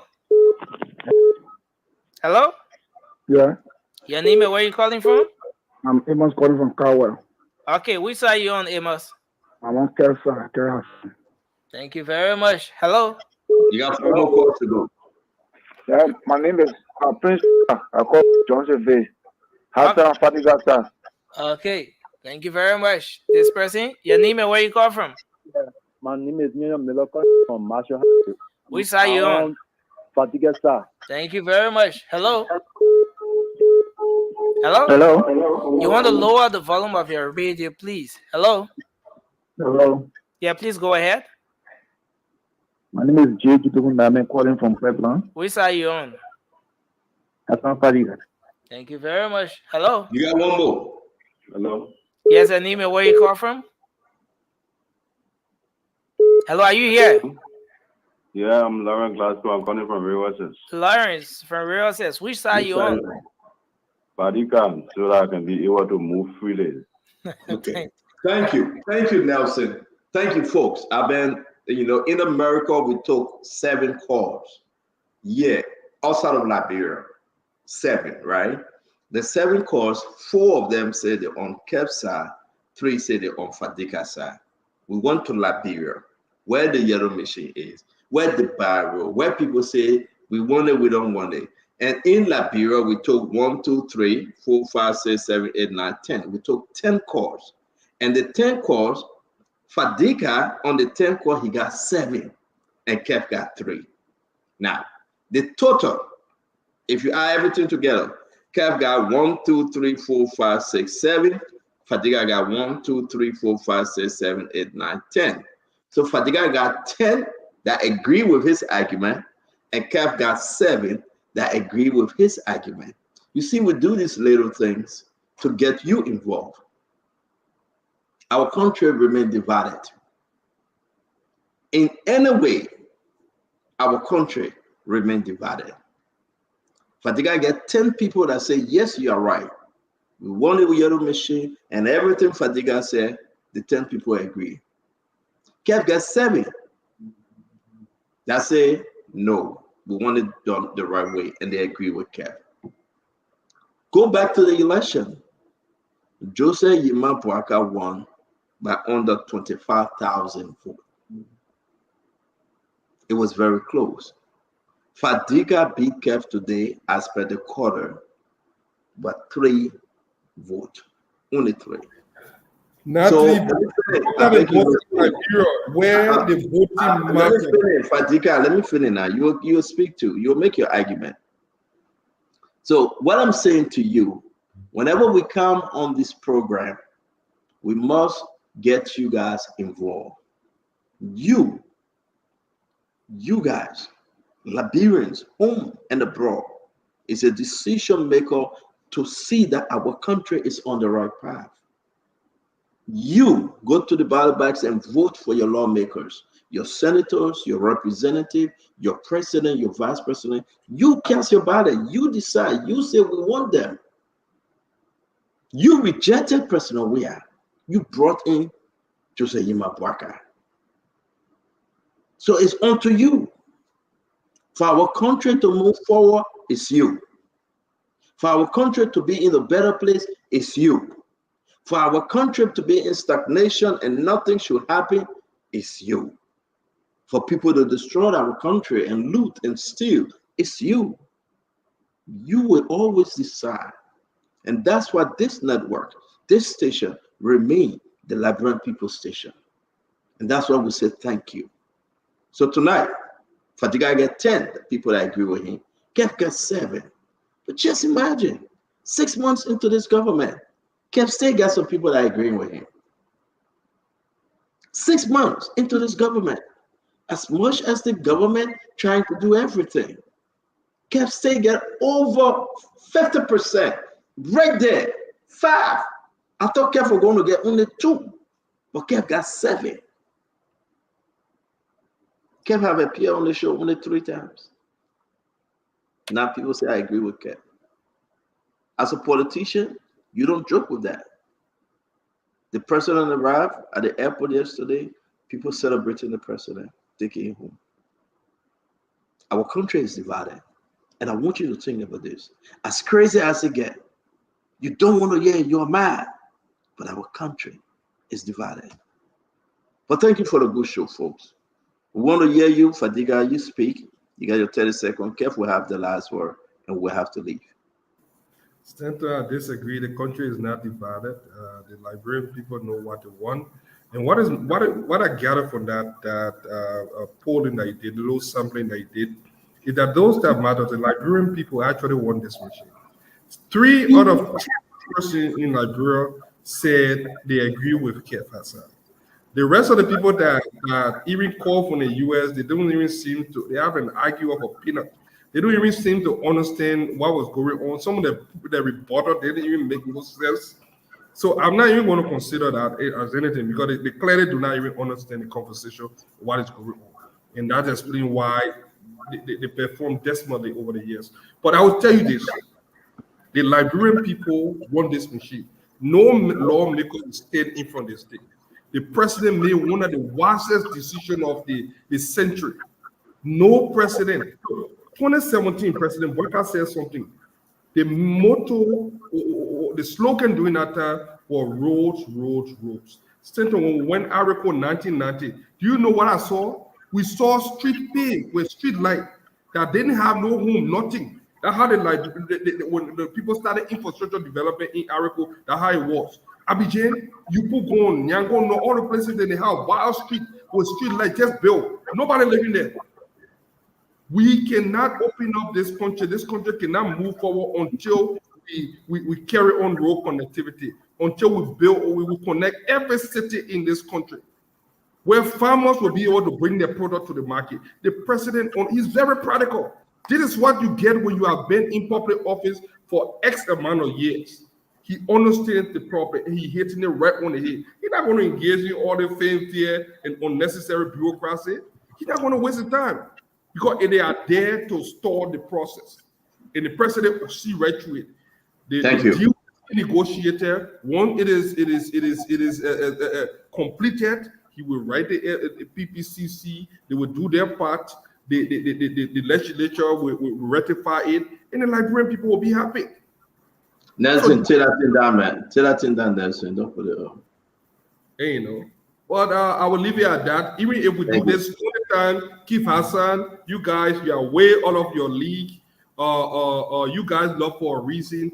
I think you guys use this time to do some self-assessment rather than passing around the country playing president. You guys need to move around this country, do some. Let's get Kev the last word. Kev, take us home. Where you guys went wrong and be take us home.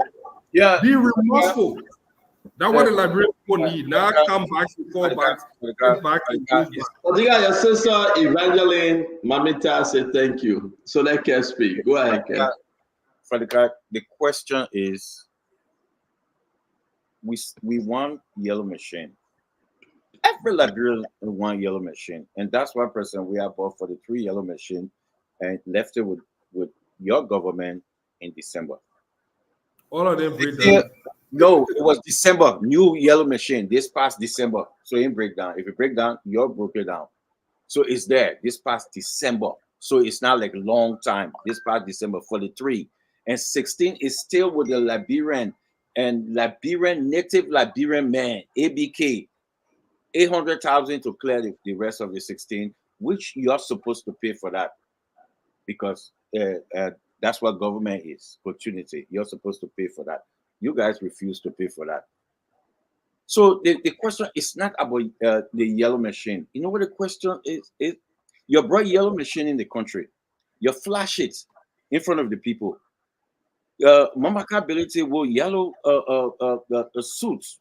Put your 2 finger up. But the thing is the machine does not belong to the Liberian government. It's not for the Liberian government. They pack it at the barrack, BTC, they're not supposed to. They took it from the people free, using the Liberian people money, but it's the yellow machine is not for the the Liberian government. Because you know how we know the yellow machine not for the Liberian government? Yes, I listen to you, Mama. I listen to you. No money was spent. I will not allow you to say that and lie. The thing is clear. You spoke. Fatiga, you spoke. Fatiga, no. Fatiga, you spoke. Let the man speak, man. How you want to be angry, man? You spoke about quiet. You took the machine from Freeport. Why you supposed to? If I take my goods at Freeport, I will pay. The government of Liberia. We asked Kula, where the yellow machine, she said she doesn't know. She doesn't know. I asked Kula all the questions. She was not forthcoming. Nothing. Zero. Mo Ali, zero. Central asked Mo Ali, zero. Nothing. Nobody who explained to us where the yellow machine. So the president letter now explained to the Liberian people and the legislature, they're saying that the yellow machine is not for them. He said, look, the president letter saying it's simple. We saw this unknown guy, we asking him, we want to buy it. And the guy brought in Liberia. Who the guy, we don't know. But hey, we want to buy it, but it's not for us. So my thing is, we informed the Liberian people then. So why are you showing yellow machine to the Liberian people and the machine is not for the Liberian people? That's a you're lying to the Liberian people. You're faking the Liberian people. How can you, a government, producing things to the Liberian people, showing the Liberian people and the Liberian people? You know why I'm not going to beat on why you're not going through the PPCC, you're not going through this, you're not going through that, because the government letter explain, and that's why when folks from the mansion went to the legislature say we don't have any question, because the president letter spoke clearly that why you're here for all that thing they pass it around. We know nothing about yellow machine. We saw this gentleman who want to buy yellow machine, and we in negotiation with this gentleman. And the reason why the machine here, because it's a gentleman agreement. So it's a wink wink, handshake, bring the yellow machine. But Fatiga, I think Kev is making some very important point here. Because as per the letter, the yellow machine, it's not for the Liberian machine, not for the Liberian people. It's not for the Liberian people. So what's your argument that you're saying that the person wrong and whatsoever? By the way, guys, I said I would not get involved. Let me answer that question. I said I would not get involved with the yellow machine. Let me answer it. I know possible. Let me answer. Fadiga, don't let me answer so the Liberian people can understand it. No, Fadiga, keep your answer. Leave it go. No, then you are discussing. You are trying to. It's not my job. Fadiga. I asked the press secretary. She said she don't know. She didn't answer. Because you know that in the bar and you ask you the same question. No, but who owned the yellow machine? CEO do not have care, please. Yeah, but I can ask. Let's ask the who owned the yellow machine. We don't need to go. Ownership will come after we should have consumed the entire negotiation process. How can you choose only when you buy it? You in a negotiation phase. So the man agree with me that the yellow machine. You want me to explain negotiation? I do not understand you looking for so you agree with me? Or you want to say that the government lied. But the last time I checked, it was not you that were negotiating. Okay, it is the government that negotiated. And the government can celebrate. Let me show agreement now. So you agree with me that the yellow machine is not for the government, they're in a negotiation. You agree with me? No, the government don't own a machine until we finish. Bingo! Touchdown! So the Omaka Belete lied to the Liberian people. Thank you, Fadika, for being a lie. So Omaka Belete lied to the Liberian people by flashing it, and what is Mo Ali lied to the Liberian people. The machine is not for the Liberian people. Thank you, Fadika. You said it right. The machine is for the Liberian people. It is being negotiated on behalf of the Liberian people. We will meet again next week Sunday, one-on-one with the CEO. Kev, Kev, after Joel government we beat them, you took away the honorable from your name. You don't care honorable no more. Oh, you're not honorable no more. I think I was a scared honorable man. You know, Kev has to know that Nigerian ambassador that have no tattoo. When you go around, he say he ambassador. You know, but see you. When you guys get on the regular show, please, I want you guys to, you know, I would tell my brother Isaac doing other Fadiga Sakom. He said the yellow machine is not for the Liberian government. He spoke the truth. And one thing is because lack of time. I could have played Fadiga's own voice. He said anything that don't start good will not end good. This Fadiga is one of the most honest guy, but since he joined the rescue team, I don't know what happened to the Fadiga. I know, but the real Fadiga should stand up. Should stand up. Yellow mission small. You have lost the argument. Kev, you have lost the argument. Let me jam you. I think you're concerned here. Be concerned that Joel is not running 2029. I think that is concerning to you. I think you're very concerned. It's not. But let me finish. I think your trouble is Fonati Kofa. Fonati Kofa will be the next standard bearer of CDC, and that's troubling you. And people will gather around Fonati Kofa to support them even more than if Joel come back. I just want you to think on it. What we hear is troubling. I want to say we'll have our Karis Mostly Great next week Sunday. Let me speak on it a little bit. I remember bye. But I think I hear what I say, right? I think I let the guy go for the guy. Joel. That's the concern, the worry. Seriously, we know what Joel can come back. Joel run. No, I think George Weah want to play the same old game, and Fonati Kofa need to be very smart about it. He want the guys to spend the money. Fonati said he running. Why you interrupting the man, Kev? Don't interrupt the man. No, we understand the game. And you know the next group of center, you know the next group of people that I see touring with the CDC. No, the CDC is a BM organization. Now I see the ANC folks, I see other people mesmerizing around the city. This is what's going to happen. Those here will not spend him money. He will allow these guys to spend their money, keep the party up for the next 6 years, and then boom, he will join me and say the people want him. He will hijack it. The CDC cannot survive without George Weah, former President Weah. Former President Weah is the face of the CDC until he formally remove himself from this party, like he said earlier, and turn it over to this person. I think this guy's better off forming or new something or doing a hostile takeover. They either do a hostile takeover now, seize the party for him, or they look for his endorsement or form a new party. But the party revolve around him. You know what? I know you scared what you saw yesterday, right? How can Joey stay, right? If Sir Joseph leaving, okay, is Fonati Kofa must go.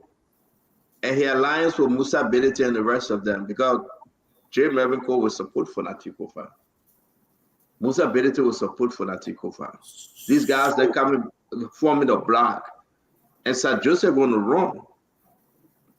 Without the NPP and the rest of them, President Weah cannot take one foot to say. This is where I think the NPP will form a line with the independent CDC. I foresee an independent CDC coming out 2029. Watch it. It will be something. It will be another splinter group because as long as former President Weah continue to hijack the party, it does. And I see that there are hardliners that still want to ride on his popularity. And we'll see. There are a lot of things in the pipeline, a lot of things can happen. But let me tell you something. There will be, look, Moluba Molu left. A lot of those guys that are leaving. Kwoji and the rest of the team are still there.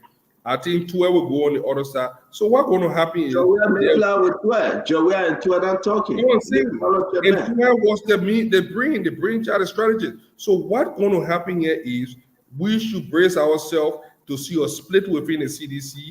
And the rest thing is we're going to dwindle their popularity because there is power in unity. And I do not see the CDC uniting against George Weah. After he had looted his country, he's flying around in private jet. He was the main person that benefited. He benefited, his wife benefited.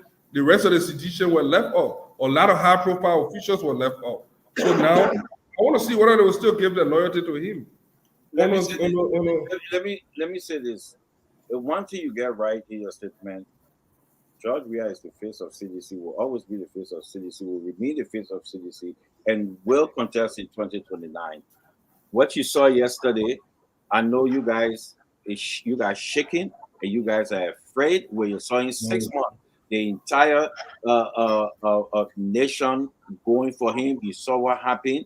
And what Gregory Coleman and others did yesterday, what the president sending military people to the airport, was a shame, and it shows that this government afraid of our people. But I can tell you this, George Manuel Weah will run, he will run, and he will continue to be the face. We are united, and we are united. Let me make it clear. It's nothing. Vancouver never told you guys to run. I want you to listen to Kev Hassan, right? Joe Manuel will run, and he will run. He will not be running for the presidency. It will be running to play with that ball and all the other things. He will be running 2029 for the Stanton, let me say this thing to Kev. You keep talking about the airport. Kev, I want you to understand and hear me well. There can be only one president of a nation at a time.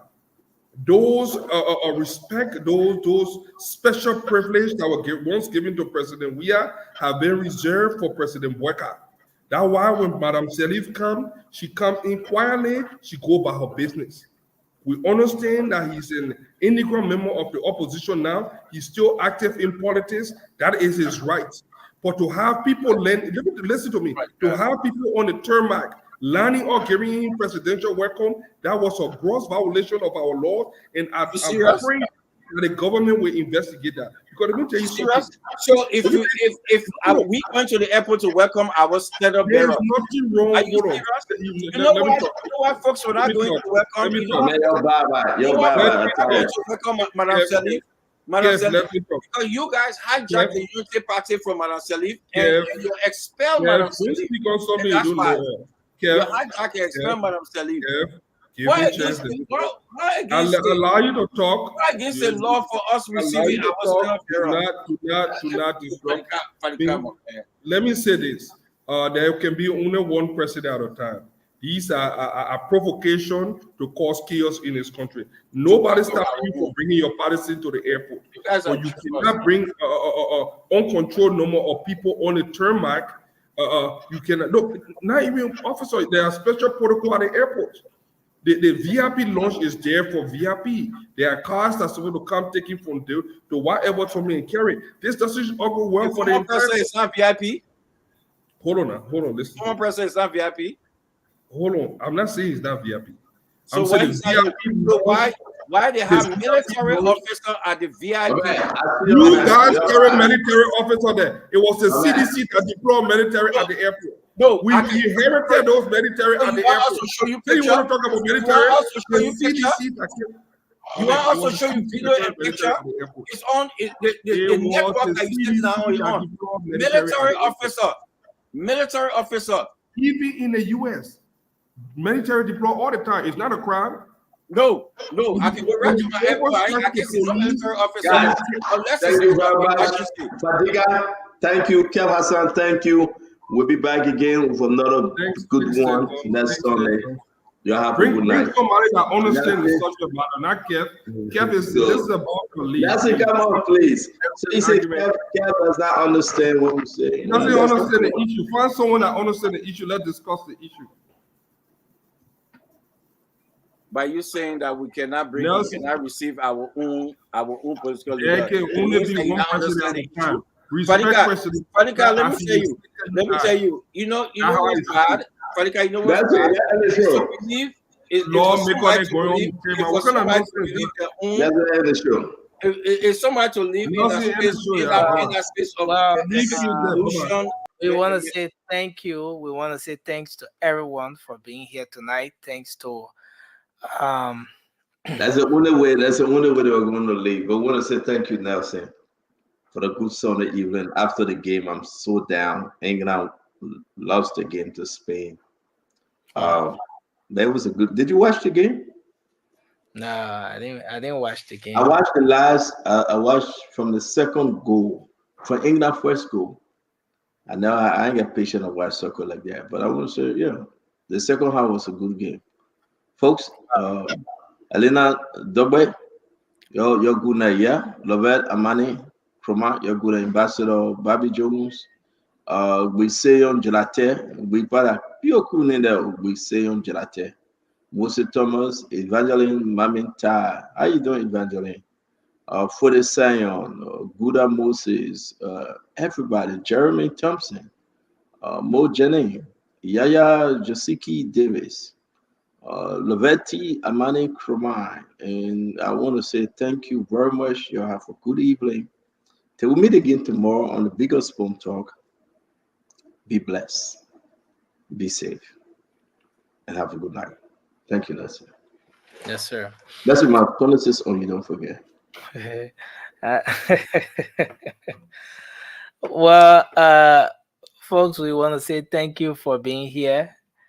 Thanks to all of you for watching the program tonight. Thanks to our folks across Radio Land listening via Fabric Radio 101.1, Super 95.5, and Spoon 107.5 FM. Many thanks to our folks online on Spoon TV, Fabric TV, and Super TV on Facebook.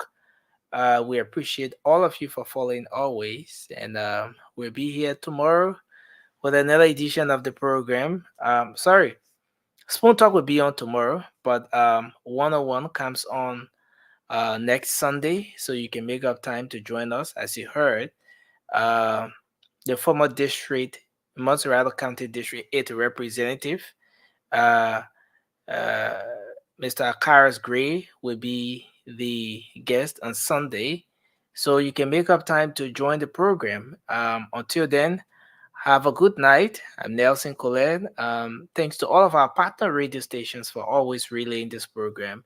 We look forward to being here tomorrow.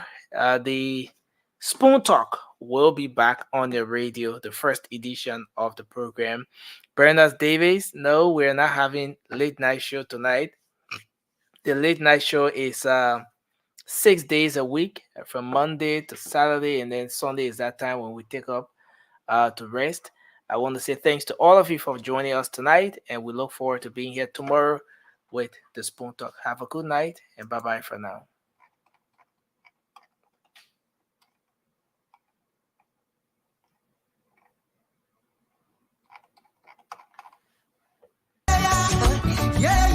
Tunto Spoon. You wanna get a news update? Tunto Spoon. What? Yeah, Rastafari. Kilibamba, kilibamba, kilibamba, kilibamba, kilibamba, kilibamba.